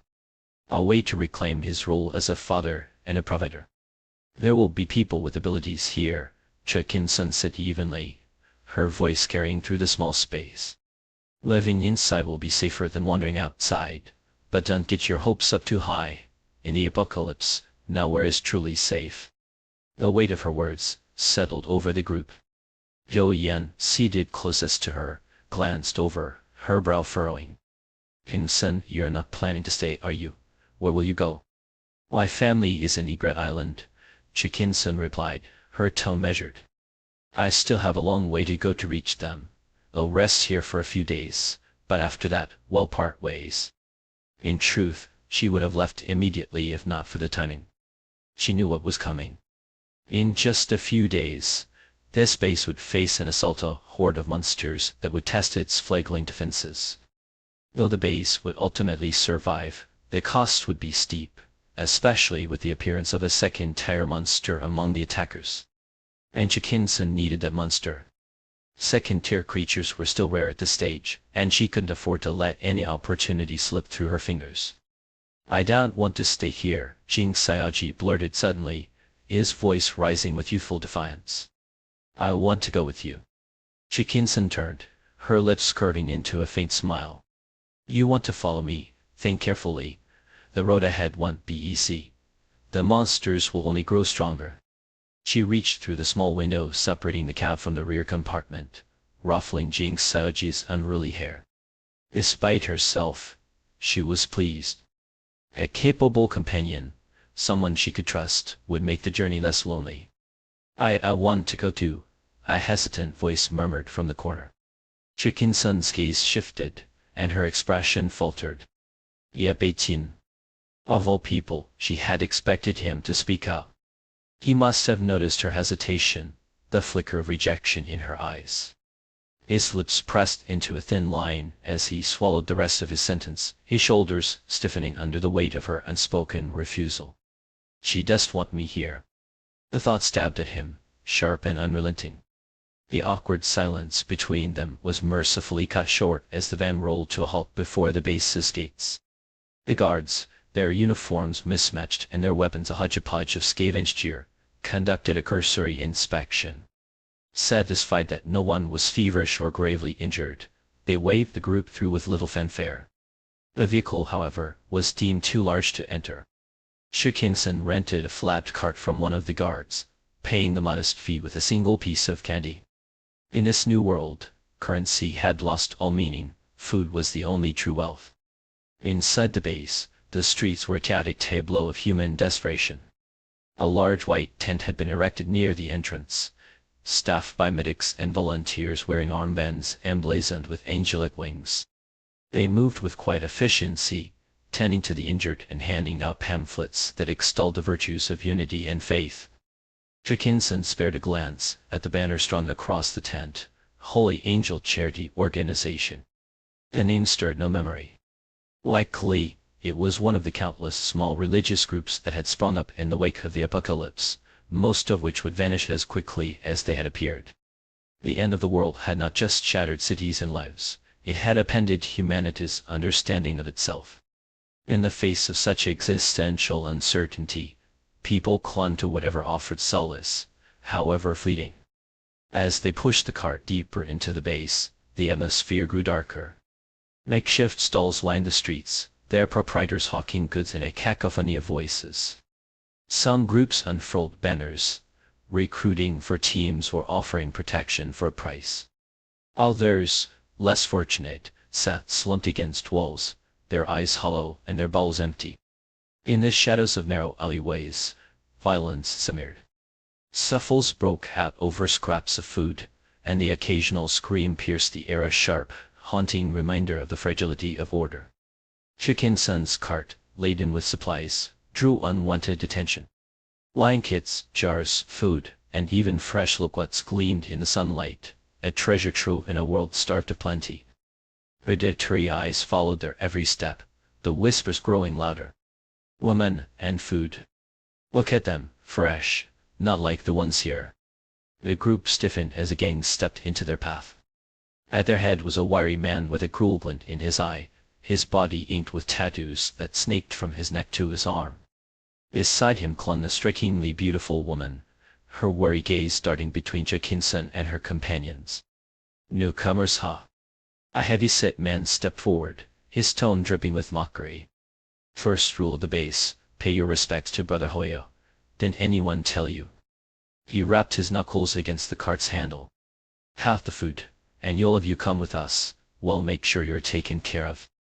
Jing Xiaoji's eyes narrowed, the air around him shimmering as jagged icicles materialized from the mist. The heavy-set man recoiled, his bravado faltering. As saint, he muttered, retreating to the safety of his group. But the tattooed man Peng Hoya stepped forward, his lips curling into a predatory smile. Chill them, Yaozu, he ordered, his voice low and menacing. A burly man emerged, his hands igniting in a blaze of fire that roared to life between him and Jing Xiaoji. The flames danced, daring the ice to advance. Before the confrontation could escalate further, a sharp voice cut through the tension. Peng Hoyo, it drawled, laced with mockery. Since when do you make the rules around here? The crowd parted, and a man stepped forward, his shadow slicing through the chaos like a blade. Chen Wei. Peng Hoyo saw Chen Wei approaching and, seizing the opportunity, took a step back, retreating with an almost theatrical ease. Chicken-san, sensing the shift, loosened her grip as well. Chen Wei's expression transformed into a broad, practiced smile. He rubbed his bald head with a casual air and extended a hand toward Chicken-san. Wang-san, my goddess, you've come to Goose City and didn't even give us a heads up, the brothers and I could roll out the red carpet for you. He shot a disdainful glance at Peng Hoyo and snorted, done, bother with that idiot. What office does he have? It's nothing more than a self-proclaimed dog kennel. You lot just arrived, haven't you? No place to settle down yet, I bet. Come stay at my place, plenty of room, everything you could need. Chicken-san neither accepted his hand, nor appeared overtly cold.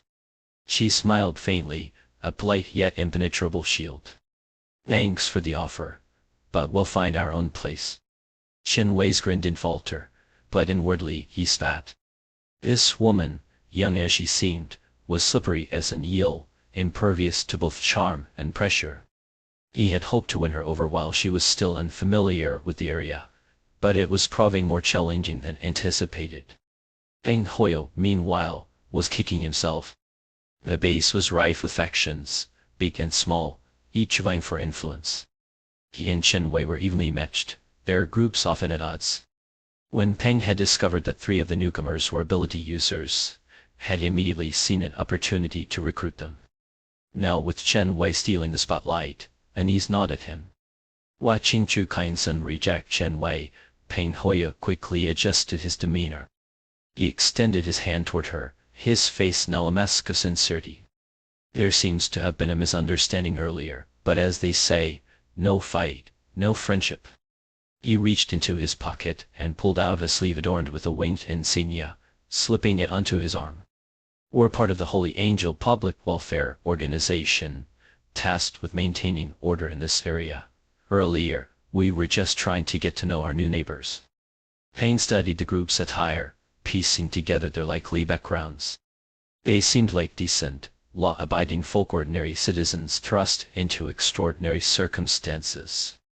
He swiftly swapped his persona from a local thug extorting protection fees to a noble guardian of peace. Chicken-san found it all mildly amusing. Both men were eager to stake their claim, to draw her into their respective camps. She had seen this kind of thing countless times before. These small-time factions, squabbling over territory with their meager resources, seemed almost childish to her. She had witnessed the devastating clashes of major powers, where high-level ability users unleash destruction so catastrophic it could obliterate entire fortresses from within. With practiced ease, she deflected both men's overtures, offering vague pleasantries that neither accepted nor offended. Then, with a casual wave to her companions, she led them away. Guided by memory, Chu Kaisen navigated the base with the confidence of someone who had walked these paths before. She found a building that was both familiar and practical, a narrow-entranced, rectangular structure surrounded by high walls and enclosing a modest courtyard. Once an employee dormitory for a factory, it now stood partially occupied by survivors, with plenty of empty rooms still available. Its proximity to the mountain at the base's rear made it particularly convenient for fetching water. In her previous life, she had lived here for a time. The group chose 3 adjacent units on the same floor. The Feng father and daughter took one, Chu Kaisen and the 2 other girls shared another, Jiang Xiaji and Yi Pishin squeezed into the last. After weeks of wandering, the sudden stability of a fixed residence brought a surge of excitement especially among the women, who threw themselves into cleaning their new quarters with an almost manic energy. Haiyan and Ganqian rolled up their sleeves and attacked the dust and debris with gusto. Chu Kaisen, however, could sleep anywhere and had little concern for her surroundings. She ventured out with 2 bags of loquats, trading them for food and essential supplies. When she returned, Haiyan greeted her with an eager talk toward the bedroom. "Einstein, look." Haiyan extended her hand, gritting her teeth as she used a small knife to make a shallow cut on her palm. Then, placing her other hand over it, she waited. Within moments, the wound scabbed over. This is an ability, isn't it?" Haiyan's eyes sparkled with a mix of disbelief and excitement. She bit her lip, her enthusiasm tempered by a flicker of doubt. "But it seems kind of useless, doesn't it?" Killing. Chu Kaisen was genuinely surprised. In her previous life, Haiyan's ability had been controlling air pressure, a highly aggressive power that often left bloody, brutal scenes in its wake. She had expected that her own intervention in this life would lead someone like Haiyan to develop such a gentle, nurturing ability. "This is an excellent ability," Chu Kaisen reassured her. "You could stay in the base and help treat the injured. It's a stable life, perfect for someone like you. As your ability grows stronger, people will value you more and more." Healing abilities were always in high demand, whether in combat teams or large organizations. With her looks and intelligence, Haiyan could lead a far more comfortable life this time around. Chu Kaisen felt genuinely happy for her. Haiyan hesitated for a long moment, before finally speaking, her voice tinged with embarrassment. "Then if it's useful, can I still stay with you?" Chu Kaisen, in the middle of untying her hair, froze mid-motion. "Yanjai, what did you say?" "Weinsen, you've always looked out for me. I've noticed, even if I haven't said anything. Now that I have an ability, if you don't think I'm a burden, I'd like to keep following you." Haiyan's cheeks flushed as she spoke, her tone unusually shy. "I asked around. Xiaodan and the Feng's plan to stay here. Xiaoji, like me, wants to go with you to Luda. As for Yi..." Haiyan trailed off, aware of the subtle tension between Chu Kaisen and Yi Pishin, and decided against saying more. Just then, a knock came from the door. Ganqian, busy clearing debris in the living room, went to answer it. Standing in the doorway was Yi Pishin, a large plastic container at his feet. The container was nearly half his height and filled to the brim with water far too heavy for an ordinary person to lift. Even for a first-tier ability user like Yi Pishin, carrying it upstairs had left him drenched in sweat. "You brought us water, thank you so much." Ganqian beamed, ushering him inside with warm enthusiasm. Yi Pishin said little, silently hauling the container into the apartment. Before leaving, he cast a brief glance in Chu Kaisen's direction, then turned to go. Ganqian and Haiyan tried to persuade him to stay, but he declined. "That man is so handsome," Haiyan teased, "but he's so cold, I can't handle it." "Yeah, he barely acknowledges us," Ganqian added, a hint of disappointment in her voice. "But I think he's especially attentive to Kaisen." "You think he likes her?"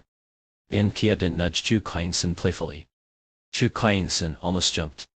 No, absolutely not. Don't even joke about that.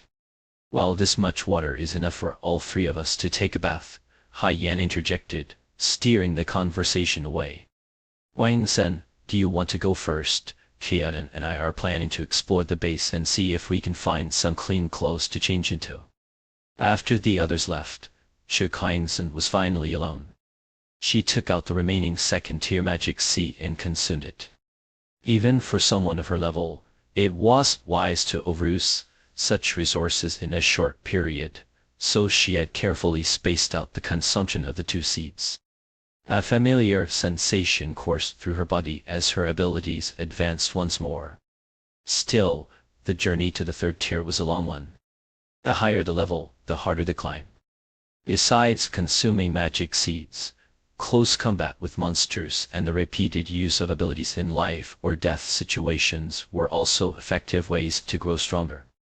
Even during these days of relative safety in the base, Chu Kainsen refused to let herself stagnate. She planned to venture to the base's outskirts regularly, seeking out monsters to hone her skills and keep herself sharp. She drilled 3 holes into the ceiling, hooked her thumb, index, and middle fingers into them, and performed 100 one-handed pull-ups. Afterward, she practiced a set of combat moves, her body moving with a precision and grace that spoke of years of discipline. Only then did she feel a semblance of her former peak return. Finally, she used a small amount of water to wash away the sweat clinging to her skin.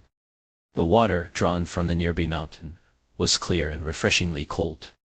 As it splashed against her face, she couldn't help but think of the person who had fetched it. Epetian, she mused, was unexpectedly thoughtful and considerate.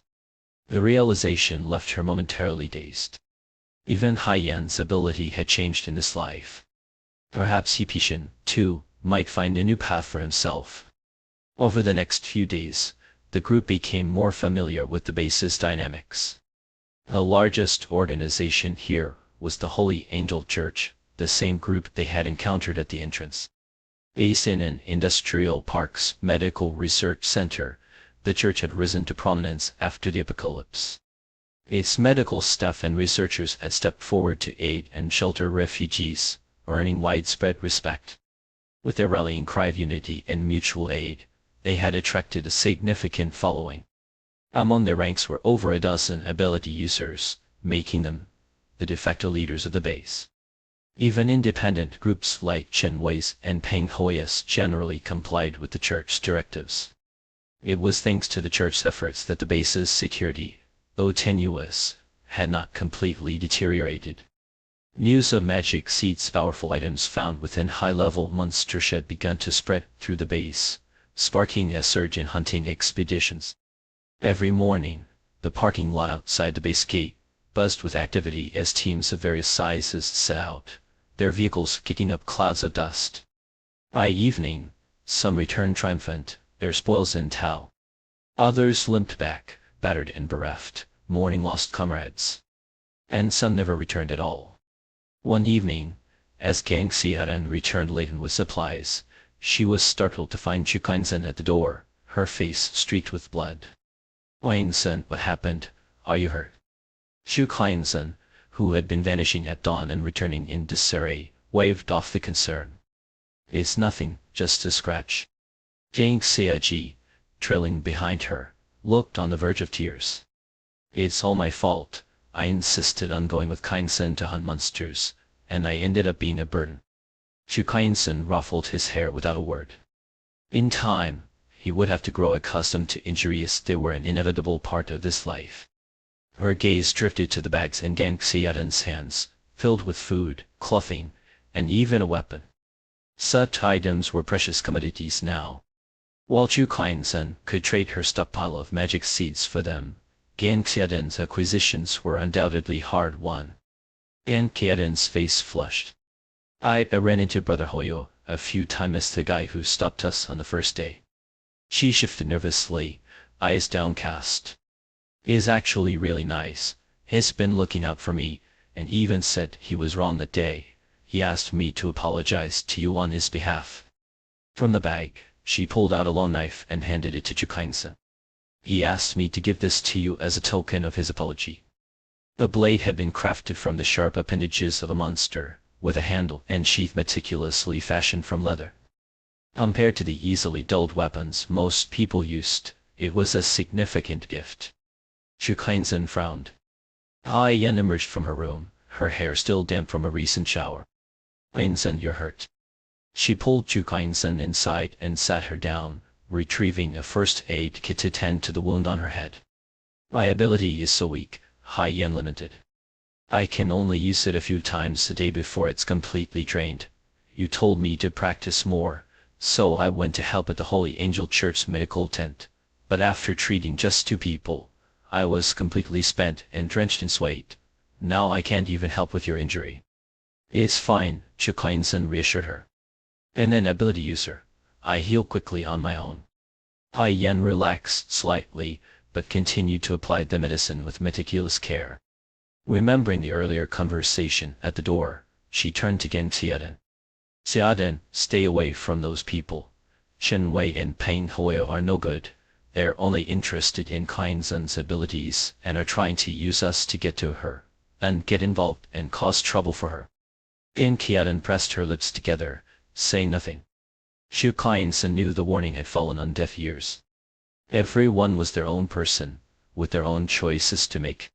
She neither had the power nor the desire to interfere excessively. But she understood Geng Xiaodan's fear, an ordinary girl thrust into chess, desperate for someone to rely on.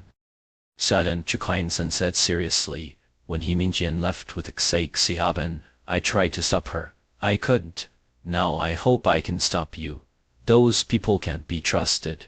You can only rely on yourself. Even without abilities, there are opportunities.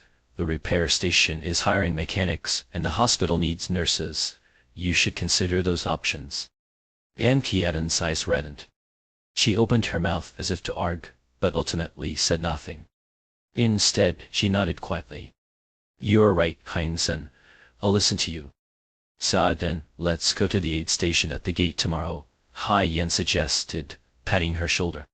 They're giving out food for a day's work. Lately, I've heard about a new kind of monster, the Desecrators. They're twisted creatures, different from other monsters. They set traps and capture humans alive, dragging them back to their nests. Many ability users with the Holy Angel Church calls Saint Chi have been taken. Rescue teams keep failing, and more people are getting hurt. The base has been flooded with injured survivors. Chu Kainsen had heard the rumors. The base was abuzz with plans to destroy the Desecrators' nests, but she had no intention of joining. Desecrators weren't particularly strong or durable, but they were among the most troublesome of low-tier monsters. With a semblance of intelligence, they operated in groups, capturing humans to imprison as food in their lairs. Their nests were riddled with traps, luring more humans into their clutches. Even seasoned monster hunters in later years were reluctant to tangle with them. A low voice interrupted her thoughts. Tomorrow Chen Wei asked me to join him in destroying a Desecrator nest. One of his men, A Wei, was taken. E.P. Shin stood at the door, his expression unreadable. I agreed. We leave at dawn. You, going to save someone? Chu Kainsen stared at him in astonishment. Chen Wei sat on the hood of an SUV in the dimly lit parking lot, his face shadowed by a heavy, brooding expression. Yesterday, he had walked straight into the Desecrator's trap. His only subordinate with supernatural abilities, Oi, had been dragged into their lair by those cunning, malevolent creatures. After fleeing back to the base, his mind racing with a mixture of guilt and determination, Chen Wei had hastily summoned a few seasoned fighters he had collaborated with before. Today they would return to that cursed place. He knew deep down that the odds of rescuing Oi were slim. Perhaps non-existent. But the gamble wasn't just about saving a life, it was about reclaiming something, anything, from the wreckage of his failure. If he couldn't bring Oi back, he would at least ensure they retrieved the demon's magic cores, those precious, coveted orbs of power. The sound of heavy boots crunching on gravel pulled his thoughts back to the present. A burly man with broad shoulders and a face carved from stone approached him. Chen Wei's somber expression lifted, replaced by a fleeting smile. He jumped down, clasping the man's hand with fervent relief. Arong, it's good to see you here, really good. Ah, why my brother, Arong said with a booming laugh, his voice carrying a gruff warmth. So, this desecrator business is really that bad, bad enough to need me, you, and old Jin all in the mix. After shaking Chen Wei's hand, Arong turned to greet the wiry, hollow-eyed man standing quietly nearby. Chen Wei's face darkened. That is quite the word. These creatures, they're not just strong. They're clever. Too clever, like humans almost. And there are two of them, working together. That's what makes it so difficult. Even a white couldn't handle them. Two of them. Arong's eyes gleamed with a strange, savage delight. He slapped his thigh. Two cores then, perfect. Let's move before someone else gets there first. Not yet, Chen Wei said, his voice steady but firm. We're waiting for one more. Arong's smile faltered. One more? Who, if it's some rookie who can't pull his weight in not splitting the cores with him? Relax, Chen Wei said, his tone lightening as he turned toward the road. Is here. All eyes followed Chen Wei's gaze. A tall, lean figure emerged from the dusty horizon, his silhouette stark against the muted yellows and browns of the barren landscape. The young man's pale face was unreadable, his expression as quiet and remote as the windless sky. A satchel hung from his shoulder, its weight pulling him slightly off balance as he walked. For a moment, just a moment, it seemed as though the very air around him shifted. The ground stirred faintly, grains of sand lifting and swirling in a ghostly dance. It was as if the world itself paused to acknowledge his presence, a figure both fragile and unyielding, like a lone reed in the desert. Who's that? Arong muttered, leaning toward old Jin. Old Jin shook his head, his sunken eyes narrowing. Never seen him before, Arong said, his voice tinged with skepticism. Not one of the base's veterans. A newcomer, huh? Let's see if he's worth the trouble. Chen Wei stepped forward to meet the young man, his smile warm and welcoming. Let me introduce you, he said, gesturing toward the group. This is Yipishin. His ability is sand manipulation, extremely powerful. He turned to the others. Arong here is a metal manipulator, excellent in combat. And this is old Jin. His ability, well, it's unique. He can control corpses to fight demons. Chen Wei's voice grew more resolute as he addressed the team. The lair has two desecrators, same rules as always. We kill them, sell the cores at market price, and split the profits evenly. The group nodded, their resolve solidifying. During his brief time at the base, Yipishin had been relentless in honing his abilities. His obsession with improvement rivaled that of even the most seasoned hunters. Each day, he ventured out, risking life and limb to seek out demons and claim their magic cores. He was yet capable of taking down a first-tier demon on his own, unlike some of the more experienced hunters. So he spent his days in the plaza, scanning for hunting parties to join. When Chen Wei had approached him the day before, offering him a spot on this mission, Yipishin had agreed without hesitation. The team drove out to an abandoned village, its desolation palpable. The village was small, a scattering of once proud houses now crumbling under the weight of neglect. The architecture spoke of prosperity, two-story homes with wide balconies and ornate railings. But that prosperity was long gone, replaced by a haunting silence. Corpses lay sprawled along the roadside, their decay unchecked. The air was thick with the stench of death, a grim reminder of the fragility of human life in this new, unforgiving world. At the village entrance, a few of Chen Wei's subordinates stood guard, their eyes darting nervously. Brother Wei, one of them called out, rushing forward. Wei found it, it's here. They gestured toward a drone hovering above the village, his camera feeding a live video to a smartphone screen. The drone was a high-end model, purchased at great expense from the base's trading market. Its performance was impeccable, its movements precise. The team gathered around the screen, watching as the drone's camera glided through the overgrown courtyard of one of the houses. A large, ominous door loomed on the left side of the courtyard, its darkness yawning like an open wound.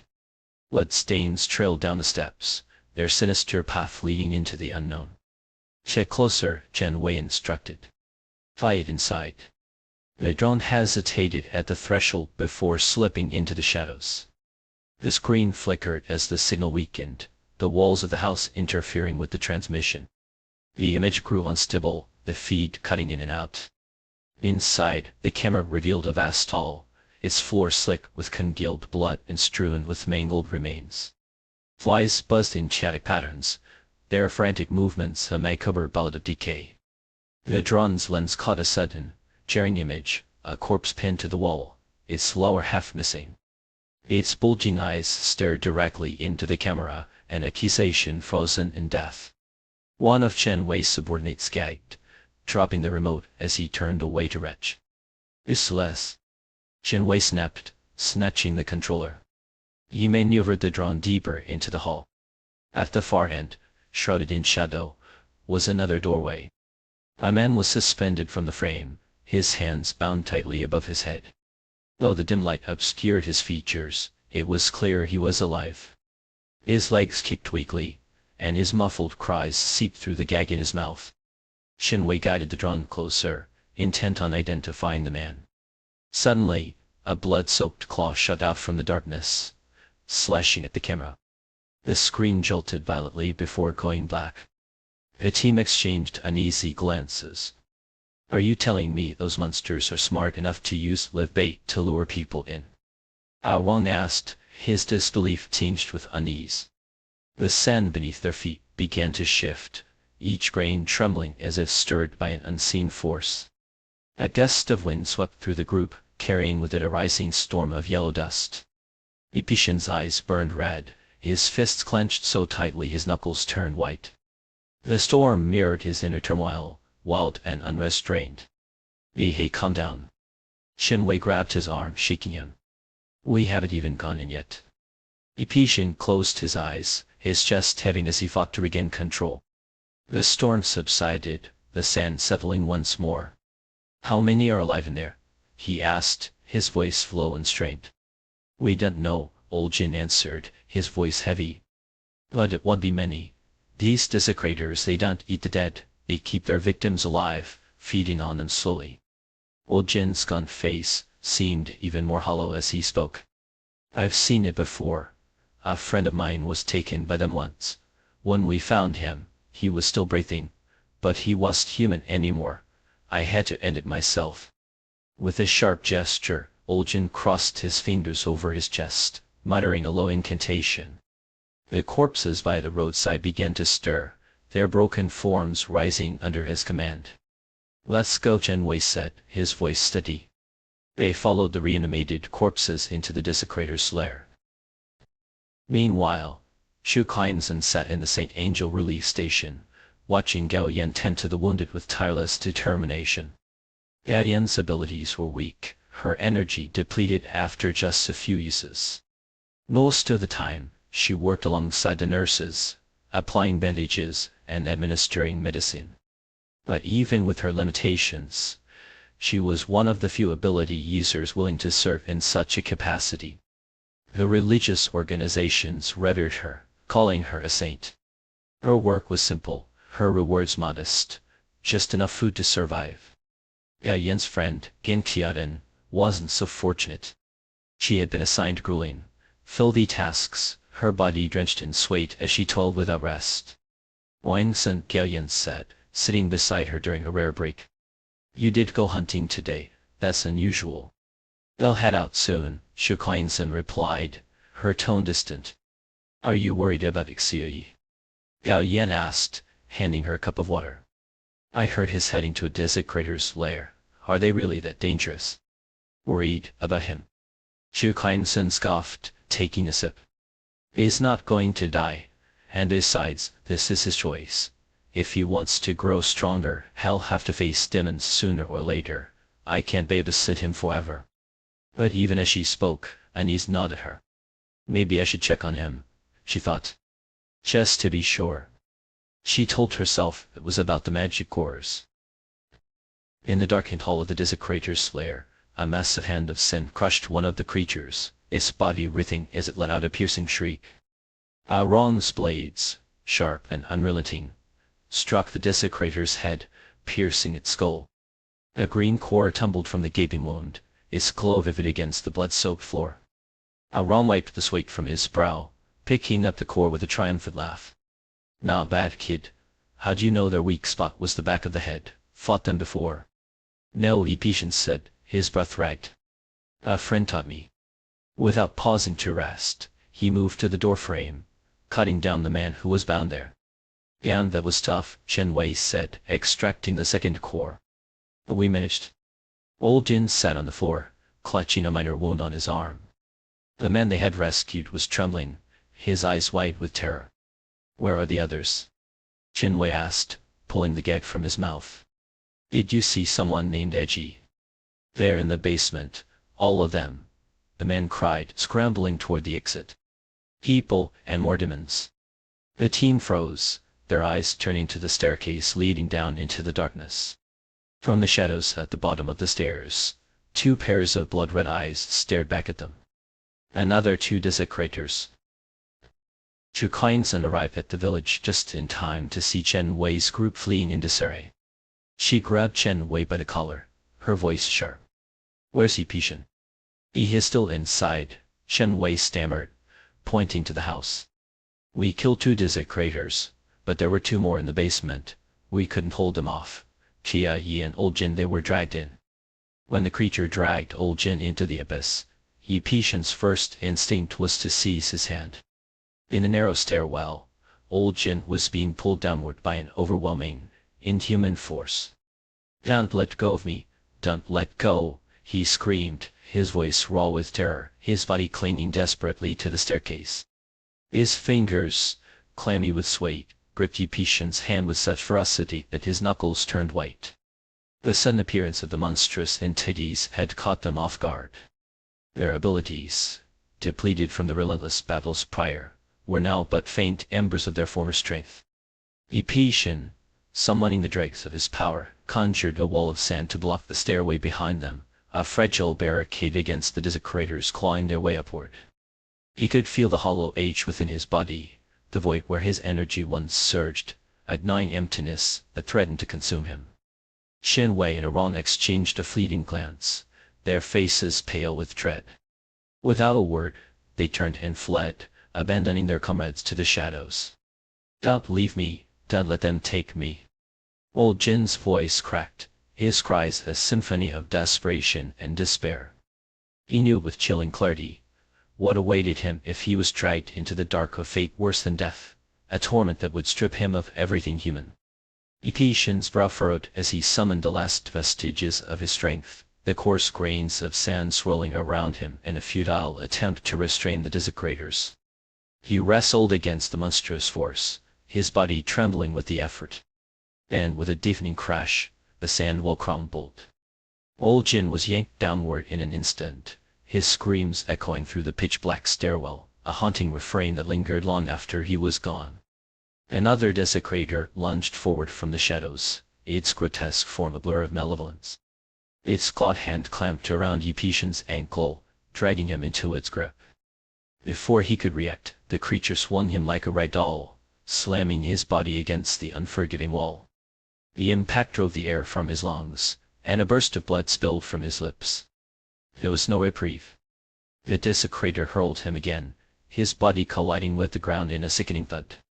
Over and over, it smashed him against the walls and floor, the stairwell reverberating with the sound of flesh meeting stone.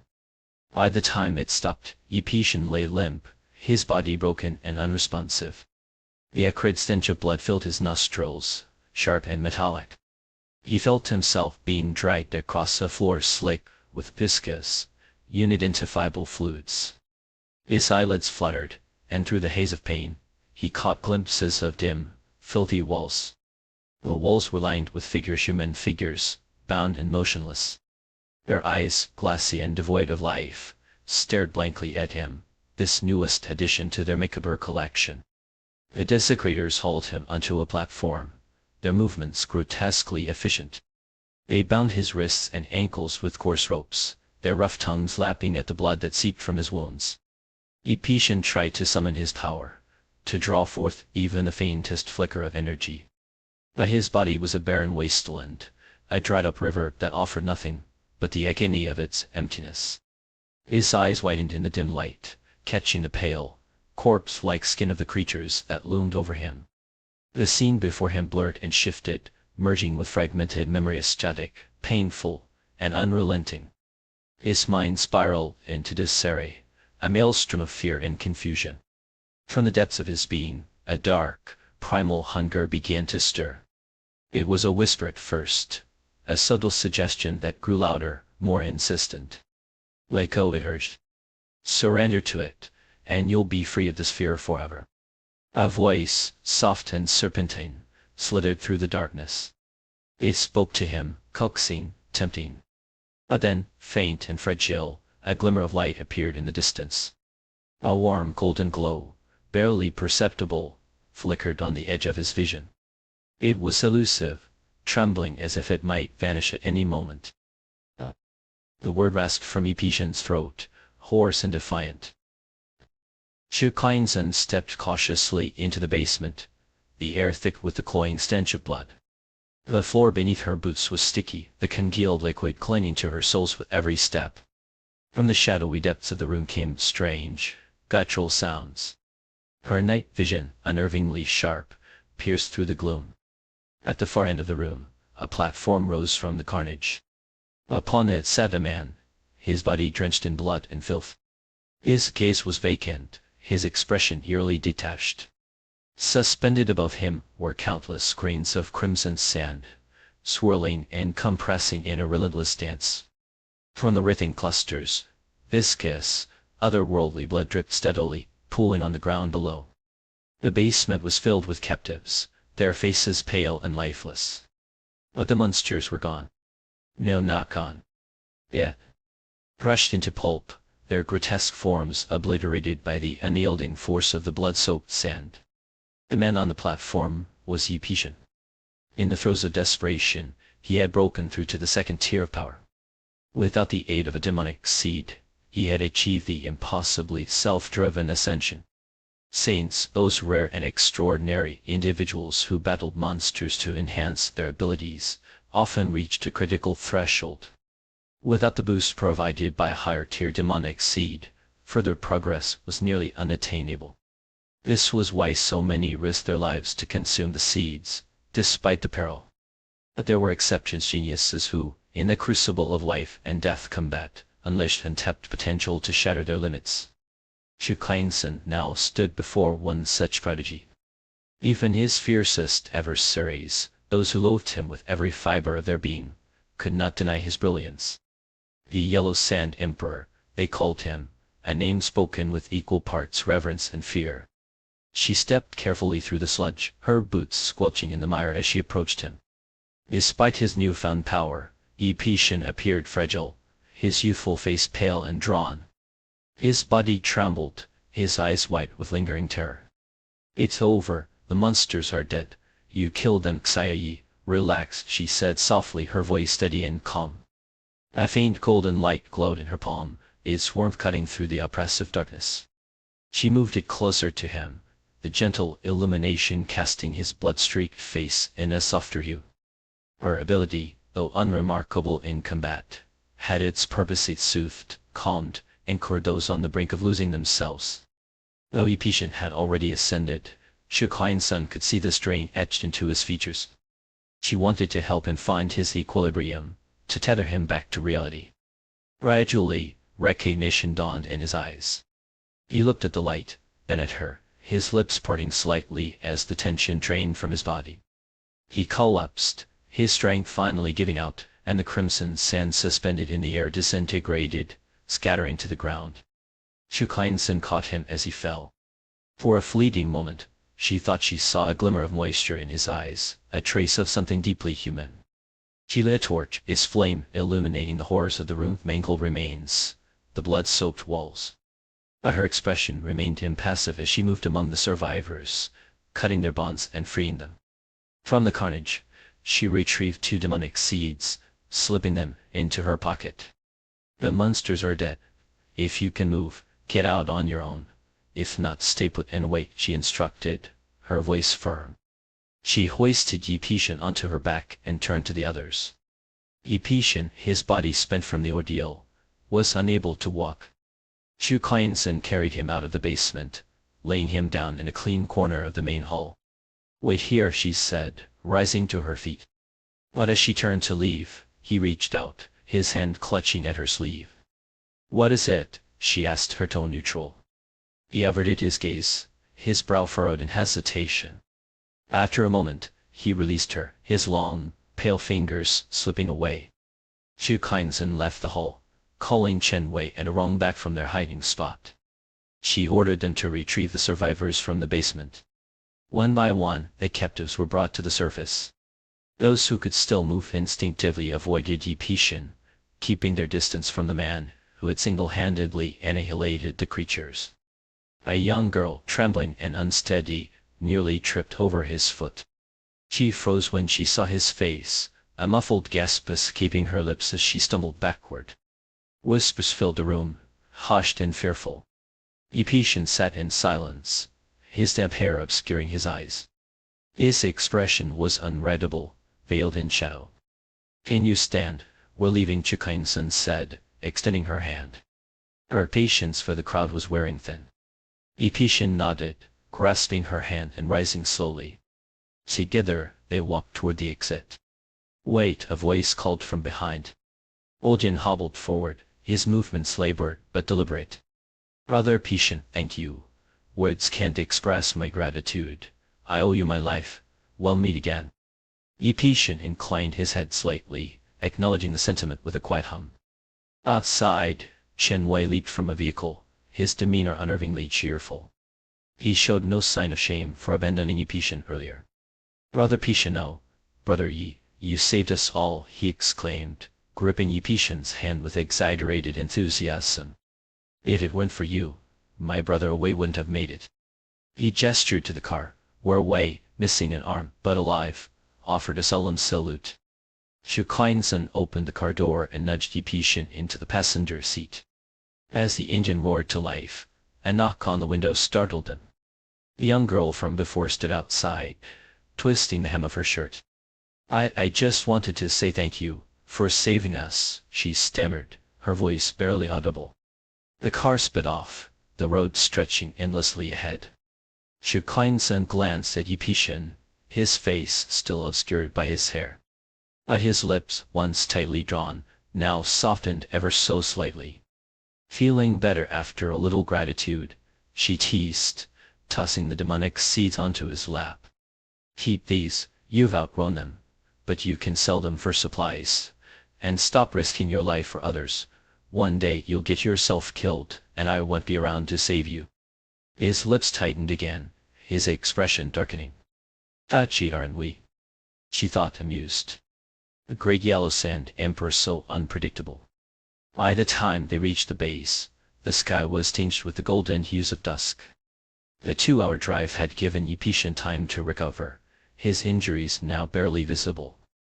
As they entered the gates, they spotted Peng Huoyo speaking with Gen Qiaran. At the sight of Chu Kleinsen and Epetian, Gen Qiaran blushed and retreated into the aid station. Peng Huoyo, however, greeted them warmly. "Qiaran's too delicate for the dirty work around here," he said, hands in his pockets, a smug grin on his face. "I pulled some strings to get her re-signed.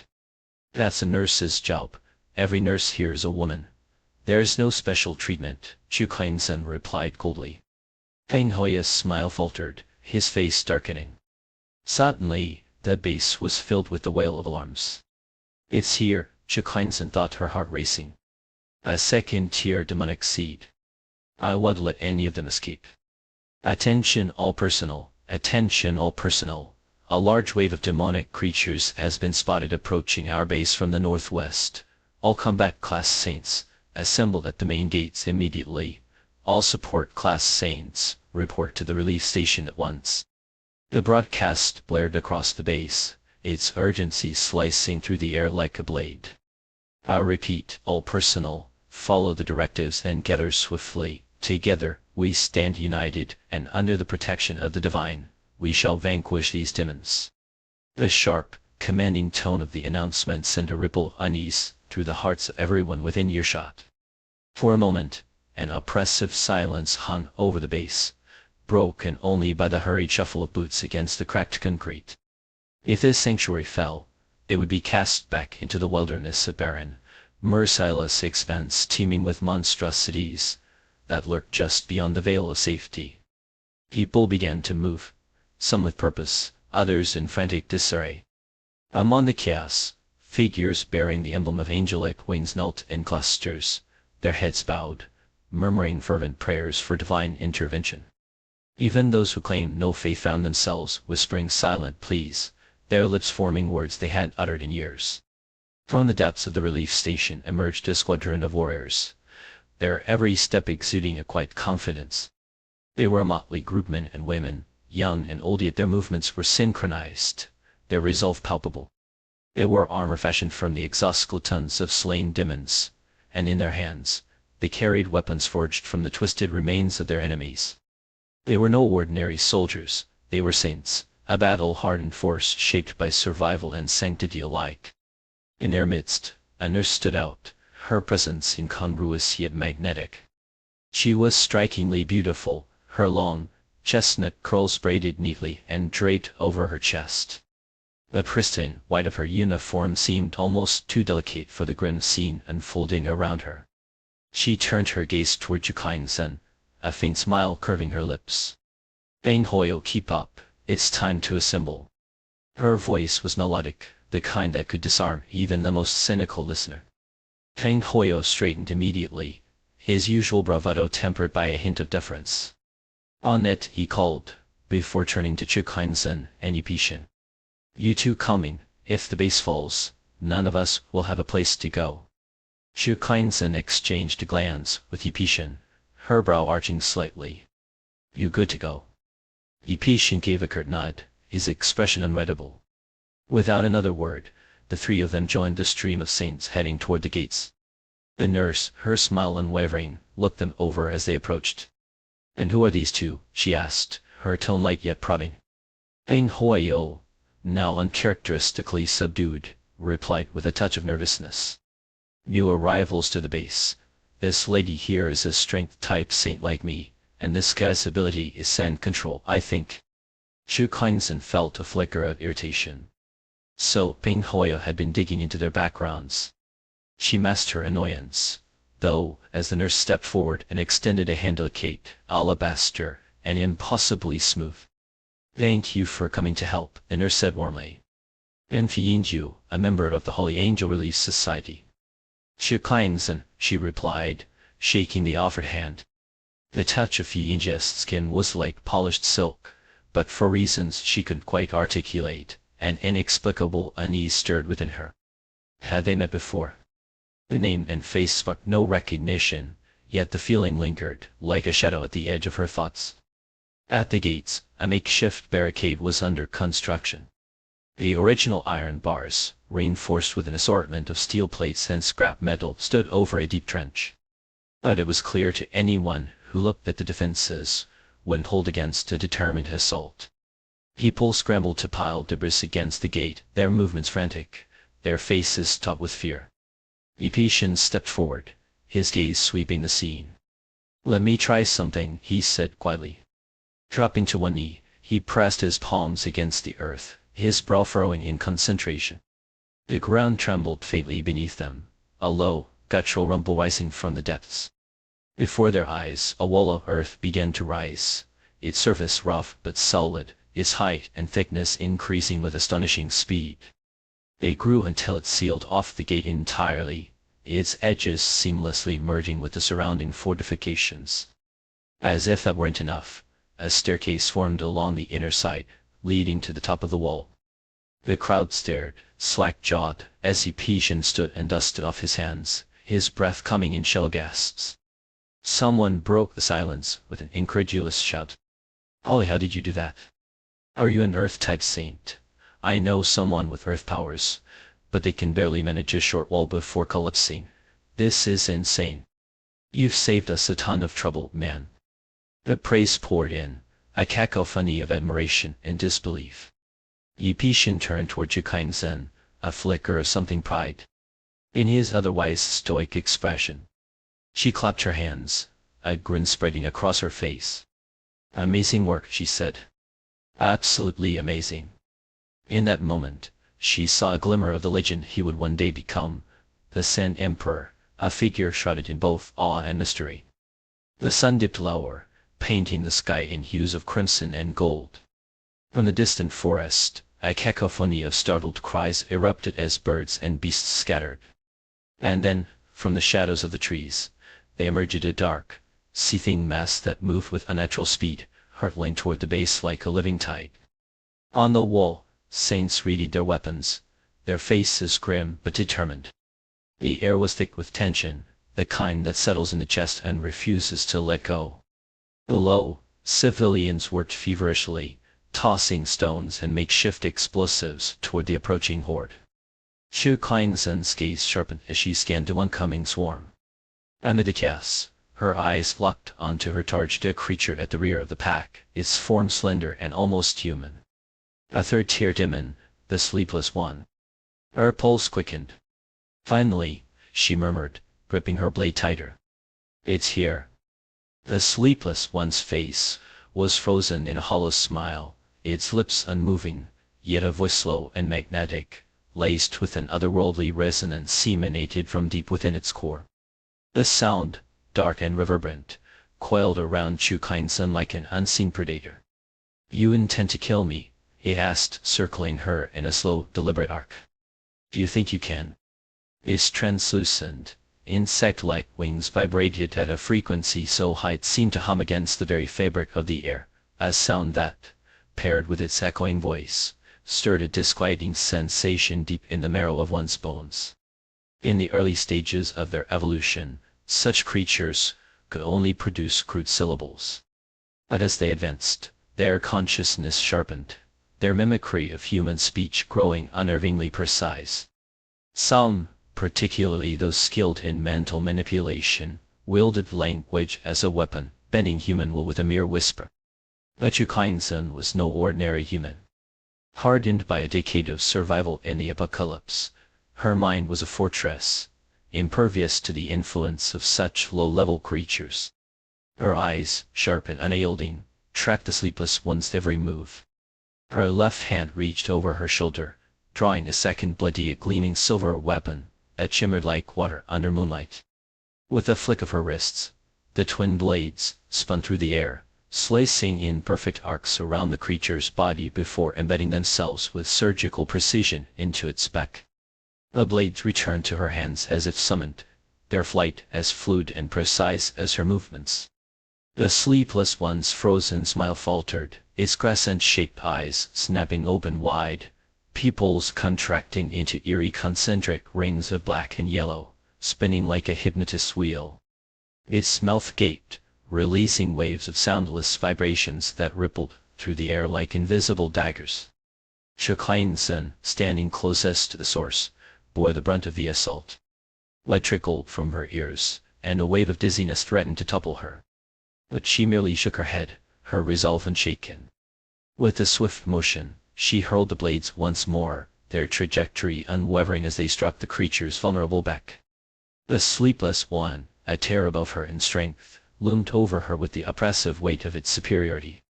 Yet Chu Kleinsen had an ace of her own, a rare ability in the realm of mental fortitude, granting her an actual resistance to psychic attacks. She pressed her advantage, her blades finding their mark again and again. Sensing the tides turning, the Sleepless One beat its wings furiously, ascending into the sky. Its body, marked with alternating stripes of black and yellow, glowed with an unsettling luminescence, like a monstrous queen wasp suspended in the heavens. It emitted a call of summons for reinforcements. The humans closest to the creature, members of the Saint's Order, crumpled under the weight of its sonic onslaught, collapsing like marionettes with their strings cut. The surrounding monsters, as if responding to an unspoken command, turned their focus toward Chu Kleinsen, charging at her with relentless intent. From the direction of the city walls, a sliver of metal sliced through the air, halting mid-flight. Chu Kleinsen leapt, her foot finding purchase on the floating shard, propelling herself higher into the sky. Feng Kleintian, perched atop an icy barricade, stood with her arms outstretched, her focus unwavering as she manipulated the metal to aid Chu Kuan-sen. Her sister had warned her to stay clear of the battlefield, to assist only from a safe distance. But the distance was too great, and her control wavered under the strain. Determined, Fan Kaijian slid down from her perch, closing the gap. High above, Chu Kuan-sen's blades crossed in a deadly arc, their descent carrying the force of her momentum, as they plunged into the Sleepless One's back. The two figures, a woman and a monster, plummeted from the sky, locked in a deadly embrace. The creature thrashed, its spindly, razor-sharp arms stabbing backward, piercing Chu Kuan-sen's leg in an attempt to dislodge her. Blood poured from the wound, but she held fast, her grip on the blade unyielding. Her legs clamped around the creature's torso, refusing to be shaken loose. Her blade had struck true, embedding itself in the creature's core. Victory was within reach. She only needed one final push to claim the coveted demon seed. "Remarkable," murmured a man standing at the city wall, his gaze fixed on the distant battle. Beside him, Fu-Ying's wings folded neatly against her back, her expression cool and unreadable. "No," she said, her tone measured. "What interests me more is the other Sand manipulator, Yi Pishin. They say his regenerative abilities are unparalleled. He could be invaluable to the doctor's research." She had kept her distance, since spotting the flying Sleepless One, preferring to observe from afar. Below, the tide of battle shifted. The monsters abandoned their skirmishes, converging on Chu Kuan-sen with terrifying speed. The nearest one lunged, its claws mere inches from her, when a wall of earthen spikes erupted from the ground, impaling the creature and several of its kin. Above, a hand formed entirely of condensed sand materialized in the air, seizing the Sleepless One's wings and halting its escape. The brief reprieve was all Chu Kuan-sen needed. Her blade flashed, carving the demon seed from the creature's back. She landed lightly, her injuries ignored as she broke into a sprint, the seed clutched tightly in her grasp. Behind her, the monsters hesitated, momentarily disoriented by the Sleepless One's demise. Most scattered, aimlessly seeking new prey, while a handful gave chase. Wounded and pursued, Chu Kuan-sen knew better than to linger. Her feet barely touched the ground as she fled, her only goal to escape the battlefield.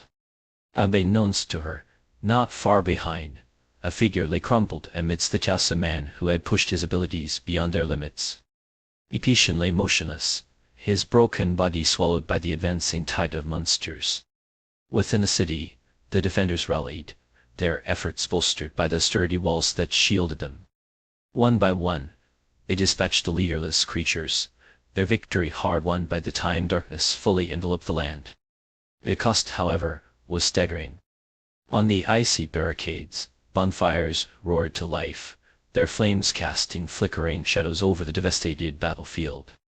The earth was littered with the grotesque remains of monsters, their twisted forms mingling with the countless human corpses that painted the ground in shades of crimson. The trench before the city gates ran thick with blood, a macabre blend of the monsters' yellow ichor and the vivid red of human sacrifice. Amidst the carnage, survivors moved like ghosts, their torches bobbing through the darkness as they searched the fallen for overlooked demon seeds. Somewhere in the distance, Yi Pishin lay beneath the night sky, his gaze fixed on the void above. The heavens were devoid of stars, the moon hidden behind a veil of clouds. He could hear the faint murmur of voices, the flicker of torchlight casting fleeting shadows on the horizon. His legs were shattered, the warmth of his lifeblood seeping into the cold earth, leaving him numb. He could not move. He could not call out. All he could do was hope that someone would find him, that he might still be saved before the darkness claimed him entirely. And then a familiar figure appeared. Her face was streaked with blood, her lips curved into a reckless smile. Her eyes burned with unyielding light as she sprinted across the wasteland, a beacon of life amidst the desolation. Yi Pishin mustered the last of his strength, a faint sound escaping his lips, a whisper, a plea. Chu Kuan-sen stopped, her sharp instincts catching the faintest disturbance in the air. She turned toward the shadowy thicket where he lay. "Kuan-sen, hurry!" Kaijian's hurt, a voice called urgently from the distance. Chu Kleinsen's heart clenched. Without hesitation, she turned and ran. Feng Kainqian, only 6 years old, but already a first-tier saint, had been overwhelmed the moment she left the safety of the ice wall. Her injuries were severe, though her innate healing abilities had spared her life. Chu Kleinsen carried the child to the medical station, her focus unwavering even as her thoughts strayed to the battlefield she had left behind. "Where's Yipetian?" someone asked, the question cutting through the haze of exhaustion. Chu Kleinsen's gaze drifted toward the darkness beyond the city walls. "I'll go find him," she said. The wasteland was eerily quiet, the battlefield now a graveyard. She searched tirelessly, her determination unyielding, until she found him, a broken figure lying in a pool of his own blood. She knelt beside him, her voice catching in her throat. "You're still alive," she murmured, though the words felt hollow. He was barely breathing, his body a ruin. Yet as she looked at him, something stirred within her, a pain of emotion she thought she had long buried. She wrapped her coat around his wounds, lifting him gently from the ground. "Dark," he whispered, his voice barely audible. Chu Kleinsen raised her hand, summoning a soft light that glowed in her palm. "Is this better?" she asked, her voice uncharacteristically tender. "I'll take you somewhere brighter." Yipetian managed the faintest nod before his eyes closed, his head resting against her shoulder. "At last," she thought. "At last, I found you."